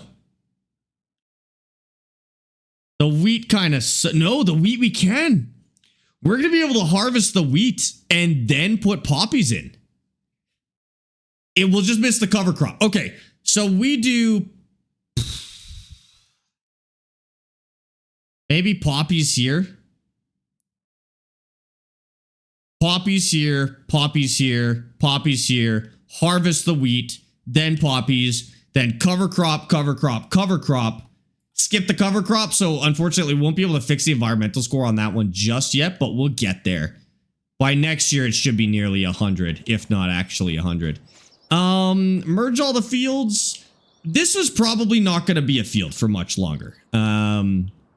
We could merge it if we really wanted to, but to be honest, I think this is pretty quickly going to turn into a place for us to load trucks. Now, speaking of loading trucks, we need to modify this. About 100 hours on this map. So I want to buy this land here and put some silos on it. I think I'm ready to get rid of this silo. It's just kind of in the way. I might expand this lot for storing trucks, keep this road here, and then do all of our siloing out this way.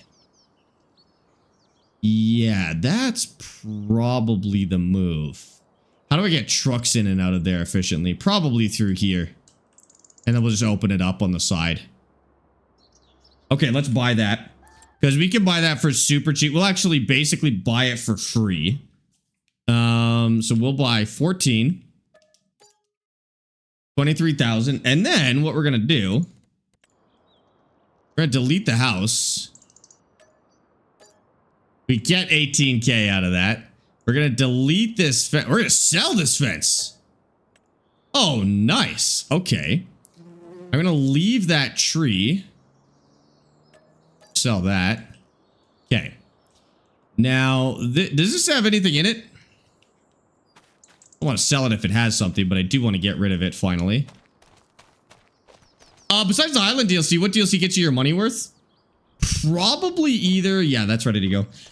Probably either Mercedes or Plains and Prairies are the other biggest ones. And that just depends on if you want to farm European or if you want to farm North American style, really. Oh, and I gotta cut down these trees even though I just put them there. Well, maybe I'll just park a truck there instead. Now this is kind of a whole silly area, to be honest with you. I'm gonna leave it for now until I have an idea about that. Okay, now this. We've got 189K and I need at least 400,000 liters of storage. Holy. 400,000 liters of storage? Yeah, I do. That's 16 million. Holy moly. Okay, we don't need that much.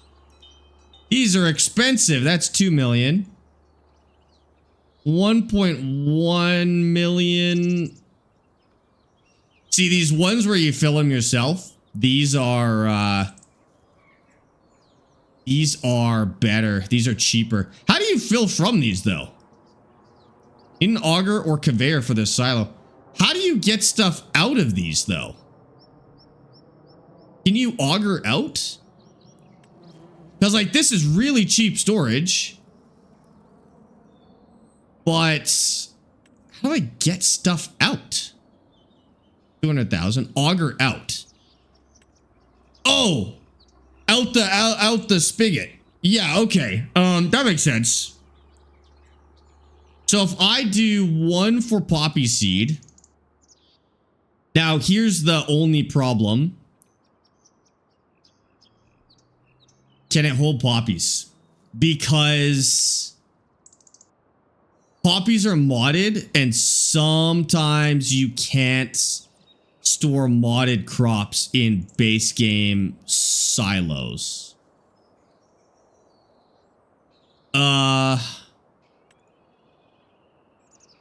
Yeah, we better check. So to check that, we're just going to save the game. We're going to turn off autosave. We're going to go back in there. This way I could just reload if it can't. Okay. And then where should we put these? I feel like they should go like along the road here. Or maybe, I need to make this convenient for trucks. Probably like that. Yeah, I mean, the auger lets us, it doesn't really matter because the auger lets us be pretty convenient with it. So, maybe we'll start here. 72K is pretty good. All right. And then, what map is this? This is Nadenthal, Tenzin. All right, and then let's just check this.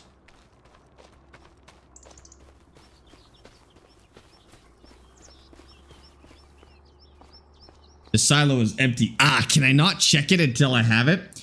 Chat, if this doesn't work, are you okay with me deleting it and refunding myself for this if this doesn't work? It should work. It's just modded crops sometimes behave a little goofy. If this was real life, the salesperson would be able to tell you if it can hold poppies or something like that. So just for like debug, I wouldn't do refunds if it was just like a realistic thing, but this is, before you bought this, you would know if it could hold poppies or not. It's just I can't tell in the game until we actually get there. Okay, cool. Yeah, I just want to make sure because this is our hardcore save, so I'm trying to be as realistic as possible. But if you guys are cool with that, I'm cool with that too. I think that's good. Okay, and then how do I load it? I've never used one of these. Well, I've never used one of these in a video game. I've used one of these in real life. So, standalone auger probably. Do I have to get a specific one, or will they all do it? Augers. Oh, they put them in belt systems. Okay, that's fine. This conveyor is mainly used to fill up your silos. Compatible silos: AGI West Wheel, Smooth Wall Bin, and AGI West Steel Hopper Bin. Oh, so I need to know my brand. Meridian. I have a Meridian flat bottom 3608. Gonna turn my autosave on. Meridian flat bottom 3608. Belt systems. Meridian. Oh, this is actually a Meridian branded one.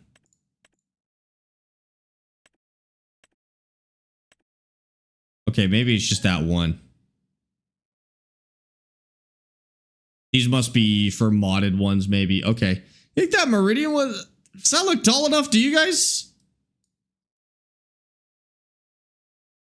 Yeah, I feel like getting the longest one is the best move.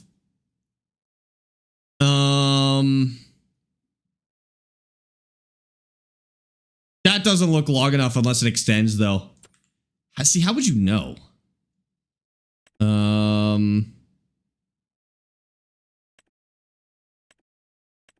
Conveyor is mainly used to empty your silos. Why does it just say empty? Can I not use it to fill as well? Is it really just for emptying the silo? AGI. They probably fill too. Should I just get the conveyor?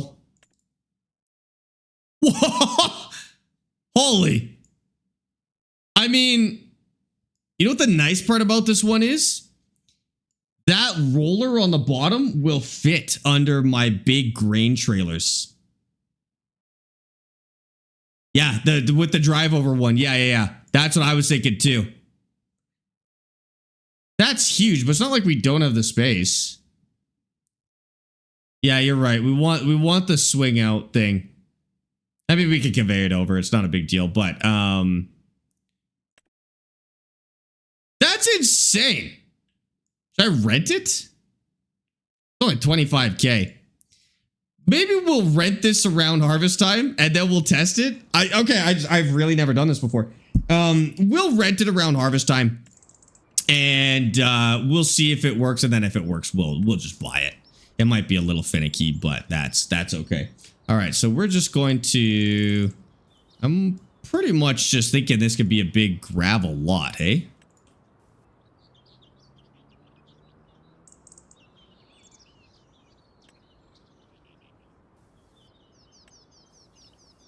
That genuinely might be the greatest drop in music history, I'm not gonna lie. Okay, so... We're just gonna go like this. Don't want it to look too nasty. Need it to look a little more organic than that. Should come out kind of like, yeah, kind of like that. We'll widen this out because I do remember that being too slim. There we go. Might have to drive it from the shop. I think you're right. I think we do have to drive it from the shop. Now we could probably decorate this a little bit better later, but for now, I think it's going to do the trick. But we're gonna have one slightly ugly year. on the farm. Usually I'm pretty good about decorating, but just until we know how this works, we're going to leave it kind of ugly. Same with over here. I'm going to leave this as is, and then we'll beautify it a little bit later on. Okay. It will take a bit to drive it. Yeah. I think you can tow them too. You might be able to tow them. Also, I'm kind of lucky because that's the shop right there. So I won't be in too much trouble. Sparx, I get it's not a hype DLC, but I like the Sky equipment. It's decent. They're not bad. To be honest, it kind of gives Sky equipment a bad rap because it's not bad. It just doesn't add anything new as a DLC. And I think that's why people are upset. They paid for something that is just virtually a reskin of whatever is in the game, which is cool if you like Sky, but I see why people are upset about it. Okay. Do we need to do anything, or can we just skip to harvest time? Or not to harvest time, to planting time. I think we can skip to planting time. Okay, let's go unload this. You also need to have an auger under the red part on the bottom to unload the silo. I can use the same one, right? I just twist it the other way. Pretty sure I could do the same auger for both. Drop that off there. And I guess I don't really have to take this back. We'll just go like this. Gavin, thank you for the follow on Twitch. Welcome in. I think I missed Russian Mainer and maybe an XCO. Thank you guys for the follows on Twitch. Okay, we return that. Good. Oops. What's the best map on console to start from scratch on? What kind of farming you want to do? It really, like, picking your map really does depend on what kind of farming you want to do. Because the maps, like, there's a lot of good maps out there. But it really is heavily influenced by what type of farming you like, what kind of equipment you like. You know, if you like American farming or European farming or Asia, or like, there's so many factors. Corn and soybeans, rags to riches. If you haven't done Riverbend in the base game, that one. Riverbend is awesome. The only thing it kind of misses out on is these really big, more realistic style American fields. In which case, I think there's an Arkansas one that's really, really good. But honestly, don't sleep on the base game maps. Play them at least once. They are 500-hour maps. Like actually 500-hour maps. They have a whole bunch of like objectives on them as well. Do those. Those are a blast. I really like Riverbend Aftermath. Is it a modded map? Okay. I'm just gonna let the peas go because I don't really need to do anything with them right now. I will eventually end. Oh, this is done. This is still going. This is still going. This is still going. Those might be done in like a month, a little over a month, and they'll be done. So we go. Am I sure I don't have to do anything? Nothing for the wheat yet. Poppies in June. Okay. Yes, we're good. I'm terrified that I'm going to go too far. It happens. Rupert, thank you for the roses on TikTok, by the way. Oh, no, I hope my wheat was young enough to weather that hail. Everything else is fine. Poppies are only out for a couple of months. It's not a big deal. Yes, Alma. Yeah. Alma's a really good one as well. Did I get wrecked on those? No. Nobody did. Barely a hailstorm, dude. I don't know why it does this. That looks insane. Nothing for us in April. Other than bills. And then I think we're in May, right? Okay. I heard the bills come in already. What map is this? Nadenthal. It's pretty good. For a Canadian map, it's really good. It's an okay. It's actually kind of a nice start from scratch map. It's got all of these like little plots in it, and this is what makes a good start from scratch map. But it is pretty flat farming, so the fun in this kind of farm is scale. Yeah, let's go check our wheat first. Oh, my wheat did get hit badly.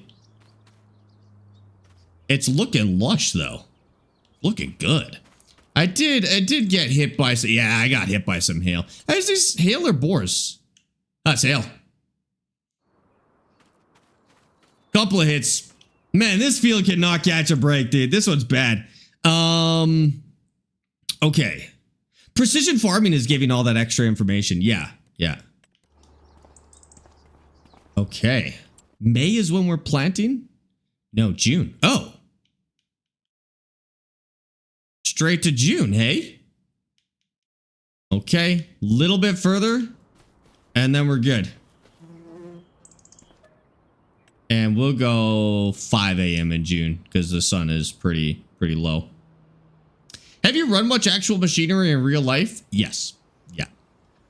This is what we're doing in this save is a lot different than what I grew up with and where I've got experience. Like we didn't do a lot of combining, for example. We had a cattle ranch and then like alfalfa hay and stuff like that. So stuff like wheat, I've never done. I've actually run a combine before, but like this wasn't a big part of my childhood, that's for sure. Okay, so it's planted time. Do we want to plant something new here or no?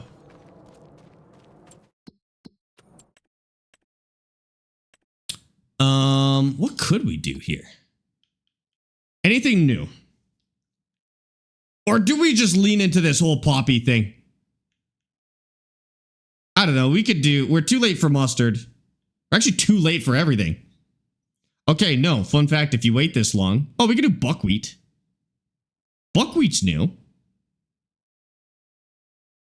I'm gonna plant one field of buckwheat. I would do one field of buckwheat. I think that would be a lot of fun. Okay. Now we have a lot more land than we used to. I have $105,000. I think it might be time to trade in this cultivator. Doing like 70 acres with this cultivator is gonna be a nightmare. So let's go see the stats on this. So if we sell this cultivator, first of all, we have 470 horsepower to work with. I've got a horse tiger. Oh, it's 440. I might not be able to do this without a tractor upgrade, unfortunately. Unless we go with a more shallow cultivation. Nice part about that one is it's a deep cultivator. Well, it's a regular depth cultivator. It's the Tiger 440 regular cultivator. So that is 7.5 meters. Actually, like 70 acres, 7.5 meters. Our other options are we go shallow. We take a little hit to the yields and we do it way faster. Twice as fast. Like we could pull the Vaderstad NZ Extreme with what we've got. Like we could go big. But it's shallow. Or we could, is there a good disc? 12 meters, 615 horsepower? That's terrible. 580, 18.4 meters. That's a little bit better. This is the one I want to work towards. This is ultimately what I want to run. But it is 600 horsepower even, so not the move. So we could do, actually, we don't have a good disking option in our horsepower range. A little higher and we could go with like a Kinsey, but that's only 12 meters compared to what we could do, which is 14. That's pretty good. Plows I don't want to do. Power harrows, I don't have PTO. Subsoil it goes up to 5 meters, so no. And spading is 4.5 meters. Do we try shallow? How much of an impact does shallow cultivating have, chat? Or maybe this is when we find out. What if I cultivate the big field with a shallow cultivator, and I cultivate the little one with this cultivator that we already have? How much horsepower does Big Roy have? 600, I think. 600? Big Roy? 600. That's a pretty good guess. Only 219K. It's a little goofy. I think it's cool, but like actually farming with this is it's a little silly. I could afford it. I genuinely could afford that upgrade right now. Like I could trade in the Ford and get Big Roy. Yeah, we're actually getting up there in the horsepower, dude. Next year we could honestly get like a Quadrac or like a 9RX, dude. We're getting. I didn't think we'd be there so fast. Wow, 9RX is like $1 million tractor. I don't know about that. 700K for base model. 750 for full power. Holy. Okay, we're not quite there. But like old 9RX or even like a Steiger's expensive too. Jesus. This is not a cheap tractor. But we don't even have to, like, we could trade for wheels. We could go 9R.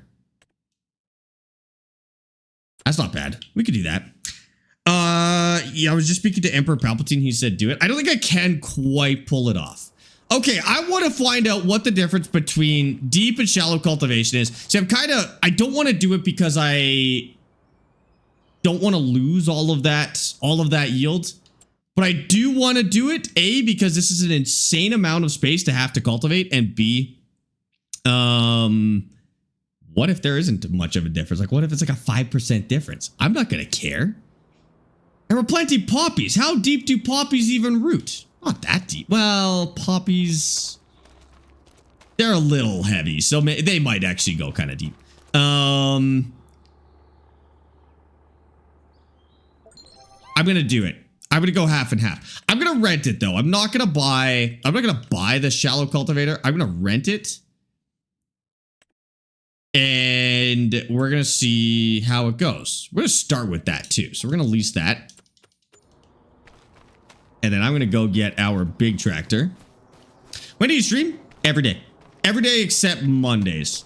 But I try and release videos on Mondays. So even if we don't stream on Mondays, I've typically got a video coming out on Monday.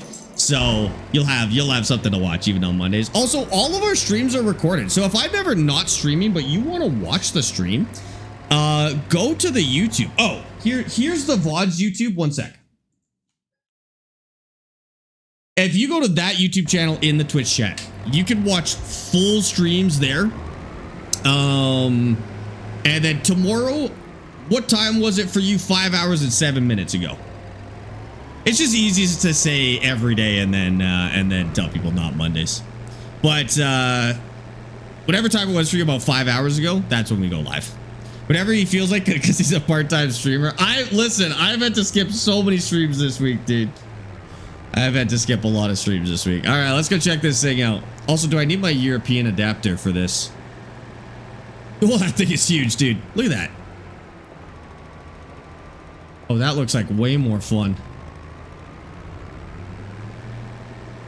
I just can't break the need to get the highest yield at all times. Even if it takes me actual hours, I will always go for the highest yield. So I never want to go for these shallow ones. Shallow cultivation is wider, requires less horsepower, prevents large stones, but promotes fast what? In game, it reduces your yield, but that's base game. I don't know if it actually reduces your yield.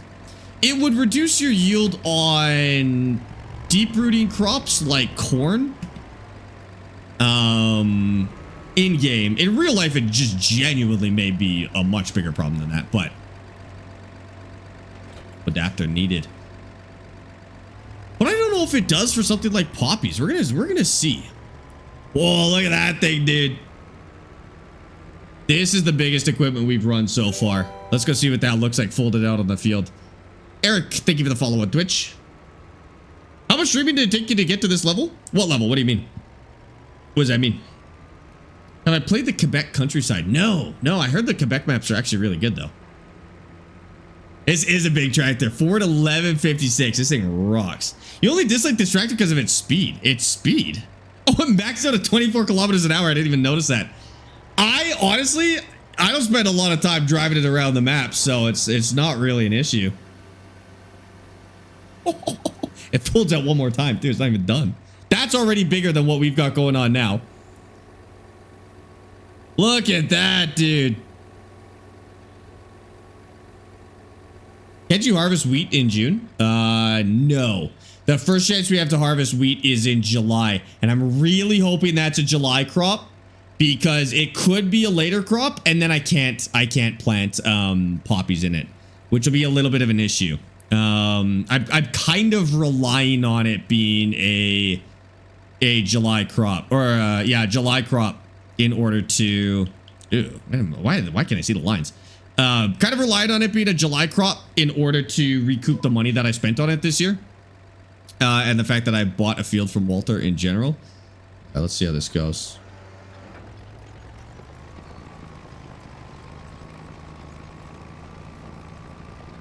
It's faster too. It's faster than the deeper cultivation. I don't know if I can get it up to its maximum speed. Get up to 14, no problem. That's about it. Okay. See how that goes. I've been streaming for about 3 years now, Rupert. I started on TikTok, and then I moved to Twitch about 3 months after I started, 4 months after I started ish. So I started releasing my first videos in November of 2022. And then I started streaming in January of 2023. And then I moved to Twitch in May of 2023. And then I went full time in August of 2023. But that was too early. I shouldn't have done that. It worked out. It worked out, but I shouldn't have done that. Do I have pedals? Yes. Yeah. On the base game farm sim, does the depth of cultivation matter? Yes, in multiple ways, actually. This is a kind of hidden mechanic that messes up a lot of players. So when most people are picking their cultivators, I find that they only care about getting the widest cultivator for the amount of horsepower that they currently can support. Now there's two factors. The depth of the cultivation has 3 options. There is full depth, which is plowing with like a rollover plow. There is regular depth, which is with a cultivator. Sorry, I should say full depth plowing is plowing, subsoiling,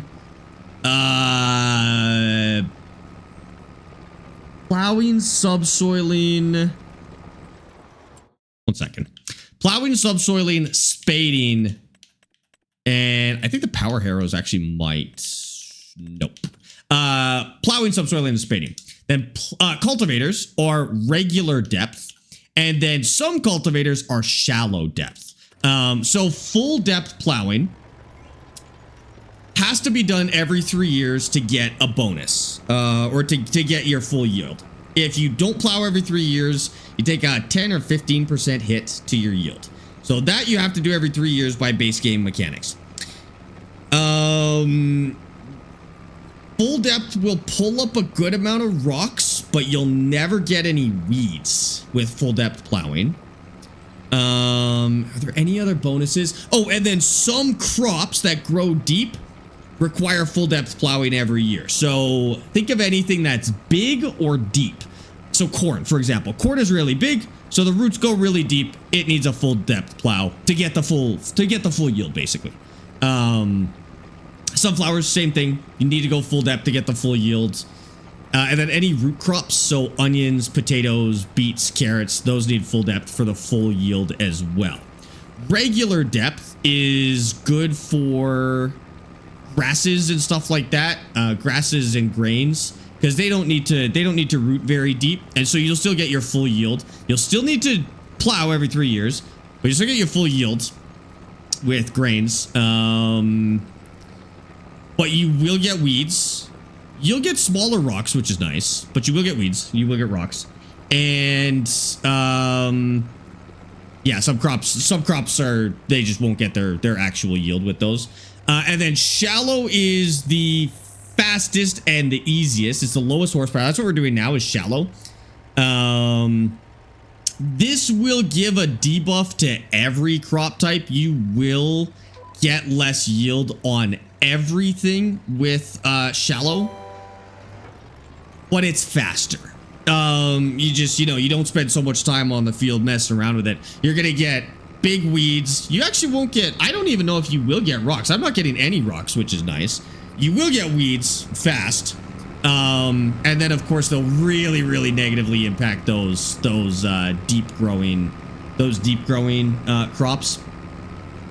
But you'll do everything faster. There's a few different approaches to this game. The first approach is to maximize your yield per year. This is the way a real farmer does it. They don't care how long they have to spend in the field. They will take the smallest tractor they possibly could tolerate because it's the cheapest. They'll take the smallest implement they can possibly tolerate because it's the cheapest. And they'll work on maximizing their yield per year because they spend a lot of time. There's a lot of downtime basically that you can spend on the tractor if you want to. So there's optimizing per year. Then there's optimizing per amount of time you spend playing the game. A real farmer would never do this. This is not a realistic thing. But that's basically doing as much work as possible per hour of the game played. That's where stuff like shallow cultivating can come in handy, is you could do this really fast. Sure, you're going to get less yield per year, but you're going to do your field so fast that you might be able to do two years of farming in the same amount of time you would do one with other types of farming. And so it'll feel like you're making more money because every time you sit down to play your game, you'll have actually been making a little more money farming this way compared to farming the other way. It's also, it can get, can stop it from feeling kind of boring because you're not doing the same task for so long. Like this field at this, I could do this in 10 minutes with this. Maybe not quite, but close. Whereas if I was using my other cultivator, this would take me like 45 minutes probably. This is way, way faster. You just gotta, guess what you want. Not guess, but determine how you want to optimize for how you want to play, I always plow after each harvest. The way that I like playing this game is optimizing per year. It means my years take longer. Like genuinely one in-game year of farming for me can be 20 to 30 hours of playing the game. But it's because I'm optimizing per year. So I am fertilizing, mulching, using lime, full depth plowing, picking out rocks, basically every little tiny task you need to maximize your yield. That's how I enjoy playing the game. I like fine-tuning and optimizing personally. So I'm kind of forcing myself to play the other way this time around, and it pains me a little bit, but that's okay. If plowing is off, you will still lose the yield. If plowing is off, you do not need to plow every 3 years. So you will avoid that yield loss. However, crops that require plowing, you will still lose the yield. So corn, you will still lose that yield, even if the periodic plow, it's called periodic plowing. Even if that's turned off, you'll still lose that yield, unfortunately.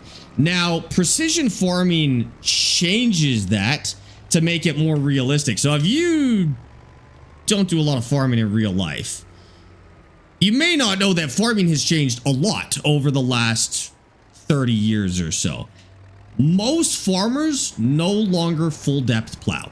Even though in real life as well, full depth plowing can get you your highest yield depending on your soil conditions and irrigation and where you live in the world. A lot of farmers will no longer do it because it is worse for things like soil erosion. It is worse for the environment. So in real life, like the government will subsidize your farm with money for not plowing. And so basically they'll offset your losses for not plowing and doing something like this instead. And so if you want to go that direction, it's more complicated, but that's what precision farming is. That's the mod we're using right now. So precision farming basically adds all those subsidies and things in so you never full depth plow. Like I have not full depth plowed on this map at all. Actually, I don't even think I've done it once because it's it hits my environmental score and it impacts my subsidies, which is actually huge. It's actually a big deal in precision farming. If you farmed for yield in precision farming, you'd actually make less money than if you farmed for environmental subsidies in precision farming, which is kind of cool. That's a little more realistic depending on where you live. How does rolling affect the yield? So rolling, you want to do right after you seed. In precision farming, rolling does nothing for yield. It pushes down the rocks, which is great, so you're probably going to end up doing it, but it doesn't do anything for yield in precision farming. In the regular game, it gives you a 2 or 3% bonus to your yield if you do it right after seeding. I mean, like right after seeding, same day, it basically rolls the seeds and compacts them into the surface of the crop, the soil, and then it'll also get rid of your rocks. So I would do that for sure. It's not a big enough, to be honest, it's not a big enough thing to have to care about it, but rolling is so fast. Like the rollers of the game are so huge that it's very easy to do. And it also manages your rocks. If you're playing with stones on, you're going to want to do it just to manage the rocks, because you'll never have to use that stupid little stone picker, which does like that much width at a time. You'll never have to use it if you roll correctly, depending on the type of cultivating you're doing, basically. But again, for people like me who like to min-max yield per year, I always roll my seeds because I want that extra 3%. The whole name of the game in my area is moisture retention, so plowing is a big no. Yes. This is why you see people fighting on the internet about what the objectively best type of farming is, because the answer actually is it really depends on where you live, right? So like if you're in Australia, full depth plowing, I would imagine, would be a nightmare. You would dehydrate the hell out of your soil. I doubt Australians do a lot of like rollover plowing. Whereas if you're in the UK, you'll do it to dry out the soil on purpose. The soil will be too wet and you'll full depth plow to dry the soil on purpose. It totally depends where in the world you are. If you want to be accurate, you can look up, you can learn about the farming in the area where your map is set. So like I'm in Canada, full depth plowing here depends where exactly you are, but also what you're farming. It's not quite as clean cut as like full on no plow areas. But you could learn about that kind of stuff if you want it to be as realistic as possible. Full depth plowing also mixes your different soils, and once your topsoil and your clays mix together, your soil is basically no good after that. That depends on how deep your clay is, right? If you've got clay in the first foot, that's going to be a big issue. If your clay is 2 meters down, who cares, right? So yeah, it's, again, every single piece of farming in terms of realism is different depending on where in the world you are. It's cool to talk about, but you have to remember that, like, if you ever see people arguing about it, they're probably just from different places. There's no point arguing about which one is best. It just depends on where you're from. And the best farmers recognize that that's how that works. And sometimes it's like on different parts of your farm. Like you might have fields or even sections of your fields that get really wet, or sections of your field where you have clay near the top. And you might have sections in your field where they tend to be really dry and you don't have any clay. And like, so you treat different parts of the field differently. Even in the same field, that changes. Again, in real life. Precision farming actually does bring that into account a little bit, but it's mostly managed automatically. That is this graph right here. These are different soil types in precision farming. So these get treated a little bit differently. I don't really have to do that. I just have to collect the data and then the automatic systems manage it. But it is kind of a cool system. People that farm by land don't even run tillage. They drill a seed right into the land. Yes, that's another thing. Lots of places don't even till. They don't even till. You'll hear it's called no-till. And they will literally, at this stage right here, like old crops still poking up, they'll seed that. And they'll just drill it right in. It's a seeder. It's kind of confusing, I think, when non-farmers hear drill. That's a confusing term.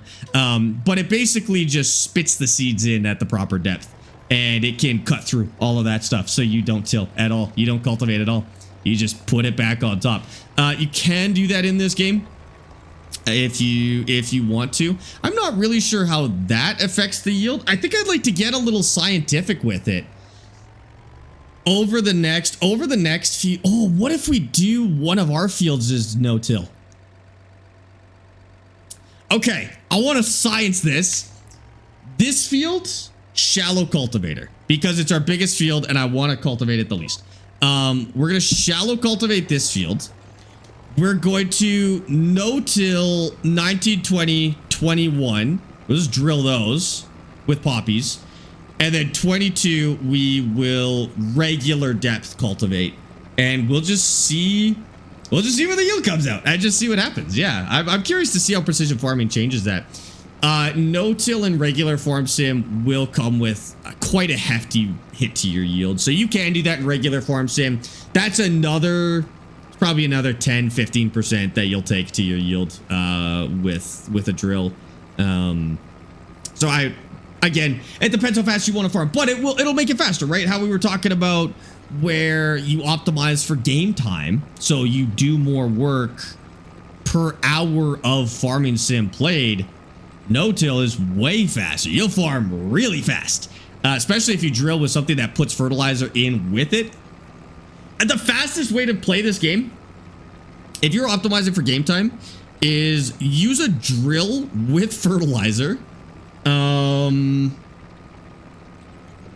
then use a solid fertilizer spreader the month after. And then just cut and repeat. That's it. I don't think there's any other task. You won't get rocks. Oh, you get weeds. You have to find a way to deal with your weeds. Probably for speed, liquid herbicide for speed. It's got the widest application. Cheap. That's the other thing. That's another way to optimize too, is optimize for profit. So like you could optimize for yield, but your margin might be lower, or you could optimize for margins and go with cheap. I forgot about that. That would actually be a fun playthrough too, is optimizing for margin. And then just using the cheapest version of everything. So you would cultivate probably, but then you'd use a weeder instead of something where you have to buy herbicide or spray or whatever. Use a weeder. Man, then what do you do? Then you use the smallest equipment possible is what you do. That would also be kind of realistic. When I come into the stream, the layout of the chat is over the game view. Yes, you can change that to the old one.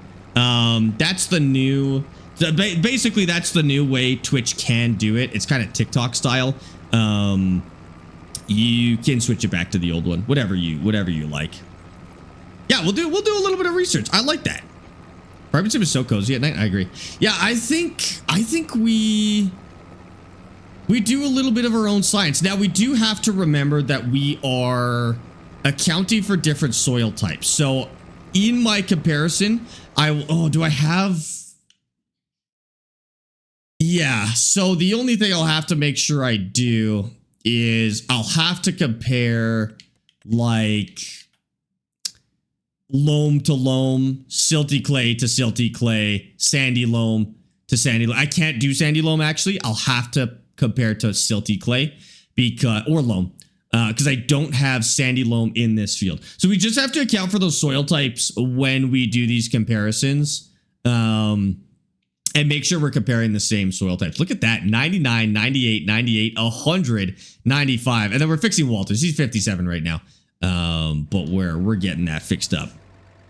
You use plow to get one application and no weeds, and then seed and fertilize, harvest, repeat. Use plow to get one application. Use plow to get one application. Oh, for no weeds. Yeah, I think you're right. I think if you were going for margins, you'd be going plowing. You'd be rollover plowing so that you didn't have to do weeds. Everything else is free. Picking stones is free. Pushing stones is free. Seeding is your only input. Seed and fertilizer is your only input. But you can get even fancier and figure out what kind of fertilizer is the cheapest.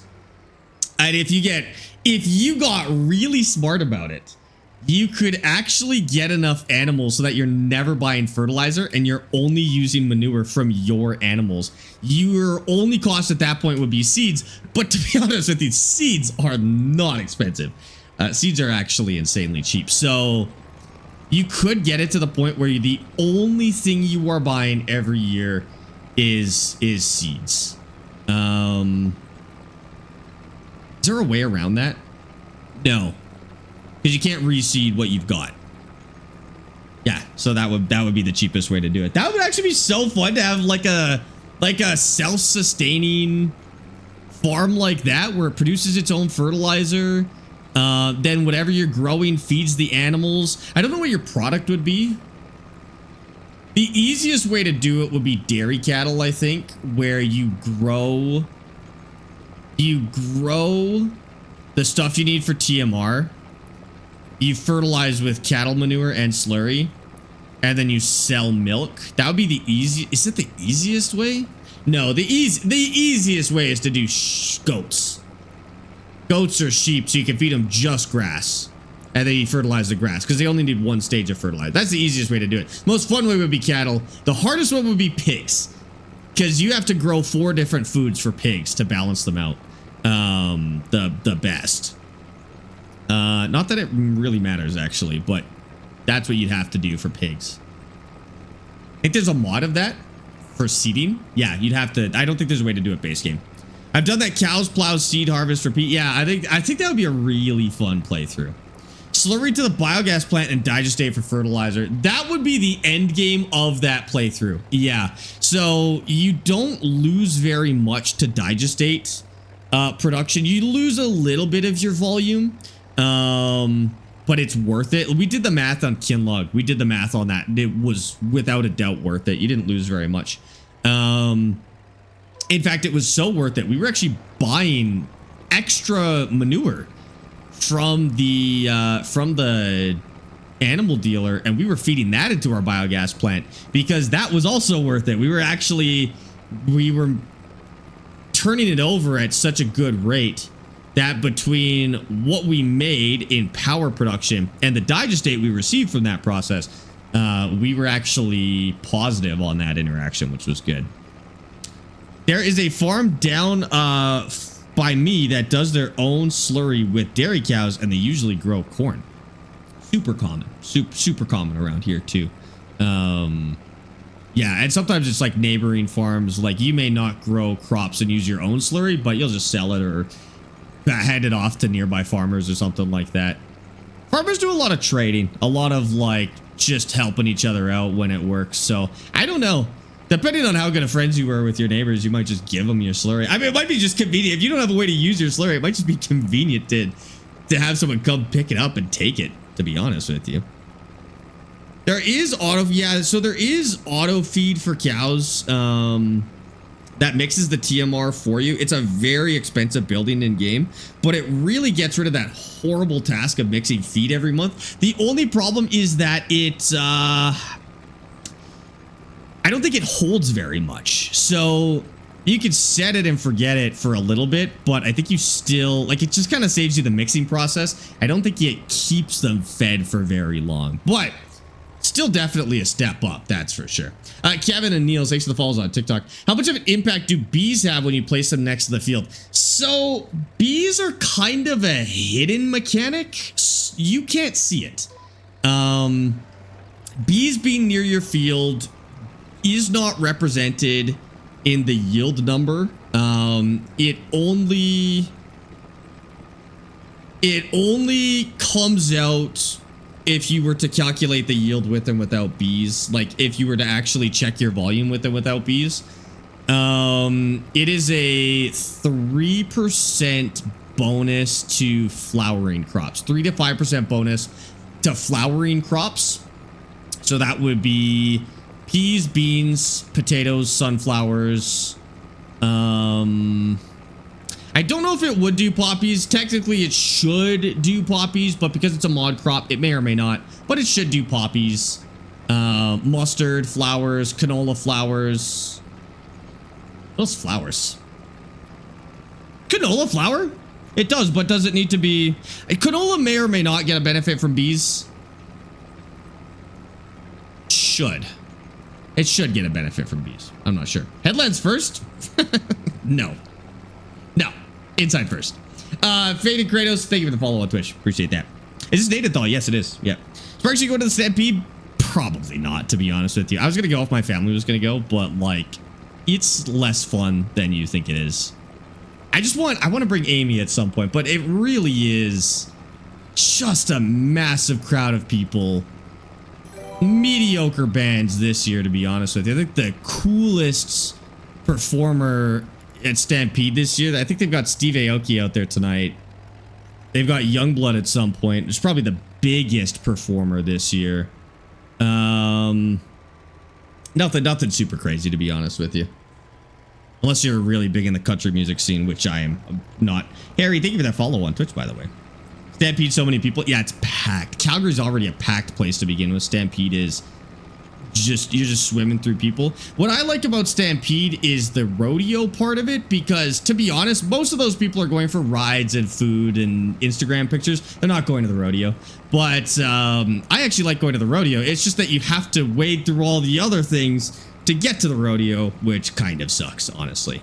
It's the best thing ever I did first year. I didn't go since I've been born. Wow, you go every year? That's awesome. If you like it, go. For me, it's like, go once for sure and see what it's like. And then after that, take it or leave it, I guess. I like the rodeo and the food. The food, can't get enough of the food. There's some good stuff. I mean, there's a lot of just like overdone foods there. But I had some cool food last time I was there, actually. I've never been, even though I'm not that far. It's not going anywhere. Yeah, you know, you could go at any point. It's not going anywhere. The chuck wagon races, yeah, I really like the chuck races. And then the barrels. I can't remember what it's called, the barrel races or whatever. Those are awesome. I really like those as well. Yeah, the rodeo is the coolest part. You're from Calgary? I'm actually from Edmonton. Well, I'm from Sherwood Park, but I live in Calgary now. Yeah. I was living in Hinton for the last 5 years or so, and then we moved to Calgary this year. And so this would be our first Stampede here in the city. I've been a handful of times to the Stampede.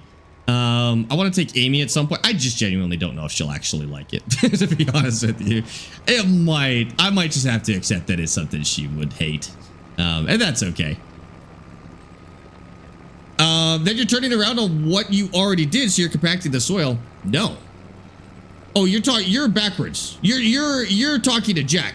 Jack says, why not headlands first? Better turning circle and don't have to go over what you missed. Tanner, exactly what Tanner says, right? Like you're compacting the stuff you've already worked, whereas if you do headlands last, you uncompact all of your lines. Which I like the thought of that better. Realistically, it doesn't matter. This is one of those things where realistically it actually doesn't make that big of a difference. So farmers will argue endlessly about whether you do headlands first or headlands last when you're cultivating. The reality is it actually doesn't make that big of a difference when it comes down to it. It's just more of a matter of principle. Measuring it, I don't even know if you'd see a measurable impact on doing it either way. I don't think the compaction is high enough to matter that much because it's only one pass each time. You're only doing it once. Well, yeah, and you're compacting it the same amount when you seed and everything else you do anyways. So it's just one more layer of compaction under the tracks on the headlands at the end of the day. It's really not that big of a deal. So I think both ways are probably about the same results. In Farm Sim, it does not matter. It's just a matter of realism / principle at that point. You won't have any impact in Farm Sim. Headlines last when plowing. Like I said, that's my go-to. I like the logic behind headlands last in terms of compaction. But yeah, realistically for Farm Sim, it doesn't care. What GPS nightmare is happening here? As a poorly tuned GPS, dude. That in mind for next year, I guess. What steering wheel to use? I'm a little overkill. This is a T598. This is a little overkill for Farm Sim. It's a direct drive. It's a really cheap direct drive wheel that works on all consoles, which is sick. It's overkill for Farm Sim, but I put it up because we were playing Forza Horizon 6. It's overkill for Horizon 6 as well, but it's just an excuse to put it on and use it. I like it so far. It's a changeable wheel as well. Are you still playing with your dad? Yes, that's tomorrow. And Scott, thanks for that follow on TikTok. I appreciate that. Can't imagine turning around on already plowed headlands. Yeah, right, like that. That's what stops me from doing it too, as it seems wrong. And then you have tracks on your headlands, right? Like then it looks worse too. There's a little bit of pride. There's a little bit of pride in not having any tracks on your field, personally. And there's an art form to it. Well, it's a math, I guess. It's a mathematics to not having tracks on your headlands that I really like. Like how much cleaner it looks when you do headlands. Yeah, me too. Me too. The stock dog competitions are cool to watch. Yeah, those were fun. Those were fun. And the auction, I think they do some auctions there too. Those are kind of interesting if you've never been to one. I think the thing Amy might actually enjoy seeing is the dogs. That was a blast. The only problem is that building is packed and 1,000,000,000,000 degrees every year. I don't know what it is about where they do the dogs, but it's nuts. But yes, that is a good call out actually. Okay, we're gonna hit this one. I'm just gonna hit this no GPS. Okay. And then we'll finish up our headlands. Nyman, thanks for the share on TikTok. I appreciate that. What map, Native Doll? Thanks for answering that for those that did.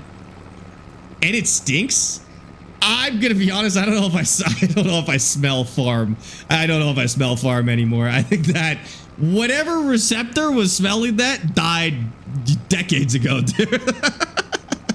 My brother and I. Oh, this is such a gross story. My brother and I used to go to one of the horse pens in the spring, and all of the horse poop that was frozen for the year would start thawing and melting into the melting snow. And we used to build rivers in the horse poop to direct the water out of that. And it was so much fun. We put boards down and we'd use these boards to make bridges so that we could walk on it. And then we were basically just digging in liquid poop to vent out this manure. And we loved it. I don't even remember it smelling bad. It must have smelled bad. But I don't even remember it smelling gross. It was just, it was a blast. Sparx, poop isn't a toy? When you're on the farm, poop is a toy, dude.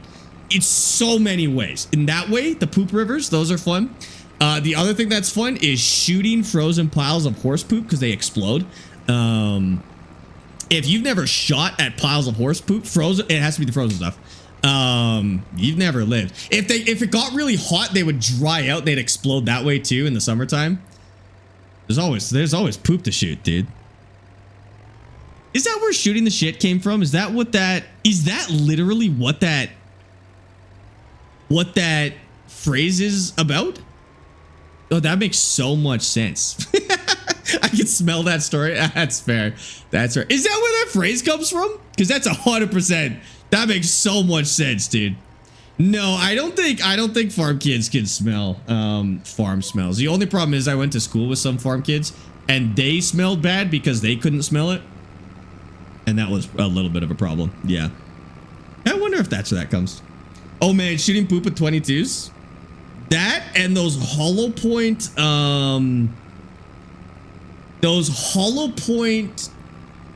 22 pellets. Those things were awesome. I don't know if you can do hollow point like cartridges here, but we could do hollow point pellets here. Those things would hit. It looks like somebody walked up to it with a hammer and just like, oh my god, it was so good. It was so good. You're not wrong. We used to play with the goat poop. Oh, goat poop smelled particularly gross. But yeah. Pigs and chickens. I don't think I ever got over the smell of chickens. We didn't have chickens, so that one never, I don't think I ever got used to. We had family that had a chicken farm, and we would go visit sometimes, and that smell, I can smell it thinking about it, and it's still gross. Like, that's, That's the worst. Pigs were bad too. Even now, I'll drive by a pig farm and I'll be like, dang, that smell never leaves your soul. Why did I do this headland earlier? We're doing it again because I don't want tracks. Yeah, that was, that smell never goes away either. We have a Central Dairies chicken farm close to us, and there are certain days it is pure agony to have a drive by that building. Yeah, it's nasty, dude. There's the outro request? Okay, thanks, Demonius. Duck poop is the worst. I think birds just are bad. I've never been to like a turkey farm or a duck farm or a goose farm. I would imagine all poultry just reeks, dude. No, don't get the Logitech heavy equipment bundle. It's outdated now. Get the Simtask farming kit instead. I have chickens. It's not that bad. I'm sure it's not that bad if you get used to it. But for those of us who don't have chickens, chickens smell awful. I would like to have chickens just to get used to the smell so I don't have to ever smell it again in my life. Cows are nothing. Dude, I don't mind cows at all. Cows are not bad at all. Horses are also not terrible. The grass-eating animals in general are pretty mild. By the time cows poop it out, it's basically just cellulose at that point. Horses are a little grosser, but they don't have 4 stomachs, so. I have a cattle farm. We buy pig poop. I don't even notice it. Are you at the point where you don't notice it, or have you just never noticed it, though? Loki loved the smell of cow poop. Okay, that's an insane thing to admit. But if there was one that you were going to get so used to that you could genuinely enjoy it, it would be cattle. Because like I said, it's so heavily processed that, like, by the cows, that it really isn't that bad. It doesn't smell like anything, dude. We have 1,000 pigs. The smell is not bad. That's disgusting. It is bad. You don't smell it, but I promise you, it is bad. I didn't realize it's almost 5 p.m. I haven't had breakfast yet. It's almost 5 p.m. Oh my God, it's almost 6 p.m. What the heck? Okay, hold on. We gotta finish this field. I did not realize how late it was. I was like, man, Amy got home so early. That's crazy. Oh my God, dude. Okay, hold on. I did not realize what time it is. I got this last pass and then we're done. Cat poop doesn't smell unless it sits in a lagoon over summer, and that's awful. Yeah, if it kind of ferments, then it gets a little bit rough. That's true. Raid suggestions, Dad. Is my dad streaming? Yeah, let's go raid my dad. That sounds good. Lincoln, thank you for the follow. Well, I noticed we have a lot of new people today. If you don't know about the YouTube channels yet, there is a series tomorrow that I stream every single Sunday with my dad. And if you're not caught up on that series, you can go to the YouTube and you can get caught up on the series. There's 3 videos, about 15 minutes each, and 1 more coming out tomorrow morning before stream if you want to get all caught up. So if you just go command, could somebody do command YouTube in the Twitch chat real quick for us? And then if you go get caught up on that, you'll be all set for tomorrow. We play a mining game called Out of Ore. Don't worry if you don't know what it is. It makes total sense to farm sim players. So super easy to get into. And then yeah, we'll start up about noon tomorrow. I'm gonna drive on the neighbor's field because I know it won't destroy their crop, so that's fine. Or maybe it will. It won't. Oh, I can't get out over there. Yes, I can. Yes, I can. So that'll be tomorrow's stream, and then no stream on Monday. If you want something to watch, like if you want more to watch, on Twitch, we're going to go raid my dad. My dad is streaming right now, so we're going to go raid over there if you want to just watch more tonight. And then we'll stream tomorrow, and then if you need something to watch either outside of streams or on Mondays, we have a VODs channel. That's basically where all the streams are recorded. Every single second of this farm, all 100 hours of this farm are recorded and posted on the VODs channel. So if you want to see how we got to here, you won't believe how we started this. But if you want to see how we started it, go check out the Hardcore Canadian series on Sparx VODs. Thank you, Wesley. So the first one is the main YouTube channel, and the second one is the VODs channel. That's where you get full streams, 100 hours of streams on this map for you to watch if you would, if you'd like, if you need something to watch overnight. What's Dad's Twitch? We're gonna head over there. He doesn't have TikTok, so I'll tell you what, if you're on TikTok, come over to the Twitch right now. We're going to raid over in just a couple of minutes here. Come over to the Twitch. If you are watching the Twitch, it will include you in the raid. And it'll take you over to Dad's stream here in a second. I'm just gonna bring this back home, and I'm just gonna attach the other equipment that I need. I've attached the other equipment that I need so that I remember our little test here, and then we can pick this back up on Tuesday. Yeah, that's his Twitch right there. We're gonna go right over either way. So just give us a minute, and we'll go do that. When's the next subathon? I just did a subathon for Forza Horizon 6. That was a blast, but subathons are a lot of work, so it'll be a little bit. I think realistically, if we don't do like a charity subathon, maybe like when the new Farm Sim expansion comes out, because they'll have an expansion at the end of this year. So whenever the new Farm Sim expansion comes out, I think that would probably be our next subathon. Why am I second? And then,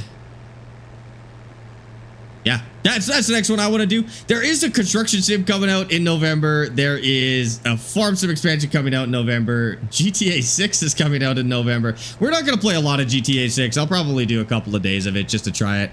And then what else do we have coming up? We got a lot of cool indie games coming out this year too. Like PAX is supposed to come out. Gold Mining Sim 2 is coming out. We played the demo.